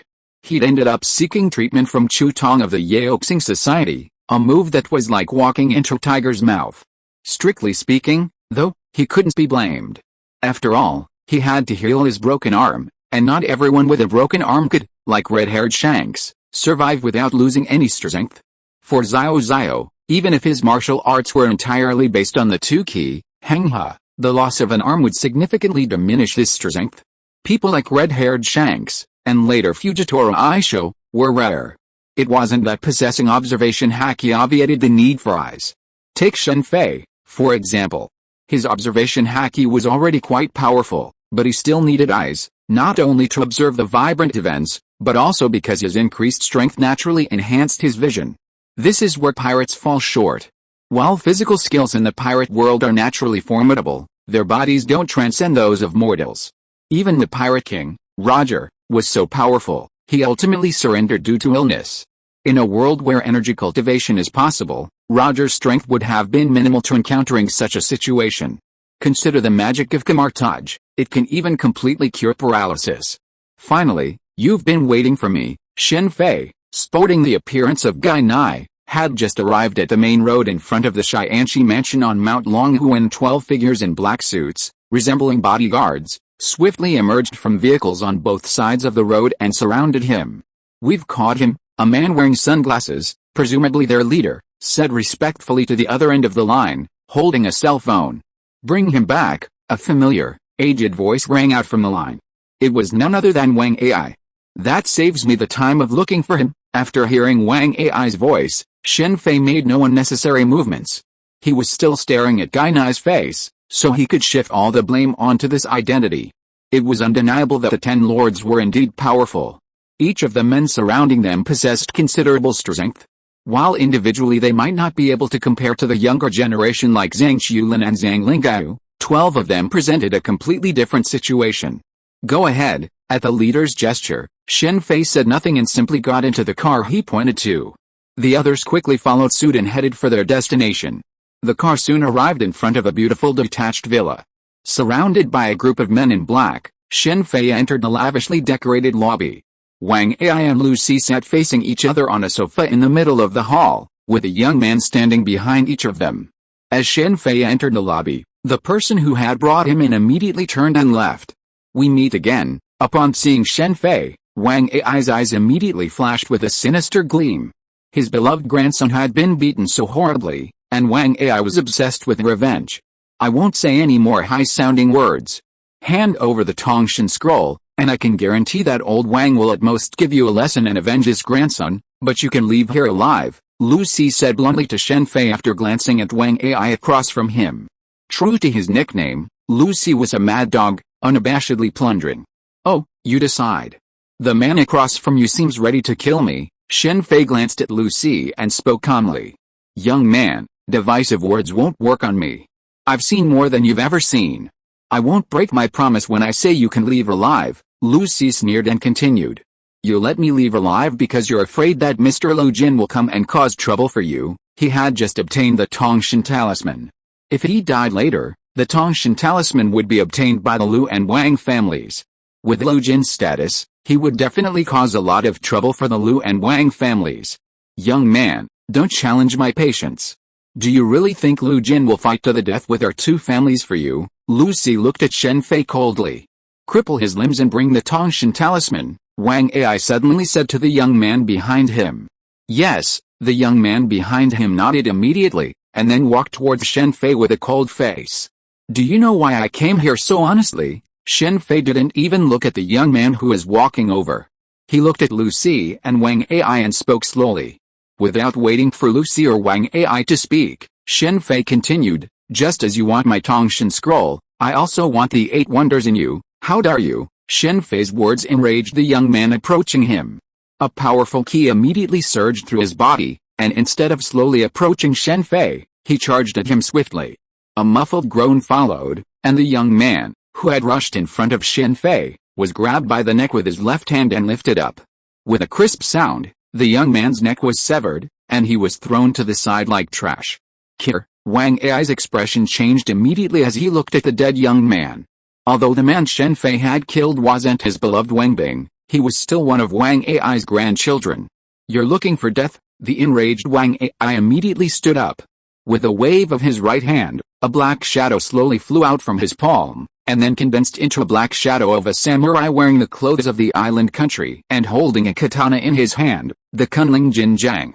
Although the Wang family usually uses the method of subduing spirits when using Kunling Jinjiang, directly consuming souls, the Wang family is not fools and will not consume all spirits. Some powerful spirits will be retained by the Wang family. For example, the spirit that Wang Ai is using now is the powerful Shikigami that was obtained from the island country using Kunling Jinjiang. It has to be said that the exorcists and on-magus in this world are in big trouble. Their abilities can be said to be completely suppressed by Kunling Jinjiang. "Kill him!" After summoning his own spirit, Wang Ai immediately shouted angrily. "Conjure spirits and summon generals. That's what I want." Facing the spirit charging at him, brandishing his sword, Shen Fei smiled softly. He turned aside and struck the spirit's chest with a palm strike. A stranger from this world, without a means of restraint, would be extremely formidable against an enemy that summoned spirits, for even if they were dispersed, they could reunite. Unfortunately, Wang Ai didn't know that, in terms of spiritual attainments, with only the power of conjure spirits and summon generals, he was no match for Shen Fei, who possessed the magic of Kamar-Taj. With a snap, the moment Shen Fei's palm struck the spirit, its body instantly disintegrated, showing no sign of reuniting. How is that possible? Seeing his own spirit instantly shattered, Wang Ai tried to summon a second spirit. But just as he was about to strike, he felt a sharp pain in his arms, and he screamed in agony. "Shut up!" At Wang Ai's howl, someone beside him slapped him on the mouth, muffling his cries of pain. "Who the hell are you?" Seeing Wang Ai, another of the 10 lords, instantly shatter his arms and knock out a mouthful of teeth before Shen Fei, Lucy, who had just stood up to attack, suddenly lost his expression. He held back the key he had gathered in his hand, and stared at Shen Fei with shock from his remaining left eye. Wang Ai's rise to the 10 lords wasn't solely due to the Wang family's influence, his own strength was also a major factor. While not as strong as the top 2 heroes, he was only marginally inferior. "You don't need to know," Shen Fei said, and a large number of green leaves suddenly emerged from his left hand. He immediately shot them towards the hall door. Wang Ai's screams prompted the alien bodyguards outside to rush in, but unfortunately, they were met with the green leaves of death. A leaf carried off a bodyguard, and a moment later, all the dozen or so alien bodyguards who had rushed and collapsed to the ground, their necks embedded with a green leaf. "Be quiet now. Hand over the soul-binding general, or I will kill everyone in your Wang family," Shen Fei said coldly, looking at Wang Ai who was enduring the pain of broken arms. "You are so brave." "Do you know who I am?" Wang Ai shouted loudly with a leaky mouth. "Of course I know. One of the 10 lords, but so what? To me, the so-called 10 lords are nothing but trash," Shen Fei said and suddenly punched the ceiling above. Boom! A huge roar sounded in the air. Along with the roar, the top 3 floors of the 4-story luxury villa disappeared in an instant. Under the powerful force of Shen Fei's punch, the top 3 floors of the building were directly torn apart. The light of the rising sun fell on the people in the hall. "I'm saying it again now. Hand over the soul-binding general." Shen Fei ignored the 3 people who were already stunned and continued. You. The scene before them made Lucy, Wang Ai, and the young man behind Lucy look at him as if he were a monster. The scene before them was beyond their understanding of the extraordinary. They could destroy a building, but to destroy it so thoroughly, even the most supreme old Taoist priest of Longhu Mountain's Taoist temple might not be able to do it. Shen Fei's overwhelming strength directly broke Wang Ai's psychological defenses. If this power was only aimed at the Wang family, even the combined forces of all the extraordinary people would be unable to stop it. "You'd better not do anything tricky. Feng Zhenghao of the Feng family also has a soul-binding general. If I discover any difference between you two, I will not be so easy to deal with as I am now." Bang!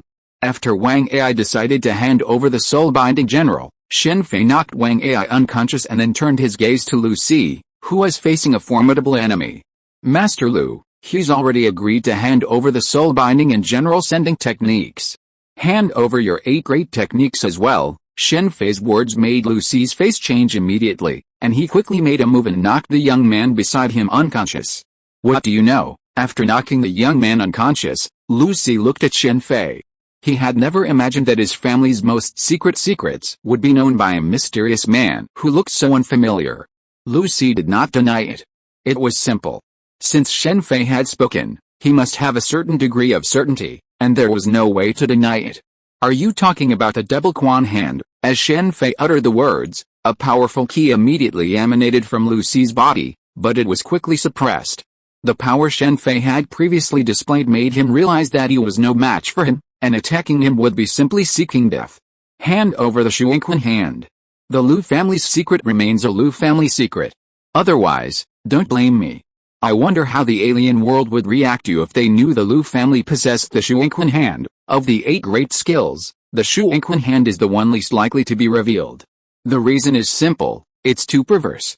It can manipulate someone's memory at will.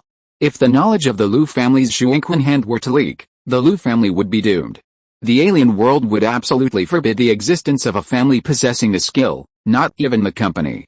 The 8 great skills are different from the soul-clearing technique. While the soul-clearing technique also possesses the ability to manipulate memories, because it's an innate ability, dependent on luck to awaken, even if someone possesses it, it's not a big deal. However, the Shuangquan hand is different. It can be learned, even if the requirements are extremely demanding. Lu Si's breathing quickened in anger. If he hadn't been unable to defeat Shen Fei, he would have fought tooth and nail. He would have silenced even the Lu family members who knew the term Shuangquan hand, let alone an outsider like Shen Fei. If you don't want to surrender, it's fine. I won't force you. Goodbye, Shen Fei said, picking up the unconscious Wang Ai and preparing to leave. Wait a moment, despite his deep reluctance, Lu Si dared not let Shen Fei leave. This was a matter of life and death for the entire Lu family. An innocent man is guilty of possessing a treasure, a fact of life and death, let alone something as perverse as the Shuangquan hand. The Lu family had divided the Shuangquan hand for precisely this reason. In reality, Lu Ai had no intention of passing it down, even after his death. I'll tell you, Lu Si said, revealing the Shuangquan hand's training method. He was the only one in the Lu family who knew the technique, and even if he did, it couldn't cure his blind eye. It's best you didn't do anything here. Forget it. Let me tell you something. Your Lu family isn't the only one that knows how to do both. If there's something wrong here, you'll have to fend for yourself. Who is it? Who else knows how to do both? Lu Si asked, watching Shen Fei leave. Who is it?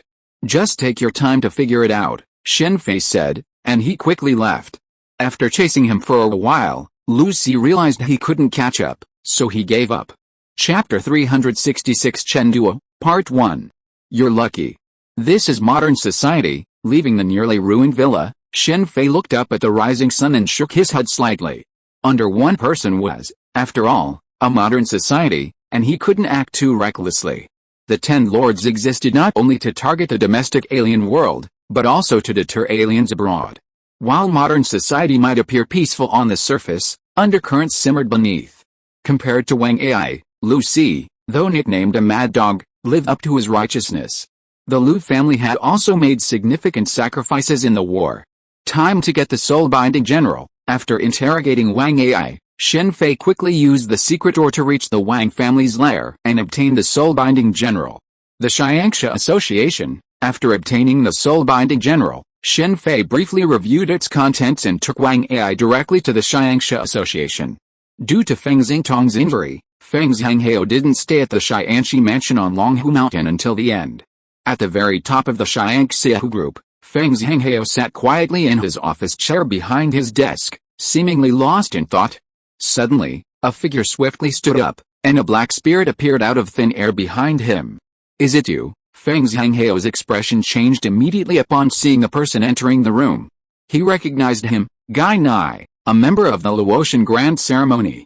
Chairman Feng, we meet again, Shen Fei said, throwing the person he was carrying.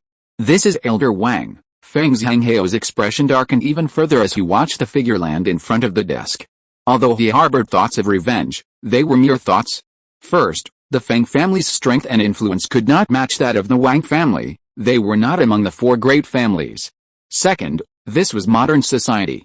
It was impossible to exterminate entire families at will as in the past. Companies and countries were not mere decorations. Shen Fei didn't care about these things because he had the power to ignore them, but the Feng family couldn't. I want the Feng family's spirit to be captured and sent forth, Shen Fei stated his purpose bluntly. Your Excellency must have already obtained the soul-binding general from the Wang family. Feng Zhanghao had quite a few. Wang Ai was already in this state. As a family that also possessed the soul-binding general, Shen Fei couldn't possibly bring him directly to Feng Zhanghao. Yes, but I'd like to compare them. In exchange, I can give it to you. I can give you the soul-binding general, but Mr. Wang, I can't afford it. Feng Zhanghao was a true hero, flexible and adaptable.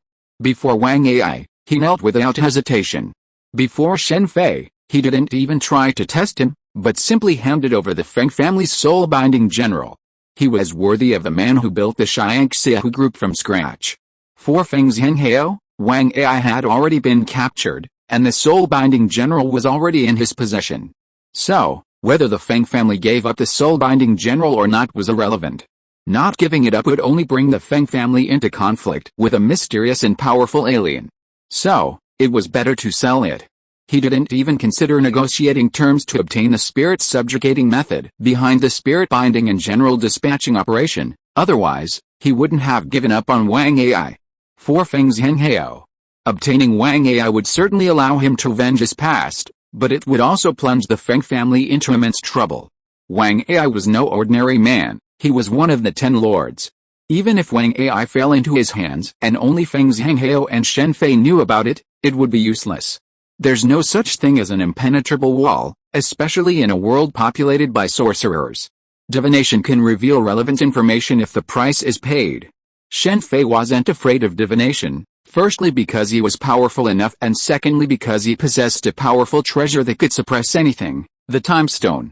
Feng Zhanghao wouldn't risk putting the Feng family in grave trouble for a moment's pleasure. Why did Feng Zhanghao admire Zhang Qiulin so much? In some ways, they were similar types, prioritizing practical benefits over prestige and dignity. As long as it does not touch the bottom line, you can give in. Face and dignity are never given by others, but you have to fight for them yourself. The 4 emperor's red hair shanks had wine splashed on his face by a mere 8 million bandits. In the eyes of many people, this is a very humiliating thing, but for red hair shanks himself, it is just a joke. Who would dare to look down on him because of this? Feng Zhanghao owns the S.H.I.E.L.D group worth 300 billion. When he knelt in front of Wang Ai, no one said he was a coward. Even Han Xing had the humiliation of being kicked in the crotch, but he still had the title of the God of War. If you don't want it, forget it. Since Feng Zhanghao didn't want Wang Ai, Shen Fei didn't have the habit of giving it to him forcefully. After getting the soul binding and general sending from Feng Zhanghao, he left S.H.I.E.L.D. After leaving the S.H.I.E.L.D group, Shen Fei immediately found a place to take inventory of his gains. He had acquired 4 of the 8 great skills, Tongshan Lu, Liuku Xianzi, Julin Qianjiang, and Shuaquan Shao. He had also acquired a number of other miscellaneous martial arts, primarily from Wang Ai. As one of the 4 great families, the Wang family possessed a vast collection of martial arts secrets. Julin Qianjiang depended on talent, and not everyone in the Wang family practiced it. This is the Liu Kuzianzi. No wonder they're called the Sage Thief. If there were no upper limit to their abilities, it would be truly terrifying. After completing his inventory, Shen Fei immediately began to obtain the 6 treasured Xianzi's training methods from Baron. The 6 treasured Xianzi devoured the energy of all things for its own use, even humans, transforming their energy into his own, akin to a physical version of the Philosopher's Stone. Absorbing the energy of living things is only the primary application of the 6th treasury Immortal Thief. Its highest level of application is to devour the very life force of heaven and earth. In a sense, reaching this level is like living as long as heaven and earth. As long as the vitality of heaven and earth is unceasing, one can live forever. Of course, this is only theoretical. In the real world, it is rare for anyone to truly achieve this level. To truly achieve it would be close to being a saint. Even Shen Fei couldn't guarantee that he could achieve this level of lifespan through the 6th treasury Immortal Thief alone. Furthermore, the 6th treasury Immortal Thief requires a certain level of aptitude. It doesn't guarantee immortality after practicing it, but it simply slows down aging. Consider Ru and Feng, who also practices the 6th treasury Immortal Thief, but by the time Baron met him, he was already an old man. Neither Baron nor Ru and Feng's 6th treasury Immortal Thief skills had reached the point of stealing the secrets of heaven. To do so would be almost like fasting. For Shen Fei, The 6 treasury immortal thief's greatest use now is to maximize the efficiency of utilizing the life force in the food he consumes, preventing excessive waste. In the world of under one person, there aren't many creatures with exceptional vitality, so even if Baron possesses this divine skill, his strength is limited. However, if used in the world of One Piece, given time, Shen Fei could undoubtedly reach the level of a 4 Emperor through sheer physical prowess. In fact, even the dangerous creatures of Zanmi's world, not to mention One Piece, would be a significant boost for someone possessing the 6 Vaults Immortal Thief. Of course, if Baron were to abandon all moral principles and push his boundaries by devouring humans, his power would undoubtedly reach new heights. Humans, especially aliens, are a significant tonic for the 6 Vaults Immortal Thief. It's like the demons in the Pillar Slayer blade. Of course, devouring humans is a limit that cannot be crossed, not just for Baron, but also for Shen Fei. This is completely different from the Philosopher's Stone. With the Philosopher's Stone, Shen Fei could exploit the souls of villains, but here, no matter how wicked, he cannot do that. Once my body reaches the level of a 4 Emperor, and I unleash my full power, I should be able to kill Kato in seconds. While Shen Fei couldn't completely replicate Zhang Chuan and Feng Zhanghao's methods, he could learn the essence and stay in the dark when his strength wasn't up to par. This way, I'll have the means to enhance both my body and soul. I don't know when I'll achieve a qualitative breakthrough. Before this breakthrough, no matter how powerful he is, he'll still be immortal. Only by achieving this qualitative change can one transcend the mundane realm. In Eastern parlance, this might be called metamorphosis, or in Western parlance, the state of a demigod. This is a difference in life level, like the qualitative difference between wood and steel. With Shen Fei's current strength, the outcome of a fight with Thor is uncertain, but defeating Loki is no problem at all. However, this is a difference in strength, not a difference in life level. Even though Loki's strength isn't great, as a descendant of the frost giants, his life level is inherently higher than that of ordinary people. Loki's disdain for ordinary people, calling them mere mortals, is largely due to this. It's definitely different from before. After training with the 6 Storage Immortal Thief, Shen Fei took out some Sea King meat and ate it. Under the influence of the 6 Storage Immortal Thief, he could clearly sense the difference. If he had possessed the 6 Storage Immortal Thief when he first arrived in the pirate world, he could now, with his physical skills, compete with the 4 Emperors. Hello, old Heavenly Master. While Shen Fei was in seclusion, the 10 lords gathered in the company's headquarters conference room in the imperial capital. Even the old Heavenly Master had rushed over from Mount Longhu. The reason for this gathering was simple: Shen Fei's previous incident, Wang Ai's disappearance. While Shen Fei himself considered it a minor event, the company and the 10 lords considered it the biggest event in the alien world in recent years, even greater than the Quan Xing attack on Mount Longhu. Normally, the company wouldn't participate in the 10 lords gatherings, at most just observing. But this time, the company and the 10 lords had joined forces. Of course, the incident wasn't just about Wang Ai's disappearance. The 8 great techniques were also a factor. When the 8 great techniques first emerged, it was arguably the height of chaos in the alien world. Many alien families vanished in the scramble to seize them, and even major sects suffered heavy losses. Now that the 8 great techniques have reappeared, the company and the 10 lords must be prepared to prevent a similar incident. Long time no see, everyone. In the conference room, the 10 lords and the company's CEO, Zhao, took their seats and began to greet each other. Master Guan, congratulations. Now you can finally head south. Bald-headed Muyu, one of the 10 lords and the leader of Jianghuan, smiled at the elderly woman across from him. The woman, whom Muyu called Master Guan, was a very elderly woman with a pair of golden earrings. After hearing Muyu's words, she gave him a cold glance and then ignored him. This old woman was Guan Shihua, a sorcerer and one of the 10 lords. She was a master of the Chu Ma lineage.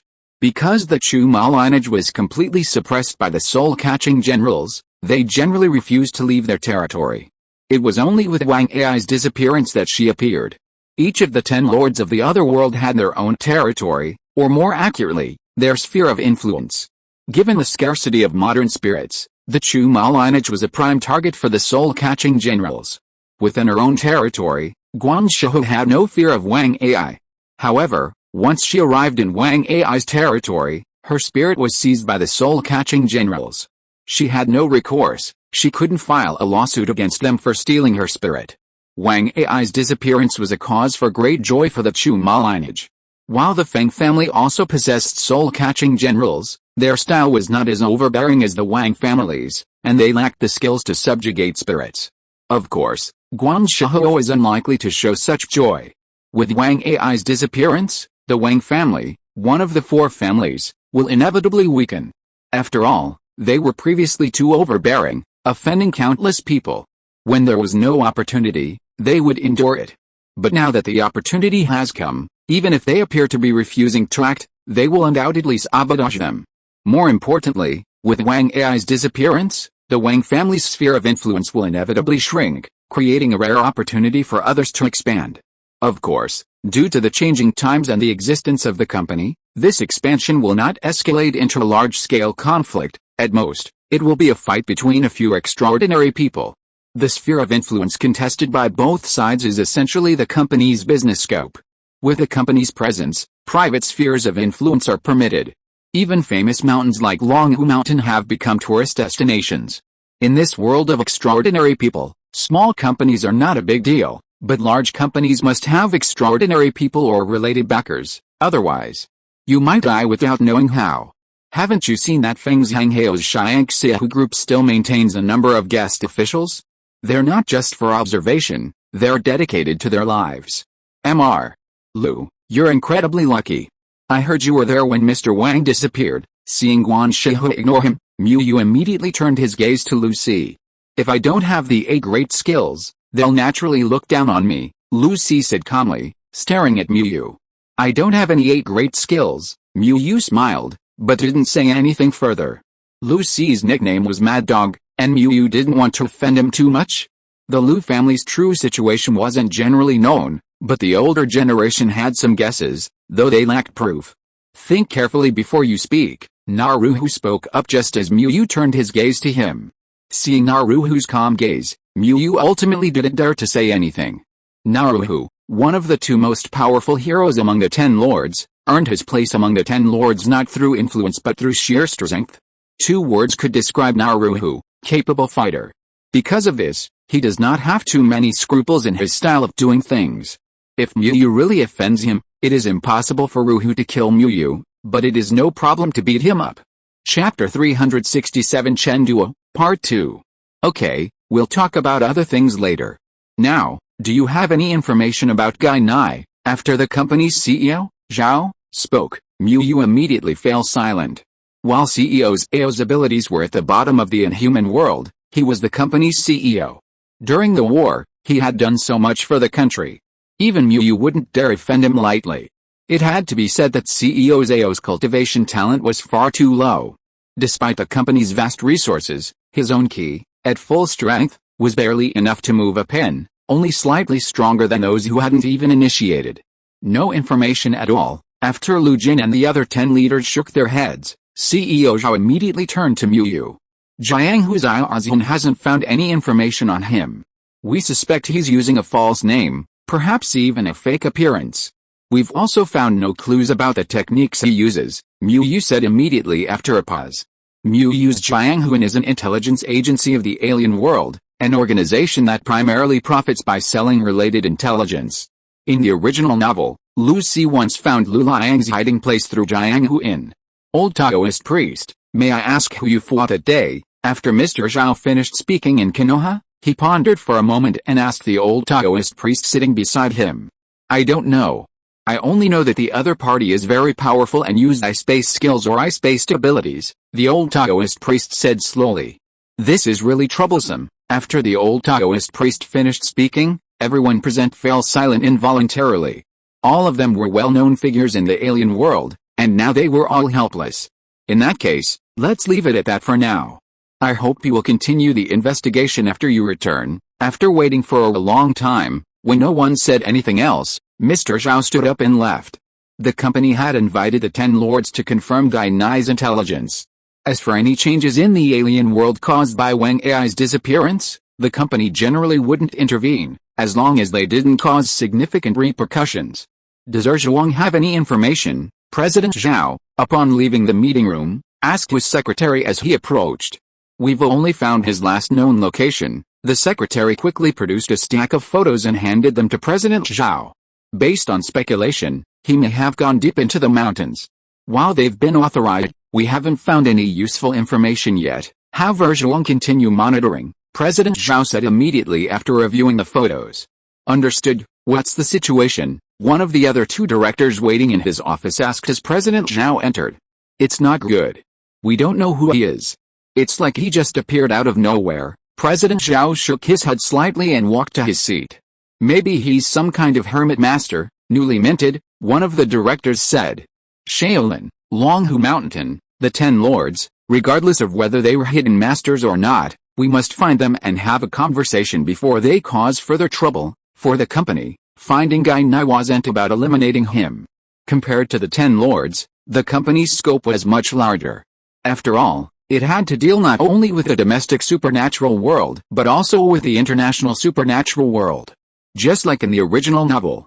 You wanted to destroy the old celestial master after he descended the mountain to fight Quan Xing. This was simply impossible. Even without the objections of Lu Jin, Lu Si, and others, the company wouldn't have agreed. Just kidding. The strongest supernatural being in China is being destroyed so easily. Then, when we have to face the foreign supernaturals, you'll have to take on them. The company had to ensure that the domestic supernatural world didn't affect the lives of ordinary people, while also ensuring there were enough experts to deal with the situation abroad. So what should we do now? The only way now is to find someone to divine his location. How could the company not have a reserve of sorcerers with divination powers? Just like the 9 great masters of the supernatural world, roughly half of them had connections to the company. Furthermore, the company not only has sorcerers on hand, but when necessary, they can also call upon this huge family, considered the nation's foremost sorcerer clan. Godhead Mask, Link Sufinger, Xia knows quite a few martial arts, doesn't he? The company was searching for Guy Nai's whereabouts. Shen Fei was unaware of this, and even if he knew, he wouldn't have cared. He was currently learning from Xia, a master of all virtues. Acting, the core essence of the so-called Godhead Mask is simply acting. Acting to the point of conviction, acting to the point of conviction, to the point of self-actualization. Once one reaches the stage of deification, the power of faith stored through special props allows one to transform into a mythical or legendary figure, taking on some of their characteristics. Xia has transformed several into gods, including the legendary Sun Wukong, Nezha, and the Door gods. Those who can be deified are widely known, as only such figures can harness the power of faith to achieve deification. Speaking of which, if this divine mask existed before I time traveled, it could transform into many characters. So, should I draw some comics in this world and promote them? The progress of modern society has troubled many extraordinary people. For example, the corpse-driving tribes of Xiangxi, now without corpses to drive, have been forced to change their lifestyles, with most becoming forensic pathologists. Then there's the beast-controlling ability, known as the Beast Master. In ancient times, Beast Masters could only control wild animals, but now, with advances in technology, they can control prokaryotes, or bacteria. This ability has been greatly expanded. One of the 7 temporary workers is a Beast Master who calls himself a biologist. Then there's Zhuang's ability to manipulate electromagnetic waves, once completely useless, but now considered a strategic capability. Similarly, the divine mask has been greatly enhanced in modern society. In ancient times, due to information dissemination issues and educational difficulties, spreading legends and stories was extremely difficult. Under these circumstances, while a few widely accepted legends could gather sufficient power of faith, others, such as dower gods and martial saints, were difficult to gather. Only in modern times, can the Godhead Mask transform into a deity. This power of faith is completely different from the power of faith in Western churches. The power of faith required for the Godhead Mask doesn't require profound devotion, but simply knowledge of the figure. The more people know about them, the more they gain. Speaking of which, isn't this ability best suited for those with Chunyabao? Shen Fei couldn't help but smile wryly as he learned more about the Godhead Mask. Acting until others believed, acting until you believed yourself, impersonating a deity, becoming a deity, in other words, that's completely Chunyabao. With the speed of modern internet communication, with enough money and promotion, it's entirely possible to create an incarnated deity. For example, if Shen Fei released One Piece to the world, After a period of spread, it could easily transform into a character like Whitebird or Red Hair through deification. So why, despite the seemingly overwhelming power, haven't many people learned it? The reason is simple. No matter who you portray or transform into, the ultimate power you can unleash depends on your own strength. Just because you transform into Sun Wukong or Nezha doesn't mean you'll have their powers. If it were truly that powerful, why transform into Sun Wukong or Nezha? Would Tongshan Jiaozu be more impressive?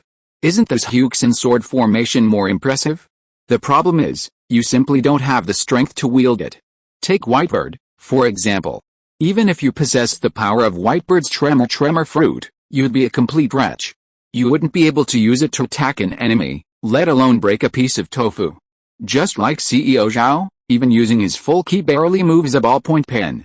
Speaking of which, if I take this thing to the pirate world and gather the power of faith for a while, I should be able to possess the power of the tremor fruit. Given Whitebird's fame in the pirate world, he's a natural candidate for deification. And it seems the fame of not just Whitebird, but the 4 emperors would be just as well. It's not just Whitebird. Roger seems to be able to do it, but Rox seems to be unable to. The Godhead mask doesn't allow anyone to transform into deity. To perform, you must be intimately familiar with the subject. Take Sun Wukong, for example. He's a fictional character from Journey to the West, but because his legend and abilities are widely known, he can be transformed into deity. The same is true for Nezha. Rox, while powerful, lacks the recognition needed to achieve deification because few people know him.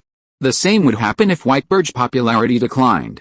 They're both techniques with very high ceilings. The Godhead mask, like the 8 great techniques, possesses a high ceiling, but is limited by the world and cannot unleash its full power.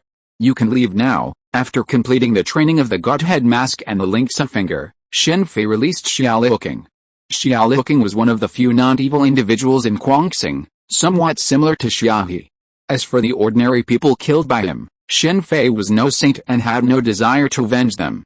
I was wondering what kind of business my company in this world would be doing, but now it seems like something related to animation would be a good idea. After S.H.I.E.L.D. left, Shen Fei immediately changed into Wei Zhuang's appearance and headed towards Biao village. On the way, Shen Fei considered the divine mask and decided to include animation in his future company. He had nothing else to do anyway, so even if the divine mask wasn't used much, it wouldn't stop him from storing energy related to it. Grandpa B is truly amazing. Upon returning to Biao village, Shen Fei didn't immediately begin practicing the soul binding and general dispatching techniques.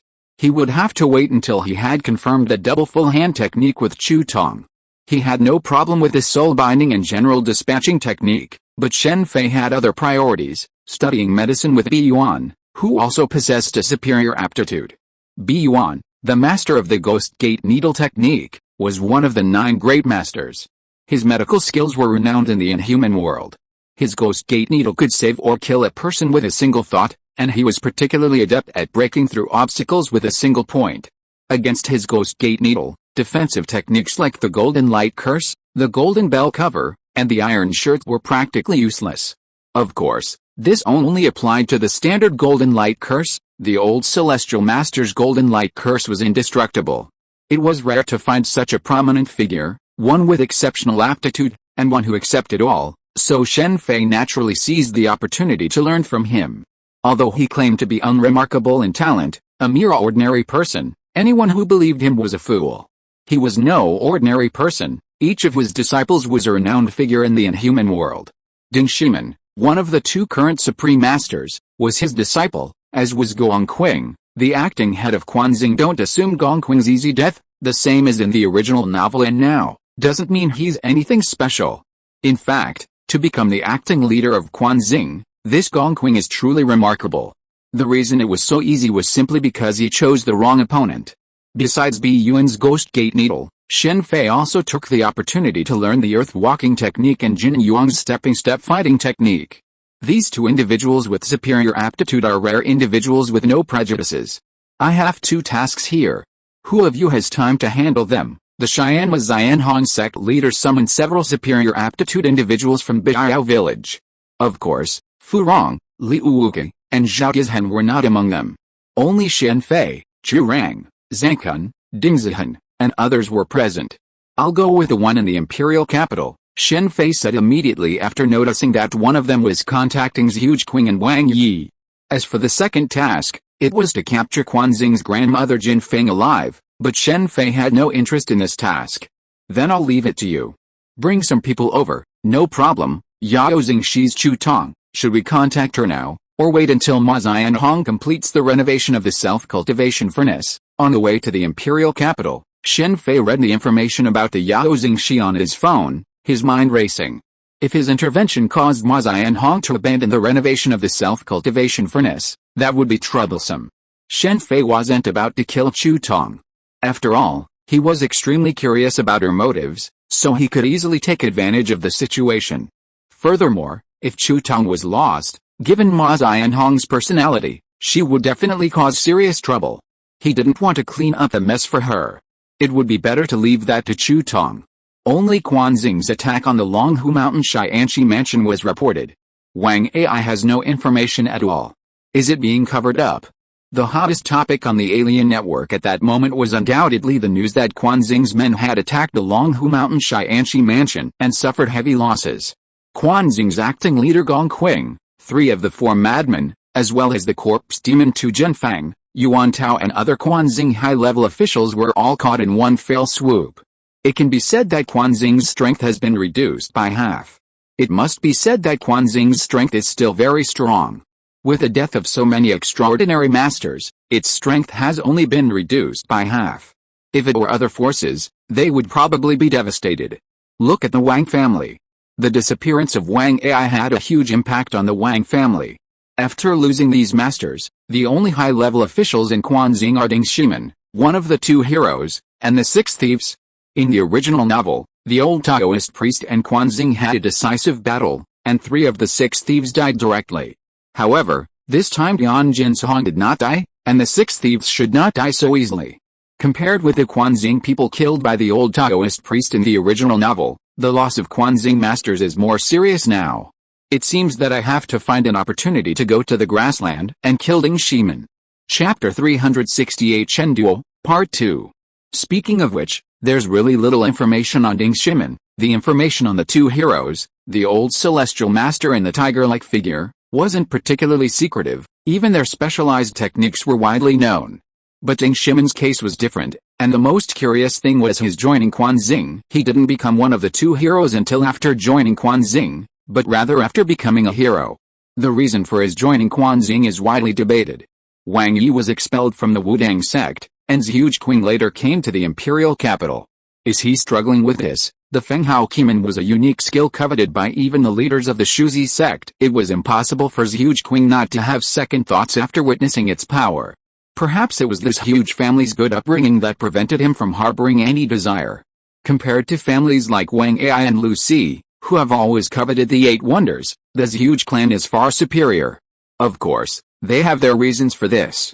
Their unique skill, Samadhi True Fire, is a feat no less powerful than the 8 wonders. Just as the Longhu Mountain Heavenly Master's mansion never coveted Zhang Chulin's key body source, let's finish our mission quickly and return. After taking a look at the 5-star hotels S.H.I.E.L.D was staying at, Shen Fei decided to make a quick decision and then return to Biao village. As for contacting Wang Yi and obtaining the Fenghao Qimen cultivation method from him, that could wait until he arrived in Biao village.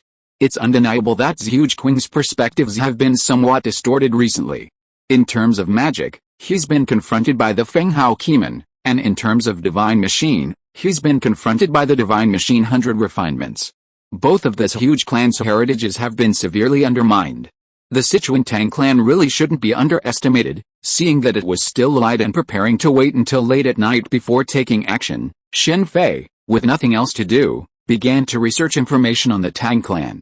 Shen Fei's curiosity about the Tang clan stemmed from his encounter with Tang Wenlong, a member of the Tang clan, at the Luotian Grand Ceremony. Shen Fei was also highly skilled in poisons. Possessing the surgery fruit, he possessed a high level of proficiency in both medicine and poison. However, the Tang clan's poisons differed from traditional poisons. Traditional poisons were concocted from various ingredients, encompassing any element on the periodic table. However, the Tang clan's poisons were created by transforming them into qi. These poisons required no ingredients, much like the thunder methods of the Longhu Mountain Xianxi mansion, and the yin-yang techniques like 10,000 leaves flying, flower flow and white dew against frost, all were created using qi. This method of fighting with poison was undoubtedly far superior to traditional poisons, requiring no carrying of poison mist or the use of deerskin gloves. Besides poison, the Tang sect also possesses a high level of expertise in mechanical devices and weapon refinement, making it a rare sect boasting a significant number of weapon refiners. If they have mechanical devices, why don't they seem to have any hidden weapons? The only thing about the Sichuan Tang sect that defied Shen Fei's expectations was its lack of hidden weapons. In Shen Fei's memory, hidden weapons were the Tang sect's essential means of neutralizing poison, but they were completely absent. This was likely due to the Tang sect's disciples' ability to transform poison with qi. After all, with this ability, they could use poison at any time, eliminating the need to specifically poison their weapons. Speaking of which, should we leak information about hidden weapons like the Heavenly Netnail, the Torrential Pear Blossom Needle, and the Buddha's Wrath Tang Lotus to the Tang sect and see if they can manufacture them? A Tang sect without hidden weapons wouldn't be complete. After reviewing some of the information on the Tang sect, Shen Fei's mind began to wander. In fact, Shen Fei could also manufacture these hidden weapons, with the exception of the seemingly insignificant Buddha's Wrath Tang Lotus. The simplest of these was the dreaded Pear Blossom Rain Needle, a weapon easily created by Red Queen's technological prowess or his own surgical fruit. While modern firearms were immensely powerful, they were still less concealable than concealed weapons. Even the most common sleeve arrows were less visible than firearms. Hello, do you need any special services? As the night wore on, Shen Fei pulled out a cell phone and placed a harassing call to Zhuge Qing's room, using a voice that Red Queen had downloaded from the internet. No, Zhuge Qing replied, hanging up immediately after answering the call. Isn't this a 5-star hotel? Why are you still getting harassing calls? I'll file a complaint tomorrow. Zhuge Qing, speechless, hung up. He was the eldest son of this huge clan. How could he be in need of service? It was just a matter of whether he wanted it or not. In reality, even if he did, it would be useless. His father and his aunts and uncles would break his legs. I'll immediately offer you a special service. The beautiful Ruhua. Zhuge Qing's aesthetics seemed no better than those of the master-disciple duo of Jin Yuang and Liu Dang. As Shen Fei produced his devouring sack, 4 Ruhas emerged. Under his control, 2 knocked on the door, and 2 climbed through the window. To provide Zhuge Qing with his most attentive service, Shen Fei had altered their appearances, more accurately, painted them with makeup. This was a rare opportunity to tease Zhuge Qing, who didn't listen to gossip, so he naturally had to teach him a lesson. Who is it? Shen Fei's actions proved highly effective. Zhuge Qing flinched at the first sight of Ruhua's face. After all, in the dead of night, 2 figures with colorful faces crawling against the window pane would startle anyone. Zhuge Qing, realizing what was happening, immediately flew into a rage. He flung open the window and fled, using the wind ropes of his magic to reach the rooftop. I want to see who you are. Because it was late at night, and because of the changes Shen Fei had made, Zhuge Qing didn't realize for a moment that his attackers were mere puppets. In modern society, it's true that aliens rarely kill, even when attacked by an unknown individual. Zhuge Qing only used wind-based binding spells. In contrast, the 4 Ruhas each wielded a 2-headed snake, a 2-headed serpent, and attacked Zhuge Qing mercilessly. However, despite their relentless attacks, the Ruhas' limited strength didn't cause much damage to Zhuge Qing. Equipping these Ruhas directly with Gatling Bodhisattvas is the correct way to use them, as the saying goes, Namo Gatling Bodhisattva. 6 pure depleted uranium bombs, 3,600 revolutions per breath, great compassion and great mercy save the world. If Jin Yuang were to use all those Ruhas equipped with modern weaponry during his battle with Wang Yi's Fenghao Kimen would be doomed, no matter how powerful it was. Wind rope, wind condensation, wind mirror. After a fierce battle, Zhuge Qing, upon discovering the Ruhu or puppets, immediately struck without mercy. Empowered by the black lace in his hands, he dismantled all 4 Ruhu. This display is truly akin to domineering aura, Shen Fei thought quietly, watching Zhuge Qing's blackened hands. Come out, Zhuge Qing said coldly after destroying all the Ruhu. Since they were puppets, they must be controlled by someone. Isn't this just me, Zhuge Qing? What a coincidence. Shen Fei stepped out from the corner and waved to Zhuge Qing with a smile, as if a good friend wanted to see him. It's you, Zhuge Qing said, his figure moving instantly, appearing before Shen Fei. His black fist whistled in the wind as he charged. Startled in the middle of the night by a group of masked Ruhua, S.H.I.E.L.D was deeply frustrated, and Shen Fei's appearance gave him a chance to vent his frustration. The old S.H.I.E.L.D wouldn't have been so reckless, but after all, his mind was already distorted by Feng Hao Qi men. Bang! Facing S.H.I.E.L.D's heavy punch, Shen Fei met it with his left palm. Then, a dull thud echoed from the rooftop. As S.H.I.E.L.D's fist connected with Shen Fei's, the powerful ki surged, causing the air around them to tremble. Black glaze combined with Bajiquan. Feeling the immense force emanating from S.H.I.E.L.D's fist, Shen Fei immediately understood what was going on. It was a good thing he was the one who arrived today. With someone of higher aptitude, this punch alone would have been difficult to withstand. While S.H.I.E.L.D couldn't kill, he could certainly deliver a beating to the wounded. Who are you? Seeing the other person so casually take his blow, S.H.I.E.L.D's narrowed eyes widened slightly. Don't worry about who I am for now. What do you think of this? Shen Fei said, waving his right hand. Ruhua's head, lying on the ground, flew into his hand, which he then handed to S.H.I.E.L.D. How is this possible? S.H.I.E.L.D had initially been unconcerned about the puppet's head, but after a quick glance, his expression changed. He began to examine it closely, even picking up scattered puppet fragments and examining them closely. While the S.H.I.E.L.D clan had a rule that Kimen was passed down to males and Shenji to females, this didn't mean those who practiced Kimen didn't understand Shenji, or vice versa. The so-called rule simply meant that the core of each technique wasn't passed down to the other. S.H.I.E.L.D hadn't practiced Shenji, but that didn't mean he couldn't discern the difference between them. It's fair to say that if the S.H.I.E.L.D clan hadn't seen one of the 36 thieves, S.H.I.E.L.D might have been passed down Shenji as well. Don't assume Ruhua is common in Biao village because everyone with a high aptitude possesses one, with Jinayong being the most common.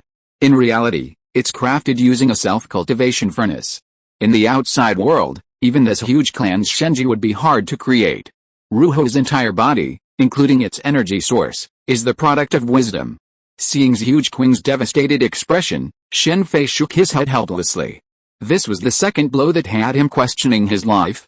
I found him, and I've already told him the situation, Shen Fei thought, then picked up the phone and called Ma Xianhong. His mission was simply to find S.H.I.E.L.D and let him see Ruhua. After that, it was Ma Xianhong's responsibility to arrange S.H.I.E.L.D's visit to Biao village. Shen Fei was also very concerned about this matter. After all, furthering the self-cultivation furnace required the help of a sorcerer. Although Wang Yi was more suitable than S.H.I.E.L.D, unfortunately, Wang Yi would not help Ma Xianhong. Our leader's phone number, Shen Fei said, handing the phone to the dazed S.H.I.E.L.D. Are you the so-called leader? S.H.I.E.L.D took the phone and, after a moment's silence to regain his composure, began talking to Ma Xianhong. Lead the way. After a brief conversation, S.H.I.E.L.D tossed the phone to Shen Fei, his eyes narrowing again. We have to wait until tomorrow anyway, right? Sweet dreams. Shen Fei, taking the phone, looked at S.H.I.E.L.D speechlessly. No matter how anxious he was to get to Biao village, it wasn't the right time to leave now. He had to book a plane ticket, after all. After using his devouring sac to absorb Ruhua's shattered body, Shen Fei departed. That bastard, S.H.I.E.L.D muttered a curse under his breath as he watched the vanishing Shen Fei and the empty rooftop. Looks like I don't need to deal with Wang Yi anymore. Ma Xianhong was a very helpful person. Upon learning that Wang Yi, a fellow heir of the 8 great techniques, was being targeted, he immediately wanted to help him resolve the situation. The transformed humans were there for this very purpose, but Shen Fei wasn't worried. After all of them possessed a low-level magical weapon. Even Xiaolong, a master of all abilities, could be defeated, let alone the aliens hired to keep an eye on Wang Yi's family. Biao village, everyone is taught without distinction. Your leader is truly fascinating. On the plane, S.H.I.E.L.D tentatively tried to elicit information about leader Ma Xianhong from Shen Fei through his words. The leader is very righteous. Shen Fei was right. Without waiting for S.H.I.E.L.D to speak, he immediately added, I've heard this huge family is a renowned family of sorcerers.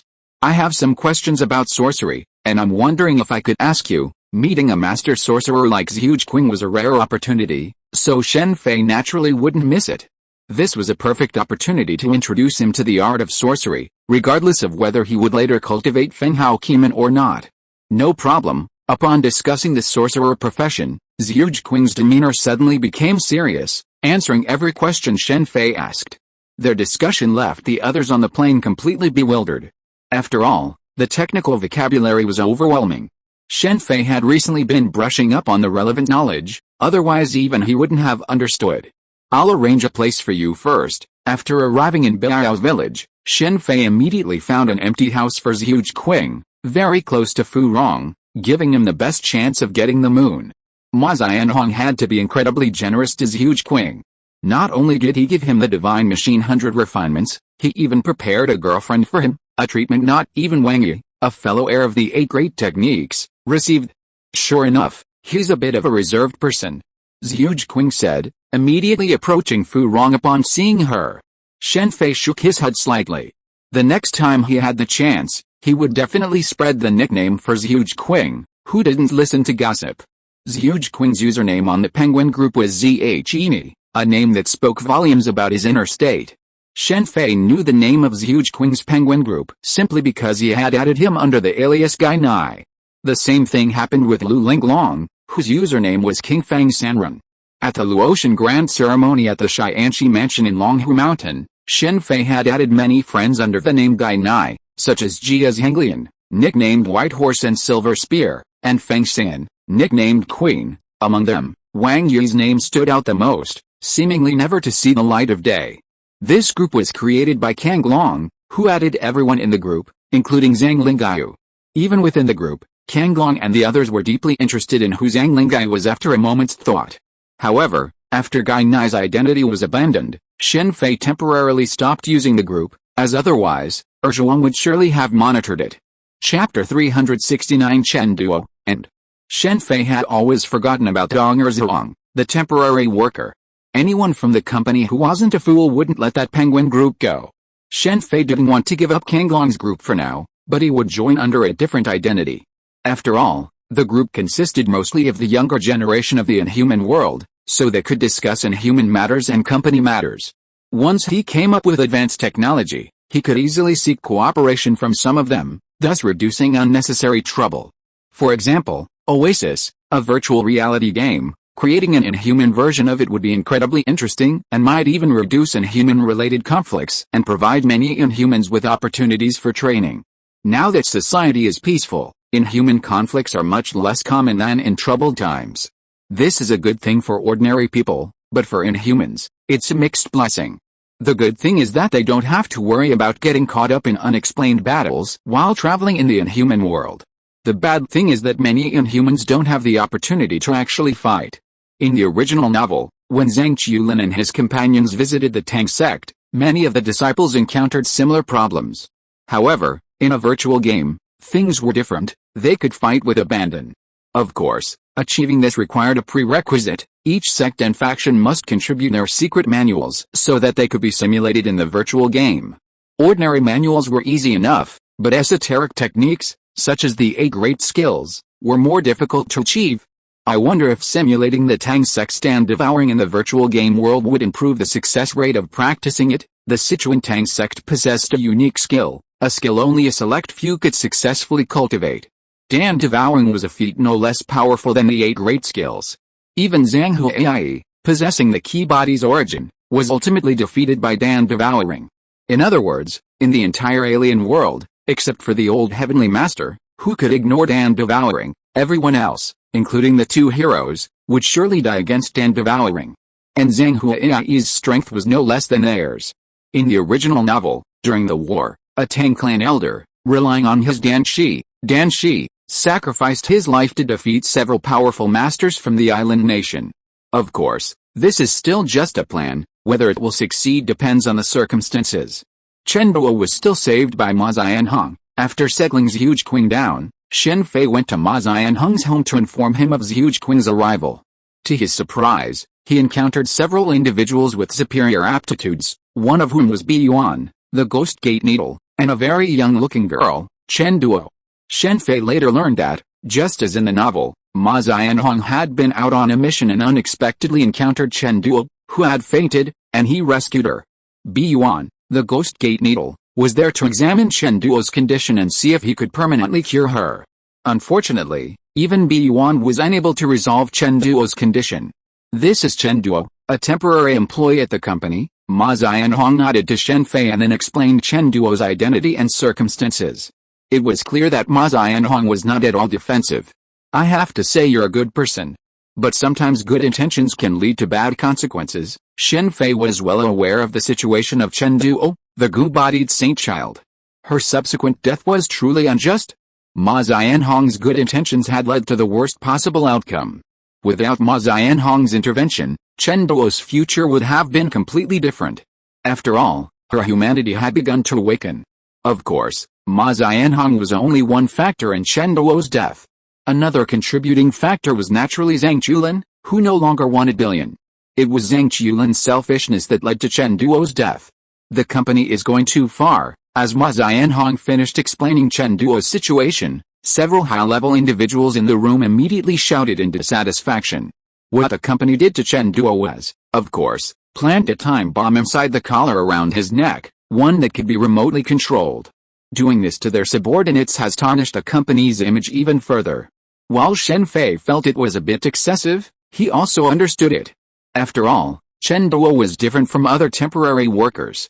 Other temporary workers' loss of control would only result in a few casualties, but if Chen Duo lost control, it would be a disaster.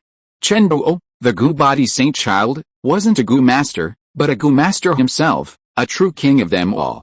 Just as the Tang sect is currently facing significant restrictions from the company regarding drugs, poisons, and mechanical devices, goo-like agents, once they spread, can be extremely troublesome. Shen Fei had previously found it strange that the Tang sect lacked various magical hidden weapons and drugs and poisons. In reality, it wasn't that the Tang sect couldn't create them, but rather that the company didn't allow it. After all, qi poison requires a person to possess a natural talent for cultivating qi, while drug poisons don't. Once these poisons spread, they could be equally devastating. For example, the Tang sect, the Zhuge clan, and other families and sects renowned for their mechanical engineering and weapon forging are prohibited by the company from creating automatic triggering mechanisms, only manually controlled ones. In modern society, there are numerous wealthy, powerful, and idle individuals who frequently wander the vast mountains, forests, Amazon jungle, and other rarely visited places, eager to explore them. In such situations, if these hidden sects and families deploy automatic triggering mechanisms, they could easily cause accidental casualties. Manual control is much more effective. Of course, the company has no control over the Amazon jungle, so encountering unexpected situations there, such as cannibalism, is a matter of utmost caution. Rest here for now. Call them if anything happens. After temporarily arranging arrangements with Chen Duo, Ma Xianhong instructed Shen Fei to take Zhuge Qing to the self-cultivation furnace. Zhang Nian, a newly initiated sorcerer, was also taken there. Ma Xianhong sent Zhuge Qing to Biao village not just for the cultivation furnace, but also to rescue Zhao Nian and see if Zhuge Qing still harbored any ambitions for the Fenghao Kimen. In a sense, this achieved 3 goals with one stone. If Ma Xianhong could abandon his one-sided desire to help others, he would undoubtedly be considered a very intelligent person. Of course, without intelligence, one cannot master the divine machine 100 refinements. Helping others is a good thing and a virtue worth promoting. However, ignoring the need for help and insisting it's for their own good is excessive, and Ma Xianhong has a serious problem in this regard. Master Ma, what's the matter with you? Zhuge Qing finally saw Ma Xianhong near the cultivation furnace. I need your assistance with something, Ma Xianhong said, motioning Zhuge Qing to look at Zhao Nian, who is in a wheelchair nearby. He's trapped in his inner state and can't get out. As a master sorcerer, Zhuge Qing briefly examined Zhao Nian and understood his condition. I'm sorry, Master Ma, I can't help him. For someone trapped in their inner world, it all depends on whether they can escape on their own. After examining him, Zhuge Qing sighed and shook his head. A sorcerer's inner world is difficult to recover through external intervention. If such a method existed, there wouldn't be a significant number of sorcerers trapped and unable to escape each year. Even within this huge family, such cases exist. Zhuge Qing's words made Zhao Nian's mother's face grow even more desperate. I know this. I'm familiar with some of the sorcerer's taboos. Don't worry, I have a way to handle it. Ma Xianhong then manipulated his puppet Ruhu to place Zhao Nian into the cultivation furnace, then explained the furnace to Zhuge Qing. What? You can connect to his spirit through this and enter his inner world, Zhuge expression immediately changed, as if he had first encountered Feng Hao Qimen and Shenji Balian. However, perhaps due to the repeated setbacks, he quickly recovered. For a sorcerer, if the opponent is awake and consenting, they can use a formation to enter their inner world. This is similar to how Zhuge, Wang Yi, and Zhang Qiulin entered a realm to determine the mastermind behind the stalking of Wang Yi's family in the original novel. However, this only applies if the opponent is awake and willing. If the opponent is unconscious, entering their inner world is difficult. Forcing entry would require a great price and a high level of cultivation, which Zhuge didn't have at that level at the time. The cultivation furnace, however, solved the most difficult problem. If this information were to leak, it would be extremely good news for the sorcerer. The terrifying power of the divine machine 100 refinements was once again on full display. Okay, upon hearing the cultivation furnace's function, Zhuge was immediately tempted. After a long moment of silent consideration, he immediately agreed. Then, Shen Fei, Bi Yuan, and Zhuge connected to the cultivation furnace and entered Zhao Nian's inner world. What a spectacle! As the three entered Zhao Nian's inner world, they spotted a spectacular battle unfolding in the sky far ahead, a battle of the Chuanibao variety. Anyone who stands in my way, let alone the gods, even the heavens themselves, I will slay them for yourselves to see. With a casual wave of his hand, our protagonist, Yun Shangnian, embraced by his companions, slashed a blade in his hand, cleaving a vast hole in the heavens and earth before him, annihilating all enemies. After the strike, the two beauties at his side immediately gazed at him with admiration. If you have such thoughts, why train as a sorcerer? Wouldn't it be faster to train as a divine mask? Yun Shangnian's performance made Zhuge cover his eyes with his hands, looking as if he were deeply embarrassed. This guy can't have such a Chuanibao period. Zhuge's performance made Shen Fei wonder. It was a pity that the person entering the inner world was a spirit and couldn't bring anything with him, otherwise he would have filmed Zhuge's performance and shared it with the group chat. Are you sent by the Po clan? Yun Shangnian then spotted Shen Fei and his companions. He raised the creation artifact in his hand and pointed it at them. With a single blow, he slashed down. The ground beneath their feet instantly collapsed, and their spirits vanished from their inner visions. Long Aoshan, Yun Shangnian's reaction reminded Shen Fei of a renowned figure. The real world and the false world. Although Yun Shangnian's reaction was bizarre, Shen Fei didn't look down on him. If you were him, he might also be drawn to it. After all, the real world is too depressing, especially for ordinary people. Besides, he wasn't the only one trapped in his inner vision. Even the Wudang sex elder, Master Lu, was trapped in the inner vision of the Feng Hao Qimen. The sorcerer's inner vision is said to be in the same world. In some ways, isn't that world made up of countless inner visions? I already know how to wake him. Let me rest for a while. Zhuge had been silent since emerging, as if contemplating something. Now, it seemed he had concluded his thought. After resting, Zhuge and Bi Yuan once again entered Zhao Nian's inner world. This time, Shen Fei did not enter. Zhuge and Bi Yuan soon emerged, and Zhao Nian also awoke. Awakened, Zhao Nian knelt in front of her elderly mother, tears streaming down her face. Her mother nearly fainted in excitement, but fortunately, Bi Yuan, the ghost gate needle, was nearby. With one injection, she recovered instantly. The holy child of Gu body. Late at night, Shen Fei quietly infiltrated Ma Xianhong's home. Chen Duo was now living there. Because of her status as a holy child of Gu body, Chen Duo could not afford to live in the village. Originally, this place was built by Ma Xianhong for quiet research, and now it was a perfect place for Chen Duo. Due to her special body, Chen Duo could not even remove her protective suit to sleep. Room, slaughterhouse. After restraining Chen Duo, Shen Fei used the mirror space and then used the surgery fruit to dismember her. With this body, it's no wonder that given the company's style of doing things, they would also kill the Medicine Immortal Society. It's really too much. Through the examination of the surgical fruit, Shen Fei was shocked to find that Chen Duo's body was too terrifying. It was because Chen Duo's childhood experiences were different from those of ordinary people that he was able to persevere. If a normal person was given the body of a Gu body saint child, he would probably commit suicide immediately. The Archangel Sai is useless, Chen Duo is the Gu, and the Gu is Chen Duo. In this case, the Archangel Sai is of no use. It seems that there is no way to preserve his strength and cure him. The best way is to eliminate all the Qi in his body. Just like the Tang sect is a key poison, Chen Duo's side is a key goo, using Qi to form various goo under certain circumstances. Its lethality is no weaker than the Tang sect stand devouring. Zhang Jiulin was poisoned by the goo. If it weren't for the key body source in his body, he would probably have died. You are lucky to have met me. If it were anyone else, there would really be no way to help you. Chen Duo's problem is very troublesome. Even Shuangquanshao can't cure her completely. Shuangquanshao is powerful and can transform the body at will, but its foundation is still the body, and this will not change. That is to say, Shen Fei can completely solve the problem of the goo poison in Chen Duo's body because he has mastered the power of the surgery fruit. Without this, he also has no way to solve Chen Duo's problem. It seems that South China has to find a temporary worker. Having lost his identity as the holy child of goo, Chen Duo naturally could not be a temporary worker. Chapter 370, Biao Village, Part 1. This medicine immortal society is truly formidable, but it's a shame they've been destroyed. While the medicine immortal society's creation of the goo-bodied Saint-Child, Chen Duo, was certainly impressive, their greatest strength lay not in their selection of the 49 children.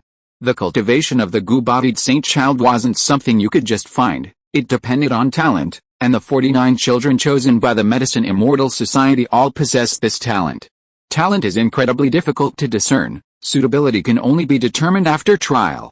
Yet, the Medicine Immortal Society was able to find those 49 children directly, despite these circumstances. This is comparable to the Yin-Yang school of the Qin dynasty. Xiao Siming, the master of the five spirits' mysterious unity, was found by the Yin-Yang school. If this method were to become known, selecting disciples for the major sects of the alien race would undoubtedly become much easier. I was originally planning on having Gai Nai disappear, but now it seems he'll have to show up again. Shen Fei shook his head slightly as he watched Ma Zianhong, several high-caliber individuals, and Chen Duo leave Biao village. Chen Duo was about to meet with his boss, Liao Zhang, the company's head of the South China region.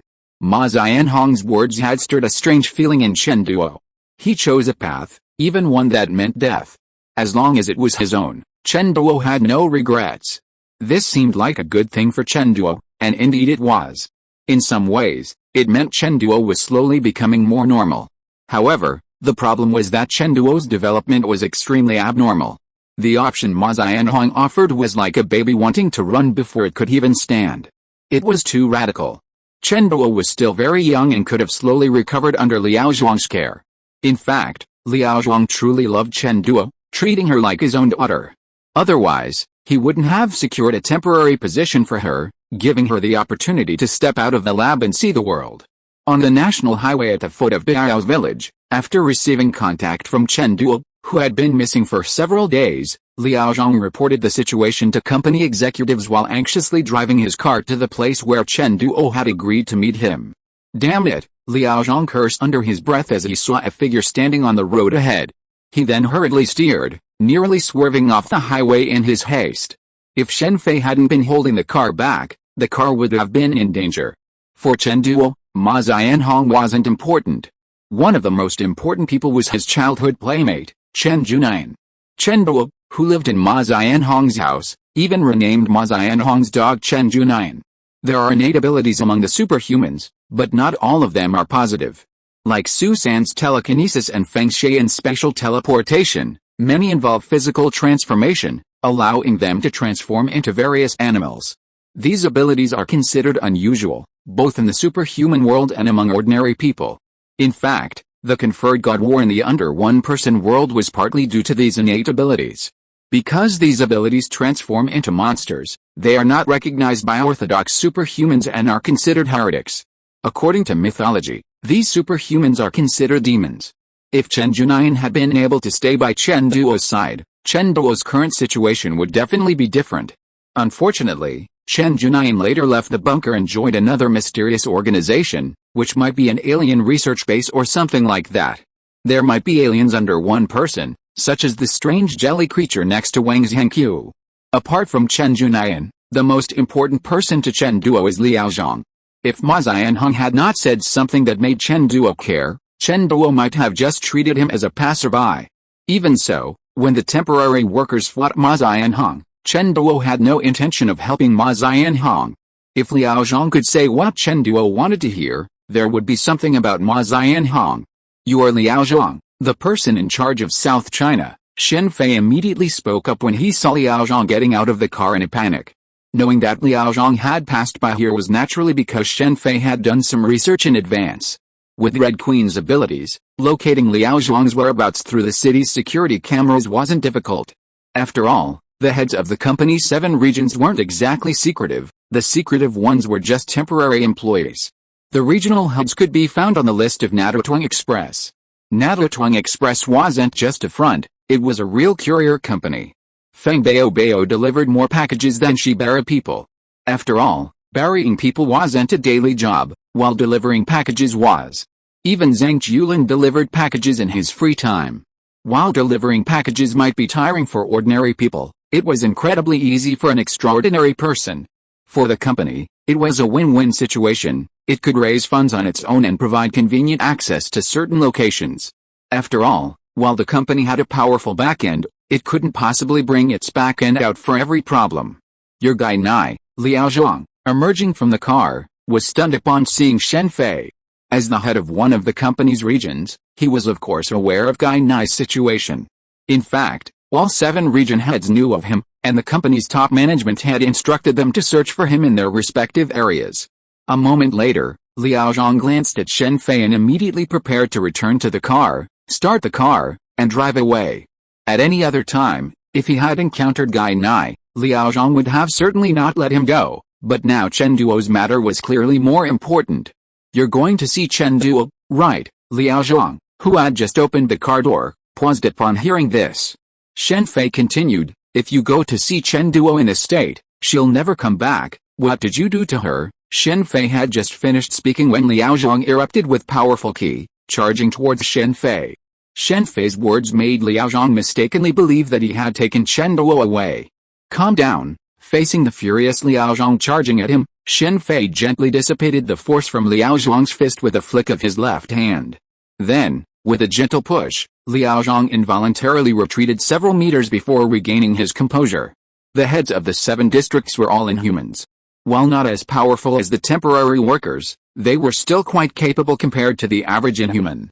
I know you're kind to Chen Duo, but you have no idea what she needs. This time, she unexpectedly met someone who sparked a strange idea in her mind.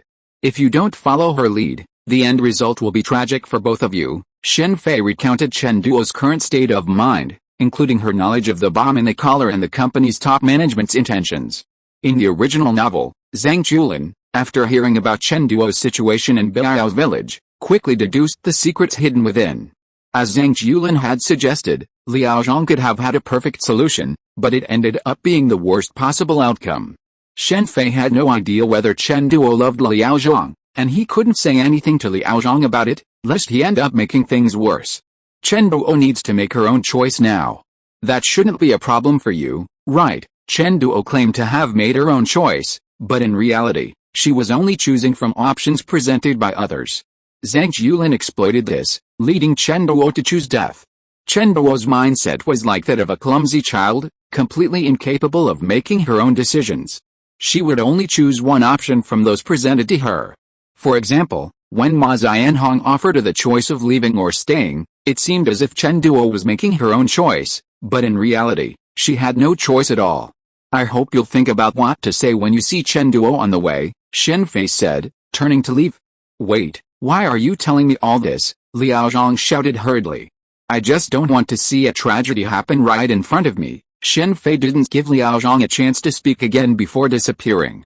As for whether Chen Duo's feelings for Liao Zhang were love or family, that didn't really matter. Liao Zhang might be older and not particularly good-looking, but as long as Chen Duo liked him, there was no problem. Uncle Liao, Chen Duo had been waiting for a long time at the entrance of an empty, abandoned warehouse when Liao Zhang arrived. His expression, which had remained calm in Baiao's village, was now somewhat different. Chen Duo, I'm glad you're okay. Liao Zhang was thrilled upon seeing Chen Duo. However, thanks to Shen Fei's forewarning, his reaction was much stronger than in the original novel. He didn't just talk on his own, insisting on taking Chen Duo back. In fact, Shen Fei's earlier words prompted Liao Zhang to call CEO Zhao and the others at the company to issue a warrant. Uncle Liao, I don't want to go back, Chen Duo said bluntly. Then I won't go back. Wherever you want to go, I'll accompany you, Liao Zhuang said bluntly. Liao Zhuang's words stunned Chen Duo, and also stunned Ma Xianhong and the others hiding nearby. They had never expected the company's head to say such a thing. Uncle Liao, what about the company? Liao Zhang agreed so readily that Chen Duo began to worry about him. As a Gu-body saint-child, Chen Duo was incredibly intelligent. After years at the company, she was well aware of her own problems, but her childhood experiences had made her indifferent. It's okay. I'm a lone wolf, and there's nothing I need to explain to the company, Liao Zhuang said nonchalantly. Uncle Liao, I'll go back with you. Chen Duo was silent for a moment after hearing Liao Zhuang's words before finally speaking. Don't worry about me. I've always made decisions for you, telling you to do this and not to do that, forgetting that you're no longer that little girl. You've grown up and can make your own decisions. Liao Zhuang said as he pulled out the remote control for the collar bomb and crushed it. Then he took out his key and removed the collar from Chen Duo's neck. From today on, you don't need this anymore. Just tell me if you want to do anything, Uncle Liao, I'll go back with you, Chen Duo said with a firmness this time. Okay, let's go back to the company and explain everything. With that, Chen Duo and Liao Zhang left together. I didn't expect there were such people in the company. Looking at the backs of the two people leaving, Ma Xianhong and his group stood up from the side. Master, someone was about to say something, but was immediately stopped by Ma Xianhong. This is your choice, let's go, Ma Xianhong said and led a group of people towards Biao village. Hello, both of you. Sensing the departure of Ma Xianhong and others, Shen Fei, who was hiding aside, immediately walked out and faced Chen Duo and Liao Zhang head-on. Chen Duo, the holy child of the Gu body, are you willing to give up your abilities and become an ordinary person? I have a way to solve the Gu poison in your body. Shen Fei couldn't let Liao Zhang speak, so he spoke first. What did you say? Shen Fei's words immediately made Liao Zhang swallow back what he was about to say. Even with the company's capabilities, there was no way to completely eliminate the problem of the Gu-bodied saint-child. The only solution was to create a protective suit for Chen Duo. Upon hearing Shen Fei's words, his first reaction was disbelief, followed by a look of ecstasy. Do you want to become an ordinary person? It's your choice. Seeing Liao Zhang's eagerness, Shen Fei spoke again, emphasizing the word choose, which finally made Liao Zhang react. Become an ordinary person, someone who can walk freely on the streets, Chen Duo asked, puzzled. Yes, I can walk freely on the streets and eat whatever I want, because he was the Gu-bodied saint-child, even wearing a protective suit. He couldn't appear in crowded places. In the original novel, he was able to appear on the streets at the end because of her willingness to die, the combined efforts of several temporary workers, and Zhuang's deletion of all images. This time, they were able to do it, otherwise, the company's top management would definitely not allow them to do so. Okay, I agree, Chen Duo agreed immediately. Then come with me. Shen Fei glanced at Liao Zhang and immediately took Chen Duo back to the abandoned warehouse, leaving Liao Zhang to guard outside. I need you to gather all the poison in your body, okay? Chen Duo did it without hesitation, not even considering that if Shen Fei couldn't solve her problem, doing so would be a way to her own death, which is how she died in the original novel. Room, slaughterhouse. As Chen Duo concentrated all the poison in her body into a single spot, Shen Fei immediately activated his surgery fruit, chopping Chen Duo into several pieces and removing the concentrated area. He then took out the Philosopher's Stone and began to use its power to fill the missing part. From beginning to end, Chen Duo's expression remained unchanged. This was only Chen Duo. If anyone else had seen this situation, their expression would probably be completely different. Done. After restoring Chen Duo, Shen Fei examined her body and found no trace of Gu poison. A smile lingered on his face. A world-class problem. Now easily solved with the combined power of the surgery fruit and the Philosopher's Stone. Although I'm no longer a Gu-bodied saint-child, becoming an ordinary person isn't easy. Chen Duo's talent was exceptional. Even without being a Gu-bodied saint-child, he would be able to cultivate Qi very quickly. Chapter 371, Biao Village, Part 2. If we drop this poison on the Red Earth continent, we should be able to easily wipe out the 5 elders and their ilk. This thought suddenly occurred to Shen Fei as he gazed at the compressed poison extracted from Chen Duo's body. While the pirate world's combat power is immensely powerful, their primary focus is physical skills, making them less resistant to toxins and the like. Capone Bedge of the Flame Tank Pirates attempted to assassinate Big Mom with poison using a bazooka. While somewhat cunning, it wasn't completely impossible. When the Catwa Duke of Zoo Island fought Drought Jack, the two sides battled for days without a clear winner, but ultimately, they were succumbed to the poison. Magellan, the governor of Impel Down, relied on the poison fruit to suppress all the pirates there. Even the Blackbeard pirates might have been annihilated by Magellan and Impel Down without the help of the traitorous Rain Shiryu. I might try it if I get a chance, thought Shen Fei, as he stored the poison. The goo poison in her body has been completely cleared. Next, you can try practicing other key training techniques. She's really fine now. Thank you so much, Liao Zhang, after briefly checking on Chen Duo, immediately looked at Shen Fei with gratitude. Okay, goodbye. Shen Fei ignored Liao Zhang's gratitude. He wasn't doing it for the sake of gratitude. With that, Shen Fei vanished. The rest of the problem was Liao Zhang's own business. However, since Chen Duo was no longer a goo body saint-child, with the help of Liao Zhang and perhaps one of the 7 temporary employees, Lao Meng, who had originally brought Chen Duo from the Medicine Immortal Society, the company wouldn't make things too difficult for Chen Duo. As a biologist, Lao Meng could play a significant role in modern society due to his ability to manipulate bacteria. Since the Medicine Immortal Society was able to create a goo body saint-child, it's reasonable to assume that its members were highly skilled in goo poisons. Lao Meng's role was crucial in the company's successful elimination of the Medicine Immortal Society. Old Liao, what the hell are you doing? How's Chen Duo? As Liao Zhang contacted the company's top management again, they roared. The dangers posed by the Gu Shen Shentong were too great to ignore. This was completely different from Xiao Zizhe, the man who walked in the dark. While the company's treatment of Chen Duo, an innocent girl trained by the Medicine Immortal Society since childhood, was somewhat excessive, there was nothing they could do. This was perhaps Garrett Sugu's version of justice.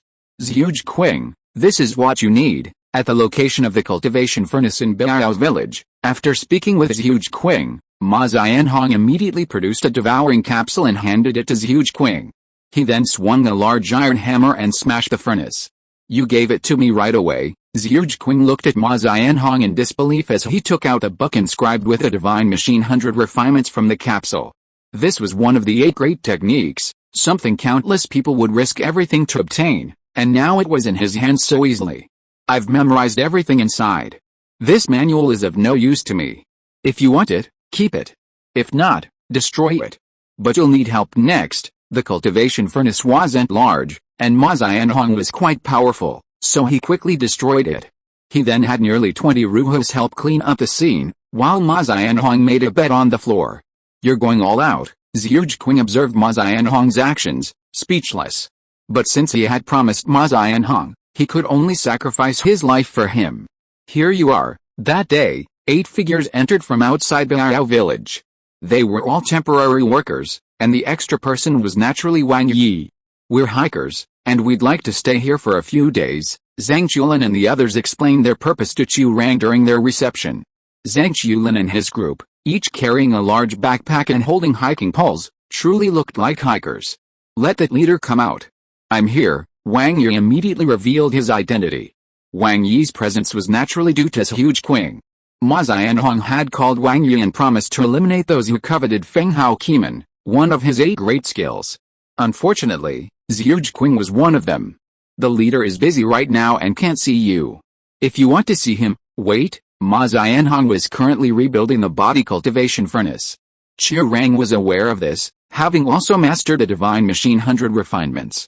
He was well aware of the importance of this matter to Ma Xianhong, so even if it was Wang Yi, Ma Xianhong wouldn't show up until the furnace was completed.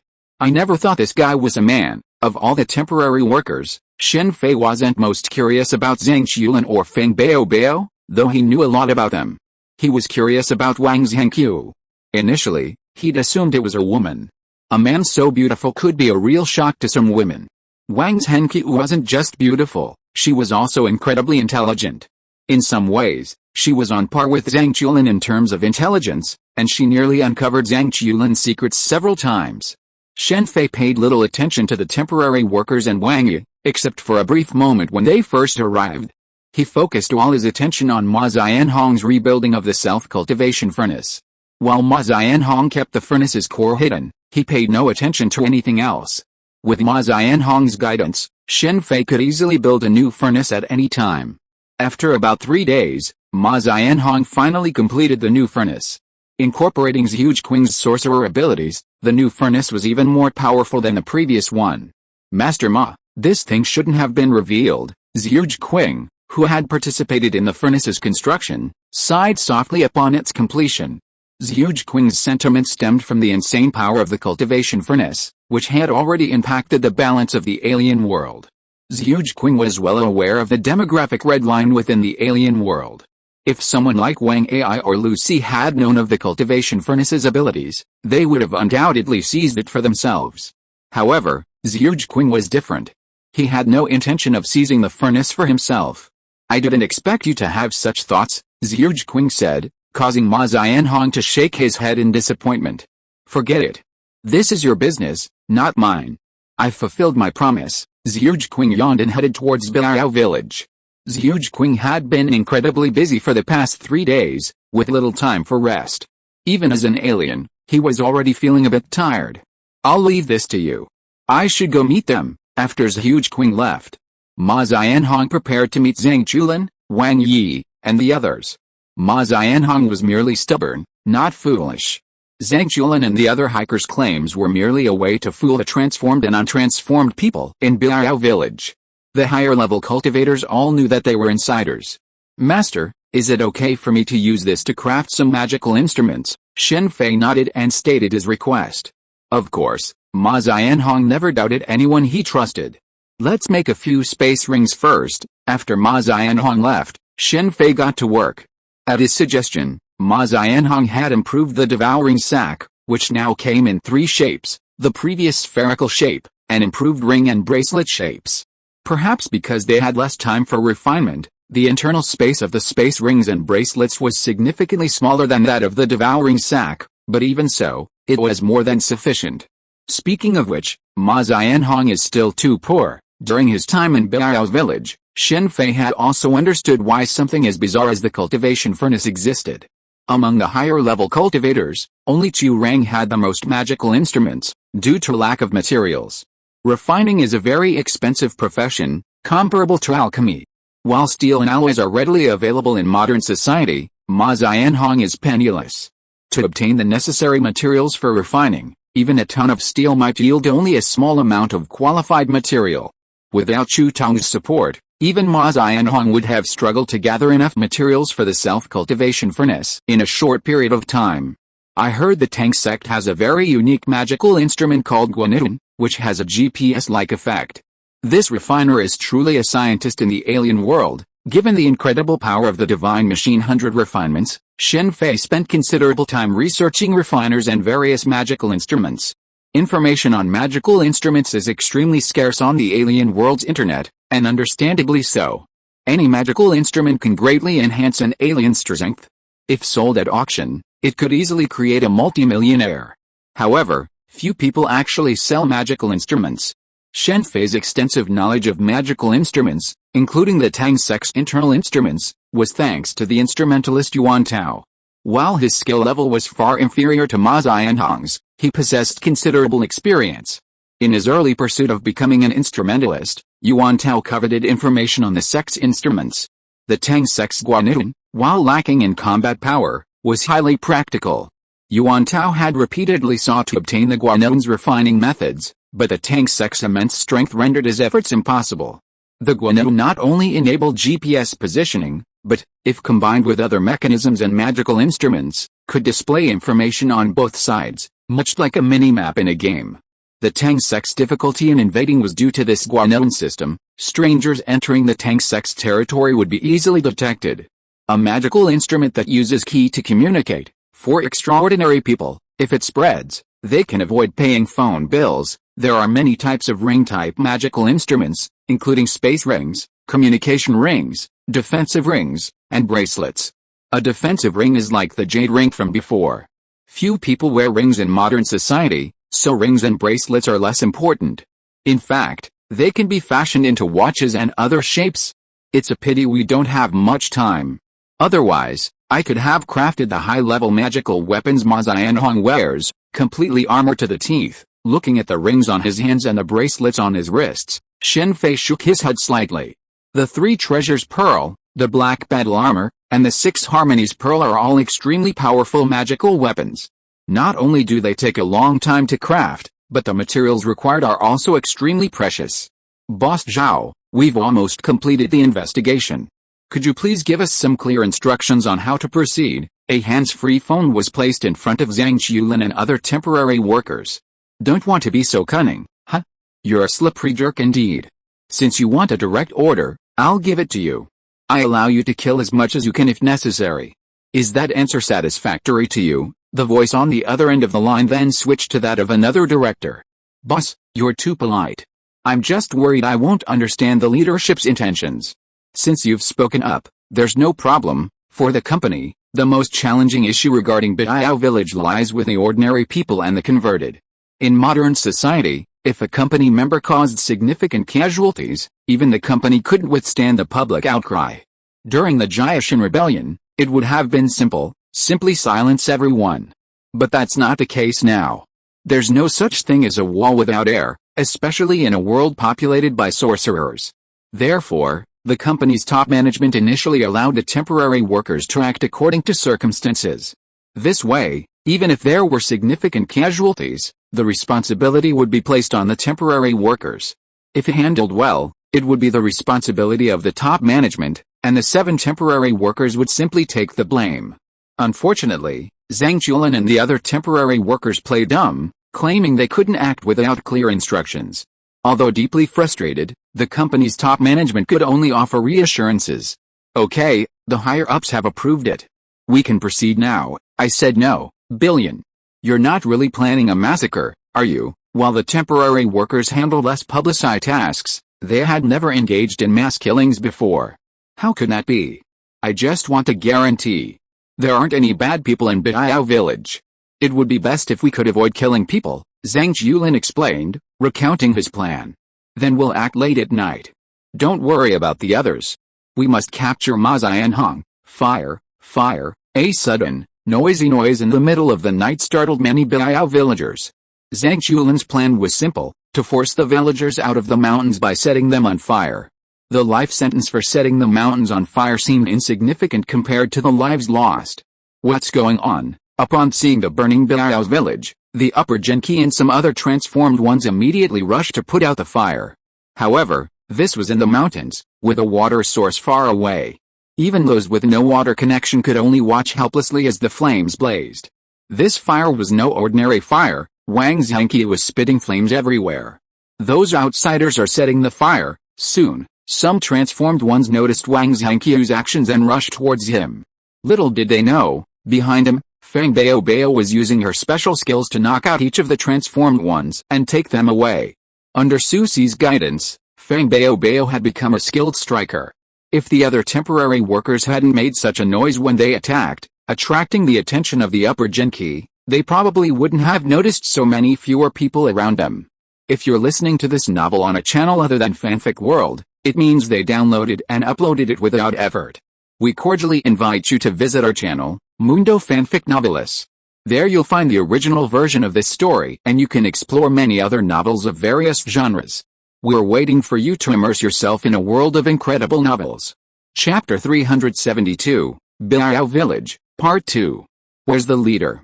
Contact him. In the chaotic Biao village, some were chasing Feng Bao, Wang Zhenqiu, and the others, while others were shouting for Ma Xianhong. No signal. What's going on? Hearing the reminder to find the leader, those with cell phones immediately pulled out theirs, attempting to call Ma Xianhong, only to find that the number displayed was outside the circle. Zhang Qiulin and his team had a thorough plan. Before they took action, they had activated equipment to block the signal from Biao village. The company's primary target was Ma Xianhong, and they didn't want to cause casualties. That's why Zhang Qiulin, a fellow inheritor of the 8 great techniques, was using him to hold him back while the others dealt with the Biao village situation first. Otherwise, if Ma Xianhong integrated a new G-Jino's forces, capturing him with minimal effort would be difficult. For these temporary workers, the ideal situation was to complete the upper route and Biao village issues before Ma Xianhong noticed anything unusual. That way, they could then lay siege to Ma Xianhong. This was a company mission, not a competition between extraordinary people. There was no need to fight Ma Xianhong alone. Moreover, among the temporary workers, there wasn't a single one with a strong sense of justice. A righteous person wouldn't be able to do the job. As the temporary workers dispersed and fled, the superior talents were forced to split up and pursue them, playing into their diversionary tactics. Amidst the chaos of Biao's village, only a few areas remained calm. One of these was Fu Rong and S.H.I.E.L.D's. S.H.I.E.L.D knew about the company's attack on Biao village, but he had no intention of intervening. The same was true for Fu Rong. Although Ma Xianhong had provided her with shelter during her most difficult time, it was the company that was now at play, and Fu Rong couldn't intervene. Wang Yu, observing the chaos in Biao's village, pretended not to notice and continued to lie in his room. What's coming has come. It's time to leave. Bi Yuan, one of the superior talents, sighed softly and mingled with the chaotic crowd of ordinary people, heading down the mountain. Zhao Gizun, upon discovering the company's attack on Biao village, immediately fled. He chose Biao village because, like Fu Rong, he had both relied on Ma Xianhong's power to escape, but Fu Rong was avoiding that, while Zhao Gizun was evading the company's wanted list. I've undoubtedly fought with the company's people. Can I leave now? Shen Fei said, shaking his head as he looked at the middle-aged man with a black beard standing in front of him. He Guaner, a temporary worker in the central China region of the company's 7 major districts, also appeared to have military background.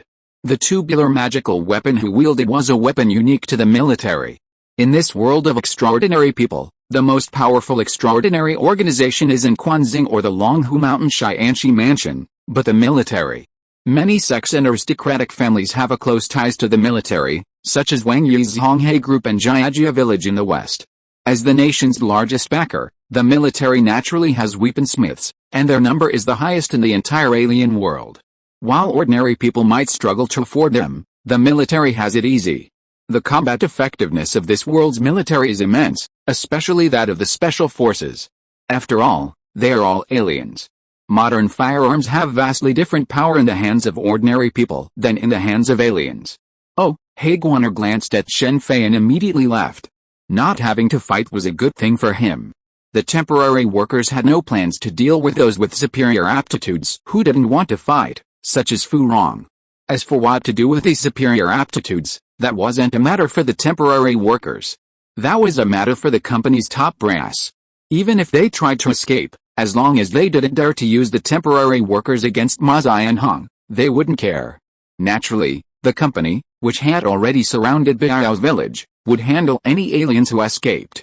The company is taking Ma Xianhong's ideas and the problems caused by the Divine Machine 100 refinements very seriously. Biao village is currently surrounded by the company's inferiors, and no one is allowed to leave until the situation is fully resolved. Even figures like Bi Yuan are required to visit the company. Zhuge, as the heir apparent of the next generation of this huge clan, must also be subject to scrutiny at the company to verify that the Divine Machine 100 refinements have not been leaked. As a courier company, Nadotong's strength lies not solely in temporary workers, and the other inferiors are not easily defeated. As a courier with a strong backing, many inferiors are eager to join, both for the good pay and the superior skills offered by the company. Zhao Gizun, I finally ran into Brother Zhao. Wang is also by the stream. Zhuge is really looking for an opportunity to take advantage of Fu Rong. After He Guaner left, Shen Fei walked towards the cultivation furnace, using his observation haki to sense the surroundings. He didn't rush to the furnace because his observation haki was constantly watching Ma Xianhong and Zhang Qiulin there.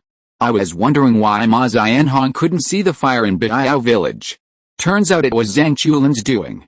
He chose the perfect spot, arriving at the cultivation furnace and seeing where Zhang Qiulin and Ma Xianhong were sitting. Shen Fei finally understood Zhang Qiulin's plan.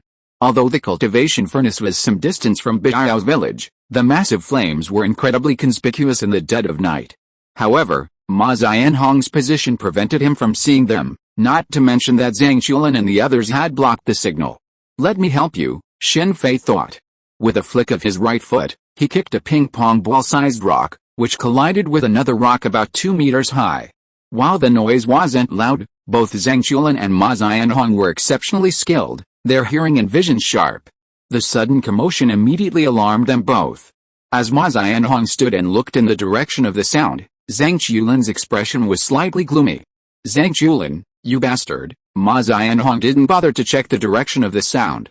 As he stood and turned, he immediately spotted a blazing flame emanating from Biao Village.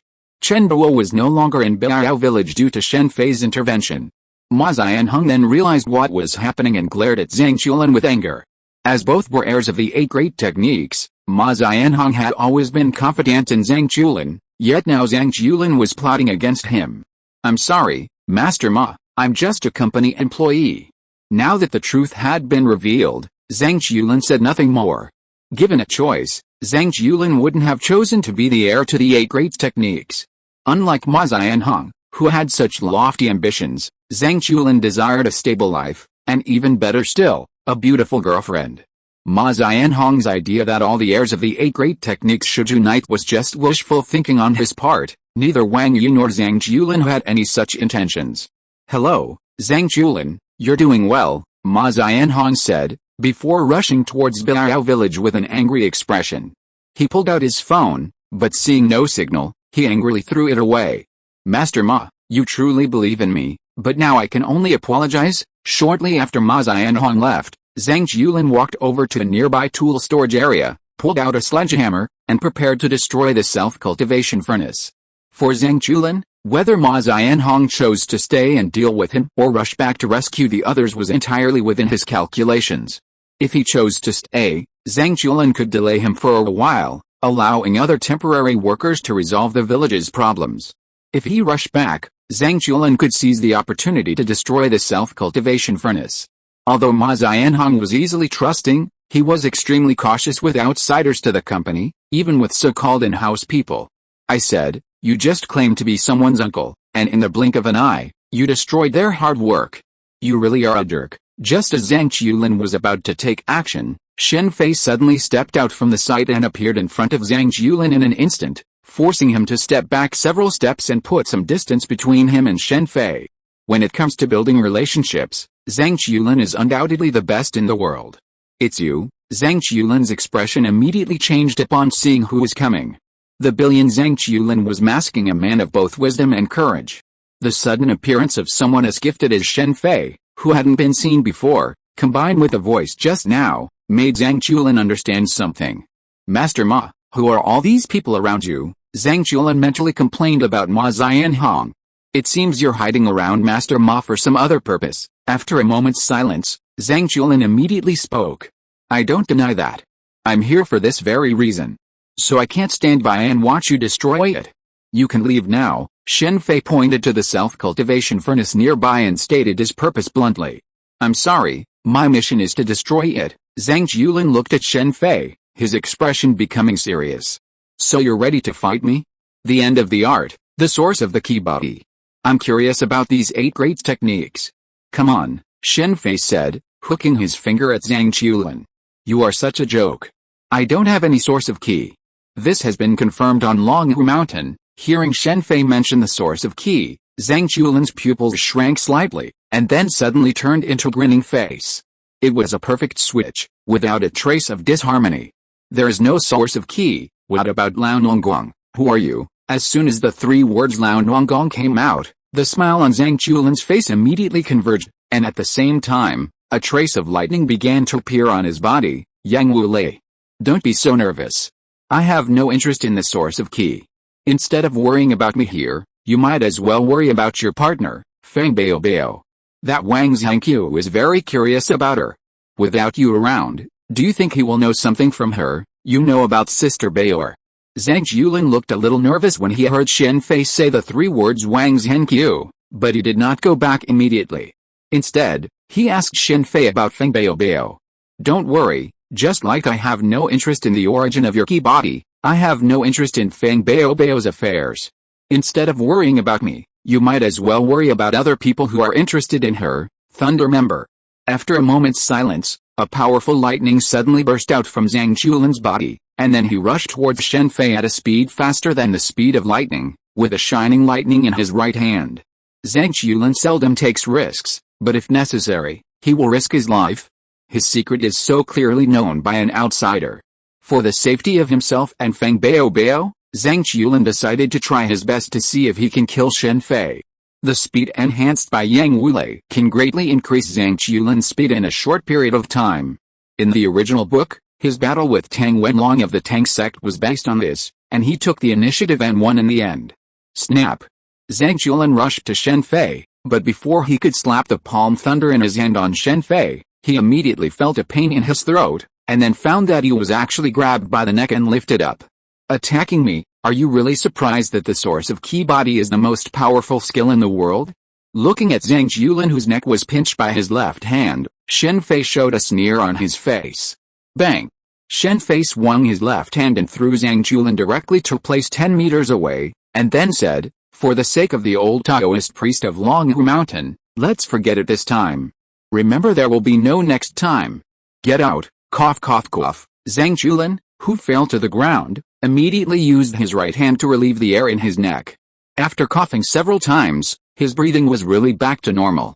After that, he left without saying anything. The opponent was much stronger than himself. Zhang Yuelin certainly would not seek death and continue to fight. He was not as stubborn as Lu Fei. Next is Chu Tong. After Zhang Yuelin left, Shen Fei immediately waved out a huge wrap to wrap up the self-cultivation furnace. After it shrank, he picked it up and rushed towards Ma Xianhong. Because of the incredible effect of the large wrap, the backup plan that Ma Xianhong had arranged on the self-cultivation furnace was not triggered at all. Those Ruhua, black puppets, and white puppets were all caught by Shen Fei. Ma Xianhong attaches great importance to the self-cultivation furnace, especially this more advanced self-cultivation furnace made with the help of Zhuge Qing. After all, this is related to whether he can recover his memory. In order to protect the self-cultivation furnace, Ma Xianhong arranged a lot of devouring capsules around the self-cultivation furnace, which contained a large number of Ruhua. As long as someone triggers the spell, it will trigger a counterattack. It turns out that my brother Xiao is amazing. He is a model of a ruthless person who doesn't talk much. When Shen Fei rushed to the confrontation site between Ma Xianhong and the temporary workers, the upper roots had all been destroyed, and only the transformed people were left. No matter how Ma Xianhong persuaded them, they were not there, and they were still clamoring to help Master Ma. Until Zhao Zizhe showed up with Zhao Gizhan's head and spine, the scene immediately became silent. Such an impact, let alone just the transformed people, not many people would have the opportunity to see it even in the alien world. That is to say, the temporary workers were not ordinary people, so they didn't care at all. After a brief silence, these transformed people immediately fled madly down the mountain under Zhao Zizhe's grim smile. Come on together, I want to see what the company wants." Looking at the temporary workers surrounding him, Ma Xianhong immediately showed a black and red armor on his body, the effect of the high-level magic weapon Wu Dao Kai. Chapter 373, Biao Village, and this divine machine 100 refinements is truly formidable. Each of the 6 temporary workers at Natatuang, including Zhang Yuelin, was considered a formidable force in the alien world. However, facing Ma Xianhong, even with the 7 of them surrounding him, they couldn't gain any advantage, and instead suffered several injuries. Ma Xianhong now possessed a full complement of high-level magical instruments, the Wu Dao armor for defense, the 3 treasures orb for protection, the soul-shaking bell for soul attacks, the sonic roar for airborne attacks, the 6 harmonies orb for combo attacks, and the stealing devouring beast, which absorbed the opponent's ki.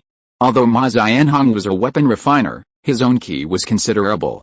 With a stealing devouring beast replenishing its own ki, he could hold his own for a considerable time even against the 7 temporary workers.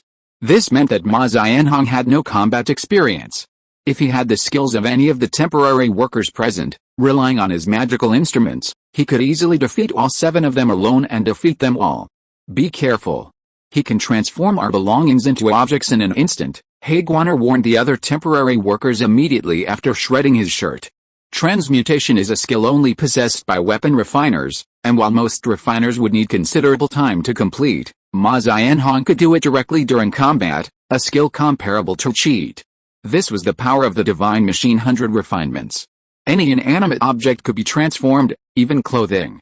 Imagine the terrifying prospect of your clothing suddenly transforming into steel and attacking you in battle.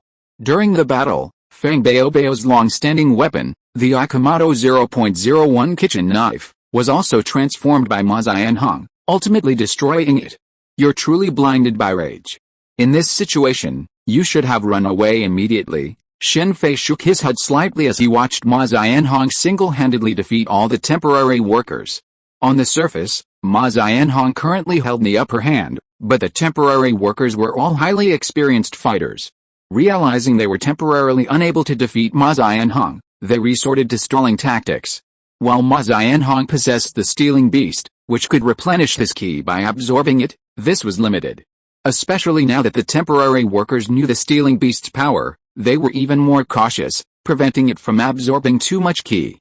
If the battle continued, once the energy of his magical weapon was depleted, Ma Xianhong would likely be captured.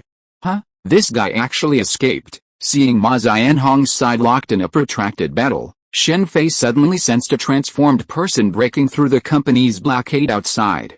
Surprised, he immediately headed in that direction. The battle on Ma Xianhong's side would take considerable time to conclude. It's Guo Liang, the first person to be converted. Looks like someone from Chu Tong's side. Chu Tong is quite impressive, having arranged for someone to enter the company.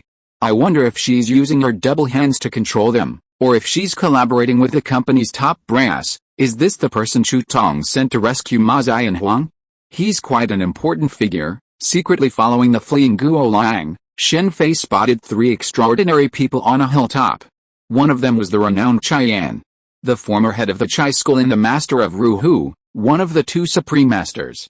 However, he had been missing for nearly 10 years. The Chai School, once a reputable sect in the extraordinary world, had long since collapsed. In fact, the Chai School had the potential to flourish. After all, Cheyenne had trained one of the 2 supreme masters, just like Ding Shimin, another of the 2 supreme masters, whose master, Bi Yuan, was a household name. Unfortunately, Cheyenne and Bi Yuan are 2 different types of people. For most people, if the apprentice surpasses the master, most of them are relieved. After all, the disciple is better than the master. However, Cheyenne is different. After losing to Naruhu in a battle, he angrily closed the Chai Gate, saying that he was going to practice hard, and then had a decisive battle with Naruhu. Then Cheyenne disappeared in the alien world. At first, the alien world felt it was a pity for Cheyenne to be like this, but as time passed, and Cheyenne did not appear in the alien world, no one paid attention to him anymore. It was because he was Naruhu's master that people talked about him and Naruhu, and occasionally mentioned him. Otherwise, he would have been forgotten in the alien world. The world of extraordinary people is a rapidly changing landscape, even comparable to the entertainment industry. In modern society, some international celebrities are incredibly well known, some known by hundreds of millions of people. Shen Fei once suspected that such figures could be deified using a divine mask, but after questioning Xiaolong, he realized he was overthinking it. While such individuals are certainly well known and theoretically could easily attract faith, in reality, they are unable to achieve deification because they lack legendary status. Fame and legendary status are 2 completely different concepts. In modern society, fame can be easily acquired with money and hype, but legendary status is different. Legendary status refers to deeply rooted legends, deeply rooted in people's hearts. Therefore, generally speaking, the opportunity to become a deity is rare for contemporary figures. It requires the test of time to confirm their legendary status. For example, the Door Gods, the 5 Tiger Generals, the Martial Saint Guanguang, the Spear Saint Zhao Yun, the Overlord of Western Shu, the Flying General Lu Hao, as well as Sun Wukong and Nezha, all achieved legendary status only in later generations.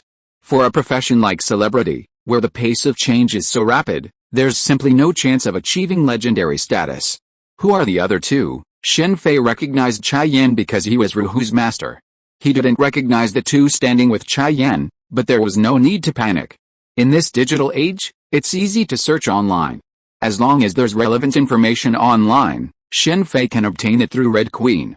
Independent people, how pitiful. Through Red Queen, Shen Fei quickly confirmed the 2 individuals' information. They were from small families, but before their disappearance, they had enjoyed a certain level of fame. It's true that independent people are pitiful. Not only do they lack the cultivation techniques and resources of the larger sects, But after working so hard to build a reputation among the independent sects, they become pawns in the hands of others, their lives and deaths controlled by others. If a disciple from a large sect, such as Longhu Mountain, suddenly disappeared, they would be absolutely hunted down. However, if someone from a small sect disappeared, they wouldn't have the resources to investigate. It was just like Yan Jinsong of the Xianxi mansion back then. He was captured, tortured, had his hands and feet cut off, and his meridians damaged, but the other party didn't dare to kill him outright to silence him. Tian Jinsong's identity, dead or alive, was two different concepts. Given the special circumstances of that era, as long as Tian Jinsong was alive, the Xianxi mansion didn't dare to investigate too loudly. But if he was dead, the result would be different. Just like the old Xianxi who went down the mountain because of Tian Jinsong's death in the original novel. Turtle Fly Body, Chaotic Golden Watch. After discovering Chai Yan and others, Shen Fei did not alert the enemy and went straight back to the place where Ma Xianhong and others were fighting. At this time, because Ma Xianhong could not stand for a long time, Wang Yu finally decided to take action. He directly used the chaotic golden watch of Fenghao Qimen to freeze Ma Xianhong and then knocked him out. Wang Yi's instant victory over Ma Xianhong surprised the temporary workers, but his victory wasn't without cost. Following the blow, Wang Yu collapsed to the ground, his continuous panting indicating that the previous move had been a significant strain on him. This was due to the combined use of the turtle fly body and the Chaos Golden Watchman. Using the Chaos Golden Watchman alone would have been less tiring. The Chaos Golden Watchman's time manipulation drags the opponent into a different time frame. It's not a slowdown of bodily functions, but rather a different space-time, a different time frame. In this situation, attacking the opponent is impossible. Wang Yi originally intended this move to allow him to escape, or to teleport behind the enemy, allowing him to attack after dispelling the Chaos Golden Watchman.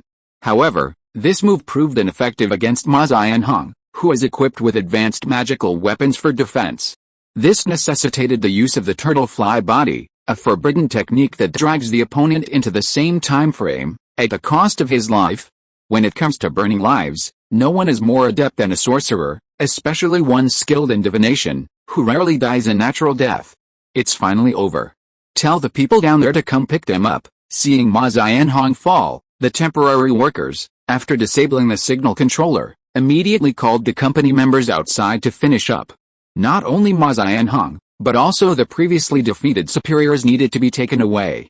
Don't celebrate too soon. There's still one enemy left to deal with. Come with me quickly. Seeing his fellow temporary workers trying to sit down and rest after contacting the outsiders, Zhang Julin, after a few loud gasps, spoke up. Of the temporary workers, Zhang Julin was the most unlucky. Perhaps because Ma Xianhong held a grudge against him for his previous betrayal, he was specifically targeting him. If it weren't for his constant support, Zhang Julin might not have been able to stand up by now. There's another enemy. Who is it? Wang Zhangqiu asked immediately. Wei Zhuang, the superior one, is after the self-cultivation furnace, Zhang Julin said immediately. You didn't destroy the self-cultivation furnace. Wang Zhangqiu looked at Zhang Julin in surprise. He is very strong, I can't beat him. If he hadn't shown mercy, I might not have been able to get through, Zhang Julin told what happened before, without hiding anything. Speaking of which, this guy is really pitiful. He has no idea how many people with ulterior motives are hiding around him. You guy, why didn't you say it earlier? Wang Zhangqiu and other temporary workers rushed towards the self-cultivation furnace. Soon, only the fallen Wang Yi and Ma Xianhong were left at the scene. I want to say it, but do I have a chance? And if I say it at that time, do you think that fool Ma Xianhong will believe it? The group moved very quickly. After all, the self-cultivation furnace was also their mission target. Zhang Julin, is it fun to play tricks on people? When the group arrived at the location of the cultivation furnace and saw nothing there, Wang Zhangqiu immediately shouted in dismay. The other temporary workers' eyes were now fixed on Zhang Julin. No, there's something wrong here. How could such a large cultivation furnace disappear? But then the temporary workers realized something was amiss. What kind of cultivation furnace was it? Even if they hadn't seen it with their own eyes, they had heard about it from other temporary workers. It was a massive mechanism made entirely of steel. It was impossible for such a mechanism to leave no clues at the scene. Could it have been taken away using that devouring sack? Possibly. I'll notify the higher-ups immediately. Since they've already left, let's go back. The group then began to return. The cultivation furnace is gone. It was taken away by someone named Wei Zhuang. You should return first. I'll begin an investigation immediately. After hearing the temporary workers' report, the company's senior management immediately ordered an on-site investigation of all the high-level personnel in Biao village. Mr. Zhao, Mr. Wang, that Wei Zhuang's identity is fake. There's no such person. Soon the company's top management got the results of the investigation. Why did we find out about such an important matter only now? Under the roar of the company's top management, the members of the intelligence team could only lower their heads helplessly. Although they were very worried, they did not dare to refute. The 12 top-level talents in Biao village were originally not so famous extraordinary people. Generally speaking, they would not get to the bottom of these extraordinary people. It would be enough to just check the surface information. After all, there are so many extraordinary people in the extraordinary world. Even the company could not grasp all of their information. Who would have thought that the extraordinary people here actually had a superficial identity? Mr. Zhao, something happened. Ma Xianhong was kidnapped. Just when several bosses of the company wanted to say something, someone suddenly broke into the office and shouted in panic. What's going on? The three bosses in the office soon saw the photos of the scene. An armed escort vehicle fell on the side of the field, and the bodies of the aliens of the company being escorted lay around it. This time, the three bosses fell silent at the same time, and then looked at each other tacitly. To be able to become the top executives of the company, they were all battle-hardened. Ma Xianhong's kidnapping made the three of them realize the seriousness of the problem at the same time. The route for escorting Ma Xianhong and the escort personnel were carefully selected. In this case, the other party was able to accurately ambush the escort vehicle. What does this mean? The three bosses knew it very well. It's an internal thief, and a very high-level internal thief, and it may even be one of the company's bosses. This matter must be investigated strictly, and everyone, including us, must be given a lenient punishment this time. Soon, President Zhao of the company made a decision. I agree. The other two CEOs immediately nodded in agreement. It must be said that the idea is very good. With the ability of Kong Quandeng, if there is a problem, it can definitely be found out, unless the company's situation has become as serious as the Snake Shield Bureau. But it's just an idea. Although Kong Quandeng is powerful, it is not impossible to deal with it, such as Shuang Quan Shou. You are going too far. Why did you kill everyone and now require everyone to go to Kong Quandeng? Soon a secret call was made within the company. It's just Kong Quandeng. Don't worry, it will be fine. By the way, I need your help. There is an item in the Xiu Shen furnace that I need your help to destroy. A sweet voice came from the other end of the phone. Are you kidding me? Hasn't the Xiu Shen furnace been taken away by your people? The voice was a little exasperated at this time. Chapter 374, Taking Action, Part 1.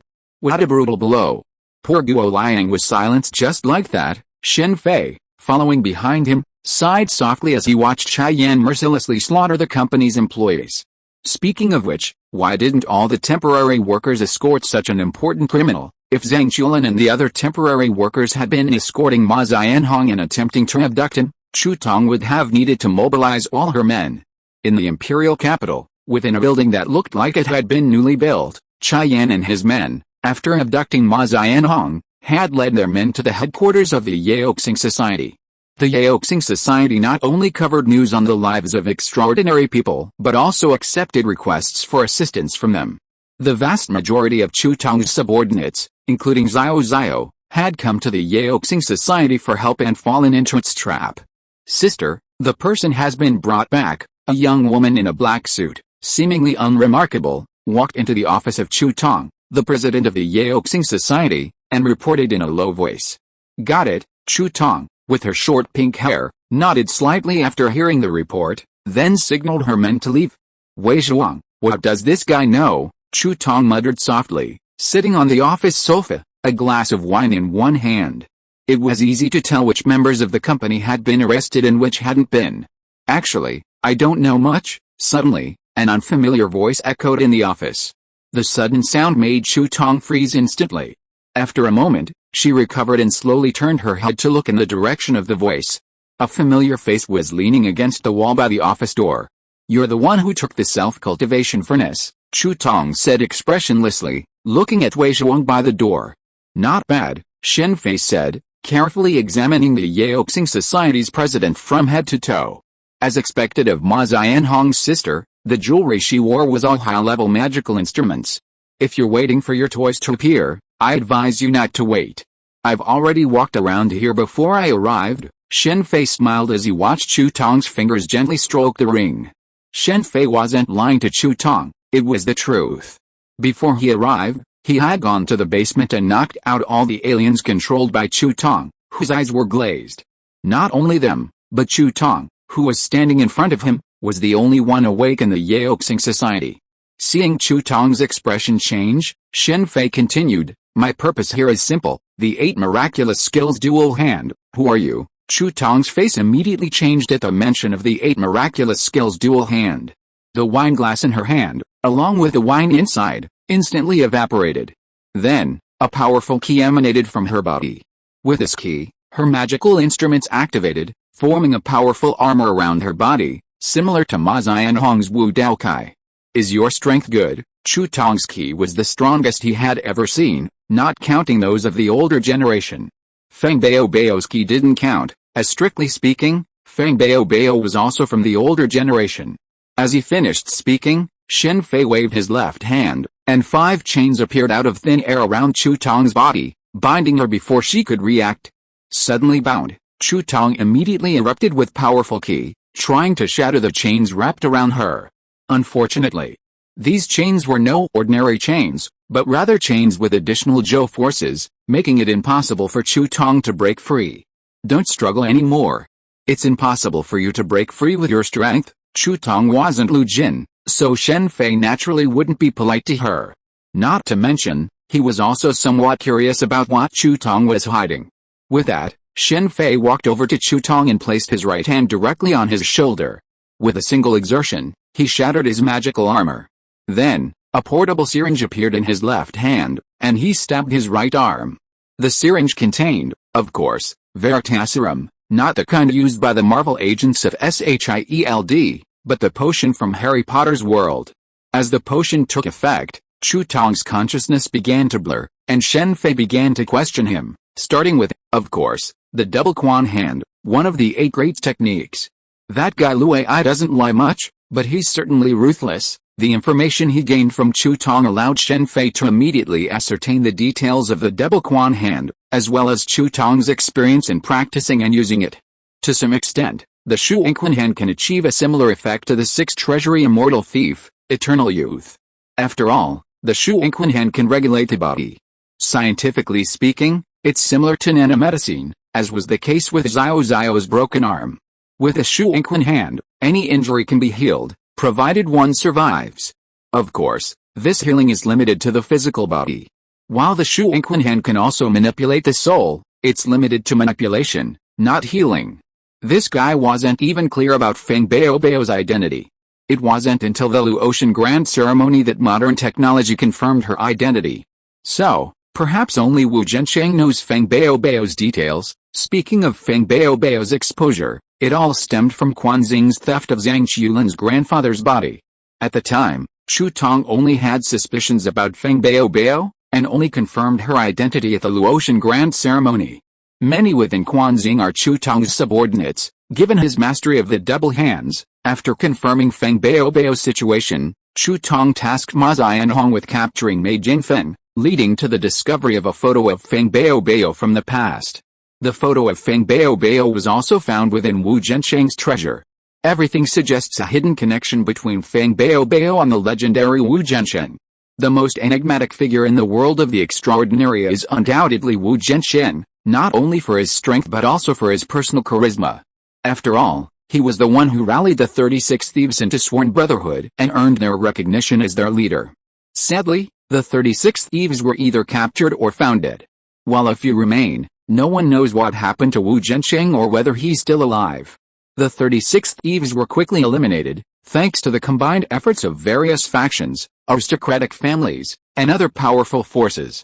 However, another crucial factor is Wu Zhensheng's absence. Had he appeared, the 36 Thieves' tragic fate might have been averted. In the alien world, the strongest fist reigns supreme, and Wu Zhensheng is the only one who can rival the old celestial master. His divine spirit is the nemesis of all aliens, whether born or acquired. The divine spirit's effectiveness is fully within the scope of the 8 miraculous techniques, transforming them into ultimate techniques and transforming all moves that utilize Qi into ordinary Qi. Chai Yan, Ruhu's master, was undoubtedly a top-tier expert in the alien world, even though he was defeated by Ruhu. However, such a master was easily shattered by Zhang Chulin's divine spirit, forcing him to commit suicide to avoid being captured alive by Zhang Chulin. You're trying to use Feng Bao to find Wu Zhensheng? That's right. Compared to Feng Bao, Wu Zhensheng is the real culprit. After learning Chu Tong's secret, Shen Fei was silent for a moment before deciding to let Chu Tong go. He was also very curious about Wu Zhensheng, and with Chu Tong around, perhaps they could actually find him. Constrain the soul and dispatch the general. Shen Fei then used Constrain the soul and dispatch the general on Chu Tong's soul. With Shen Fei's mastery of the soul, Constrain the soul and dispatch the general skill was incredibly fast, and he had now mastered it, all thanks to Wang Ai's dedication. Constrain the soul and dispatch the general skill allows a spirit to possess a body, allowing him to harness its power. Powerful spirits can enhance one's own strength. For example, the spirit of the Chumashian, Changbei Mountain Liu Kunshen, was a very powerful spirit. However, even less powerful spirits can still be useful, and their abilities can be harnessed. Just like Feng Xingtong, after being possessed by Wang Zizhong, one of the 9 great masters, he almost acquired his medical skills. Even after this type of possession ends, a person can still retain some of the spirit's insights. Feng Xingtong studied medicine, and Wang Zizhong was, to some extent, his teacher. It could be said that the soul-conquering and general dispatching technique was a learning tool. Wang Bing's prowess was truly due to the soul-conquering and general dispatching technique, otherwise, given his personality, he wouldn't have been able to diligently cultivate. First, using the soul-conquering and general dispatching technique to possess a person and learn abilities, then using the soul-subduing technique to absorb the spirit and increase his own strength, a truly one-stop service. Wang Ai had decades of experience in the soul-conquering and general dispatching technique, and Shen Fei had absorbed this knowledge. This meant that Shen Fei wasn't as reckless with the soul-subduing technique as Wang Bing, otherwise he could have used it. This had its drawbacks, it left the soul impure. While this was a problem for Wang Bing and the others, the magic of Kamar-Taj could purify it with time. While practicing the soul-conquering and general dispatching technique, Shen Fei discovered a deep connection between the soul-conquering and general dispatching technique and the masquerade, even with a Godhead mask. It could be a culmination of the combined abilities of the masquerade, the Godhead mask, and other related abilities. The term divine mask is a modern term. In ancient times, it was called inviting a spirit or divine attack. For example, invoking Guan Eri to possess one's body meant transforming into a spirit. However, because this ability wasn't fully understood at the time, many people believed it was a genuine summoning of a spirit. The combination of the soul binding and general sending technique and the magic of Kamar-Taj was a perfect match. This was a power that Feng Zhanghao and others, under the tutelage of the One, simply couldn't possess. In modern society, acquiring a spirit, especially a powerful one, is extremely difficult. Wang Zizhong was able to transform into a spirit after death because he had made an agreement with Feng Zhanghao before his death and had been preparing for it. Even so, Wang Zizhong remained unconscious. This could save a lot of time. The only missing piece of the 8 great techniques is the Daluo cave observation. I thought Chu Tong would have information, but he doesn't. It seems we'll just have to wait. After possessing Chu Tong through the soul binding and general sending technique, Shen Fei's understanding of the double hand skyrocketed. When he felt it was nearly complete, Shen Fei once again injected Chu Tong's soul into his own body. Zio, this was a rare opportunity, so Shen Fei obtained Zio Zhang and Haki. He had no plans to practice it yet, just to get it first. After mastering it, Shen Fei let Zio go. As for Zio, Shen Fei had no intention of saving him. After all, he wasn't some saint, not to mention that he and Zio weren't close. If it were Lu Linglong, it would be more of the same.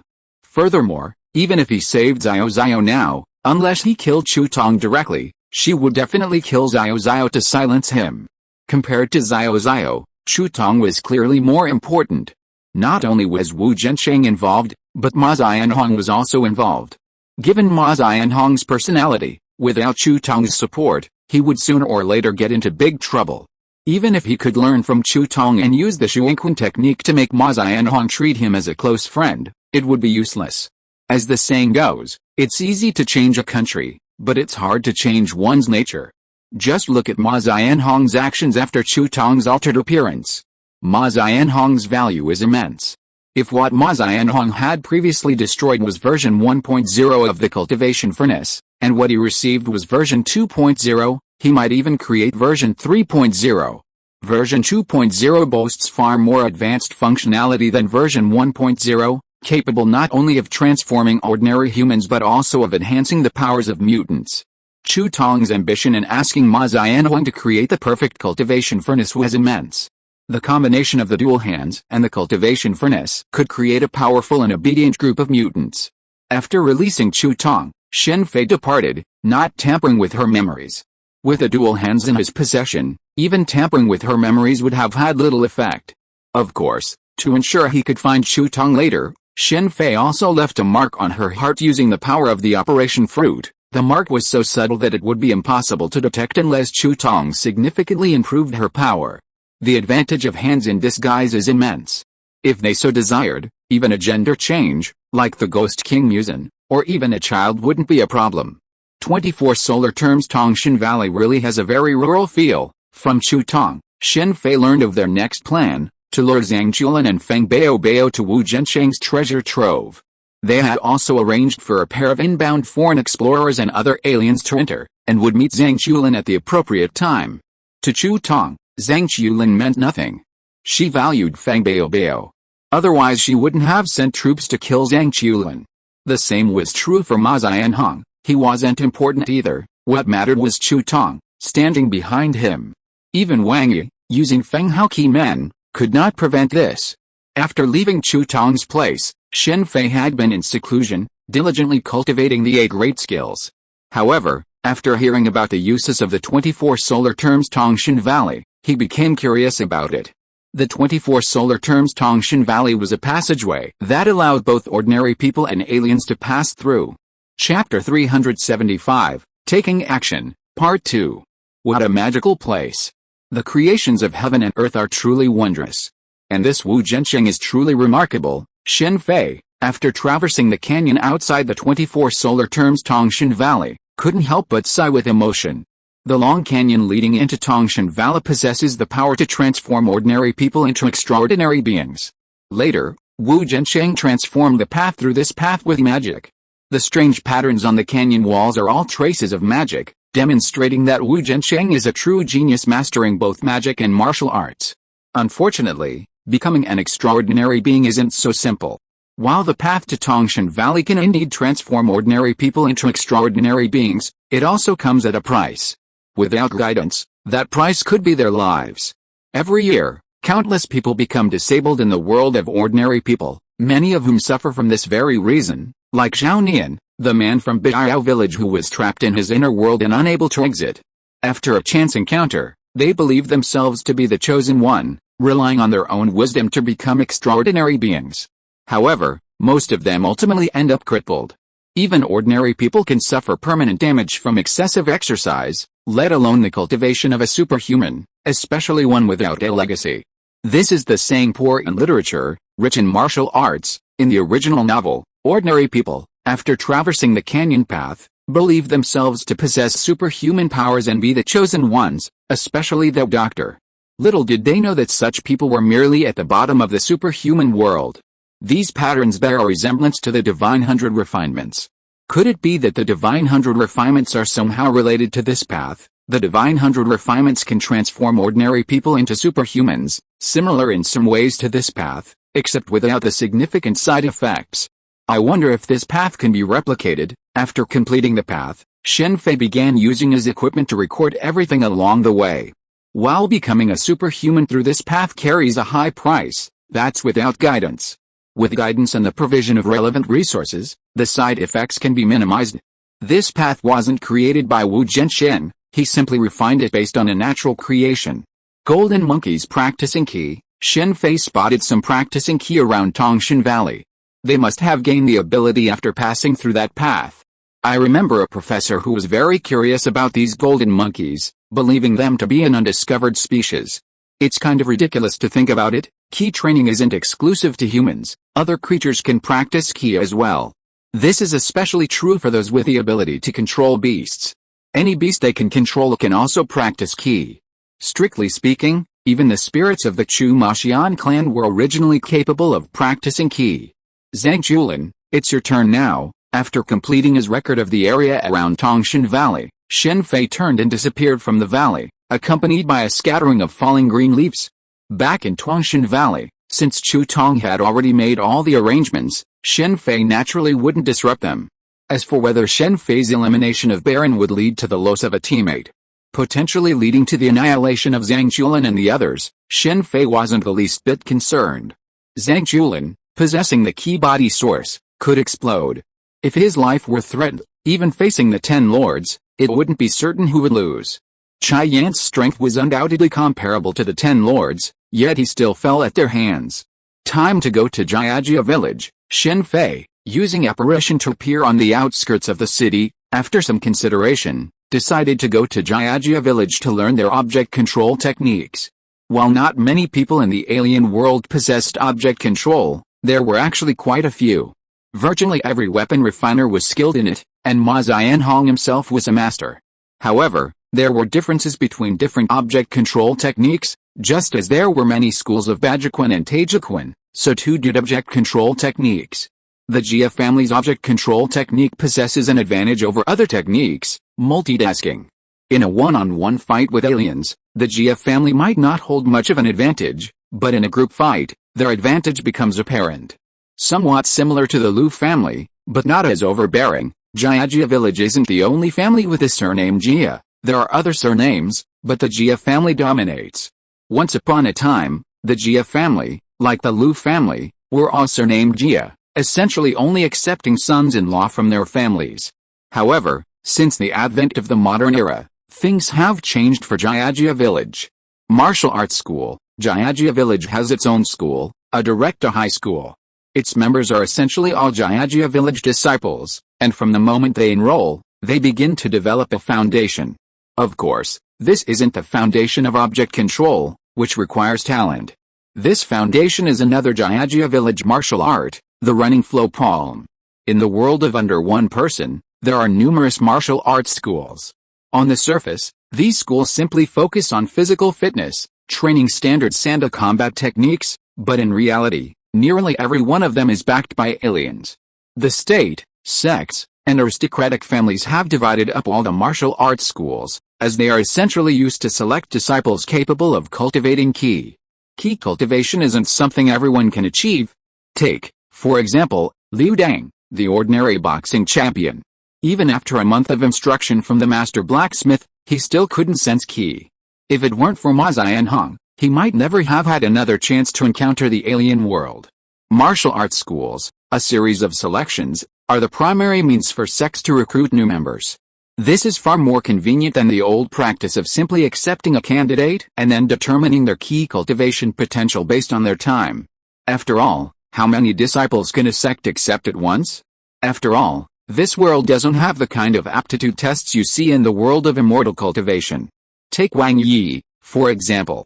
If he hadn't gone to Wudang Mountain, who would have known that this top student from Huaking University, the third son of this Honghe group, possessed such a formidable talent? He was a true second-generation rich kid, his pocket money counted in the millions. Martial arts schools are different. They can determine a student's aptitude for Qi cultivation at a young age. A mutually beneficial outcome. The sect saves time and resources, and the same applies to individuals. For example, the Tang clan in Sichuan and Shu has two martial arts schools, a regular martial arts school and a school for extraordinary people. Further down the line are the Tang clan's outer disciples. The Tang clan is divided into outer and inner disciples. Of course, inner disciples aren't necessarily superior to outer disciples. In reality, in terms of cultivation, outer and inner disciples aren't treated differently. The only difference is whether one has the surname Tang or not. Furthermore, the successor to the head of the sect must be from the inner sect for outer disciples, Joining the inner sect was simple, simply change their surname. In the past, the Tang clan was more like an aristocratic family than a sect. Aristocratic families often place great importance on their heritage, and to obtain it, one must be a true Tang clan disciple. At that time, outer disciples weren't considered true Tang clan disciples, and their learning was limited. However, with the advancement of the times, the traditional inheritance system of aristocratic families has become outdated. If a family wants to avoid decline, it must change. The Tang clan is undoubtedly at the forefront in this regard. Thus, the once aristocratic Tang clan has become the current Tang clan, while those clinging to old traditions have undoubtedly also fallen on hard times. Looking at all the aristocratic families today, with the exception of the Lu clan, which still adheres to the tradition of not passing on its knowledge to outsiders, the others have undergone various changes, even the Wang clan, one of the 4 great families. With Lu Si, one of the 10 lords, still around, the Lu clan is not in serious trouble. But once Lu Si is gone, given the Lu clan's current state, decline is inevitable. No wonder Zhengyu is so arrogant when he can only control 3 dragon pecking walls. It turns out he was once a prominent figure in Jiajia village. So, isn't Zhengyu, who earns 500 yuan a night, a genius among geniuses? Zhengyu, who can control 12 immortal slang flying knives, is unrivaled not only among the younger generation but also among the older generation. What he lacks now is only his own key. This running flow palm doesn't look weak, does it? No wonder it's as famous as the object control technique. The Jia family's running flow palm, upon impact, releases ki like water, penetrating the opponent's meridians, impacting the blood, muscles, and internal organs. In some ways, it's a technique similar to the Yin 5 Thunders, continuously weakening the opponent. Is Jia village quite open? Shen Fei easily acquired 2 of the Jia family's unique skills, the running flow palm and the object control technique, in Jia village. Compared to the Lu family's stringent inheritance requirements, Jia village was far superior. The running flow palm had secret manuals directly within the martial arts school, while the object control technique was housed in the Jia family's ancestral hall. Although it was guarded by many elders, it didn't matter to Shen Fei. Forget about the Tang sect. After leaving Jia village, Shen Fei, after some consideration, abandoned his plan to visit the Tang family. The Tang family's cultivation techniques were of no use to him. After all, it was impossible for him to practice them now. In fact, due to the poison, it wasn't even worth learning from. Speaking of which, the Tang clan's cultivation methods bear some resemblance to those of the Qin dynasty's Nuang clan. The Tang clan's poison training reminded Shen Fei of the Nuang clan. The 2 shared similarities in their cultivation practices. Tianmi of the Nuang clan relied on her skill with poison, and the Nuang clan's immunity to all poisons. Like the Tang clan, they both used poisons to gradually build up their resistance. The Tang clan's ki training combined poison and ki, imbuing their ki with the effects of poison. This was a Tang clan secret. Without the Tang clan's unique methods, others who attempted to emulate them would ultimately suffer the consequences. By combining different poison mists with ki, the Tang clan's disciples' poisonous ki possessed varying effects.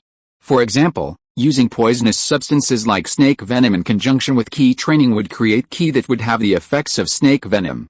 Within the Tang sect, the vast majority of disciples cultivated their ki using the common 5 poisons. Of course, a few employed other poisons, such as croton. Once struck, these poisons caused diarrhea in the enemy. Imagine the sight of an enemy suddenly suffering from diarrhea during battle, a truly delightful sight. 9 dragon seeds. Truly a remarkable set of magical instruments. After deciding not to leave for the Tang sect, Shen Fei returned directly to the imperial capital. On the one hand, he prepared company matters, and on the other, he began to calmly sort out his findings. The first step, of course, was the cultivation furnace. Using the refining knowledge he had acquired from Yuan Tao, Shen Fei quickly crafted the 9 dragon seeds, the water gun, the sprinting rabbit lord, and other related magical instruments. Shen Fei even modified the water gun and the sprinting rabbit lord. Without the cultivation furnace, this would have been difficult, but with it, it was quite simple. Shen Fei also understood the reason for the water gun's design. In modern society, firearms control in China is extremely strict. Even aliens can't openly possess firearms. Under such circumstances, the water gun's design would be inconspicuous. As for the sprinting rabbit lord, It was purely a personal interest of Yuan Tao and the others, much like Liu Dang and Jin Yuang's interest in getting Ru Hu to wear a maid outfit. S.H.I.E.L.D is suited to ice-based martial arts, but I need to carefully consider what martial arts suit them. With a cultivation furnace, S.H.I.E.L.D, I say, and Curate can cultivate Ki. This Ki cultivation won't significantly increase S.H.I.E.L.D's and the other three's strength. After all, in terms of combat power, they are quite high in the pirate world. However, if they don't cultivate Ki, they won't be able to use magical tools.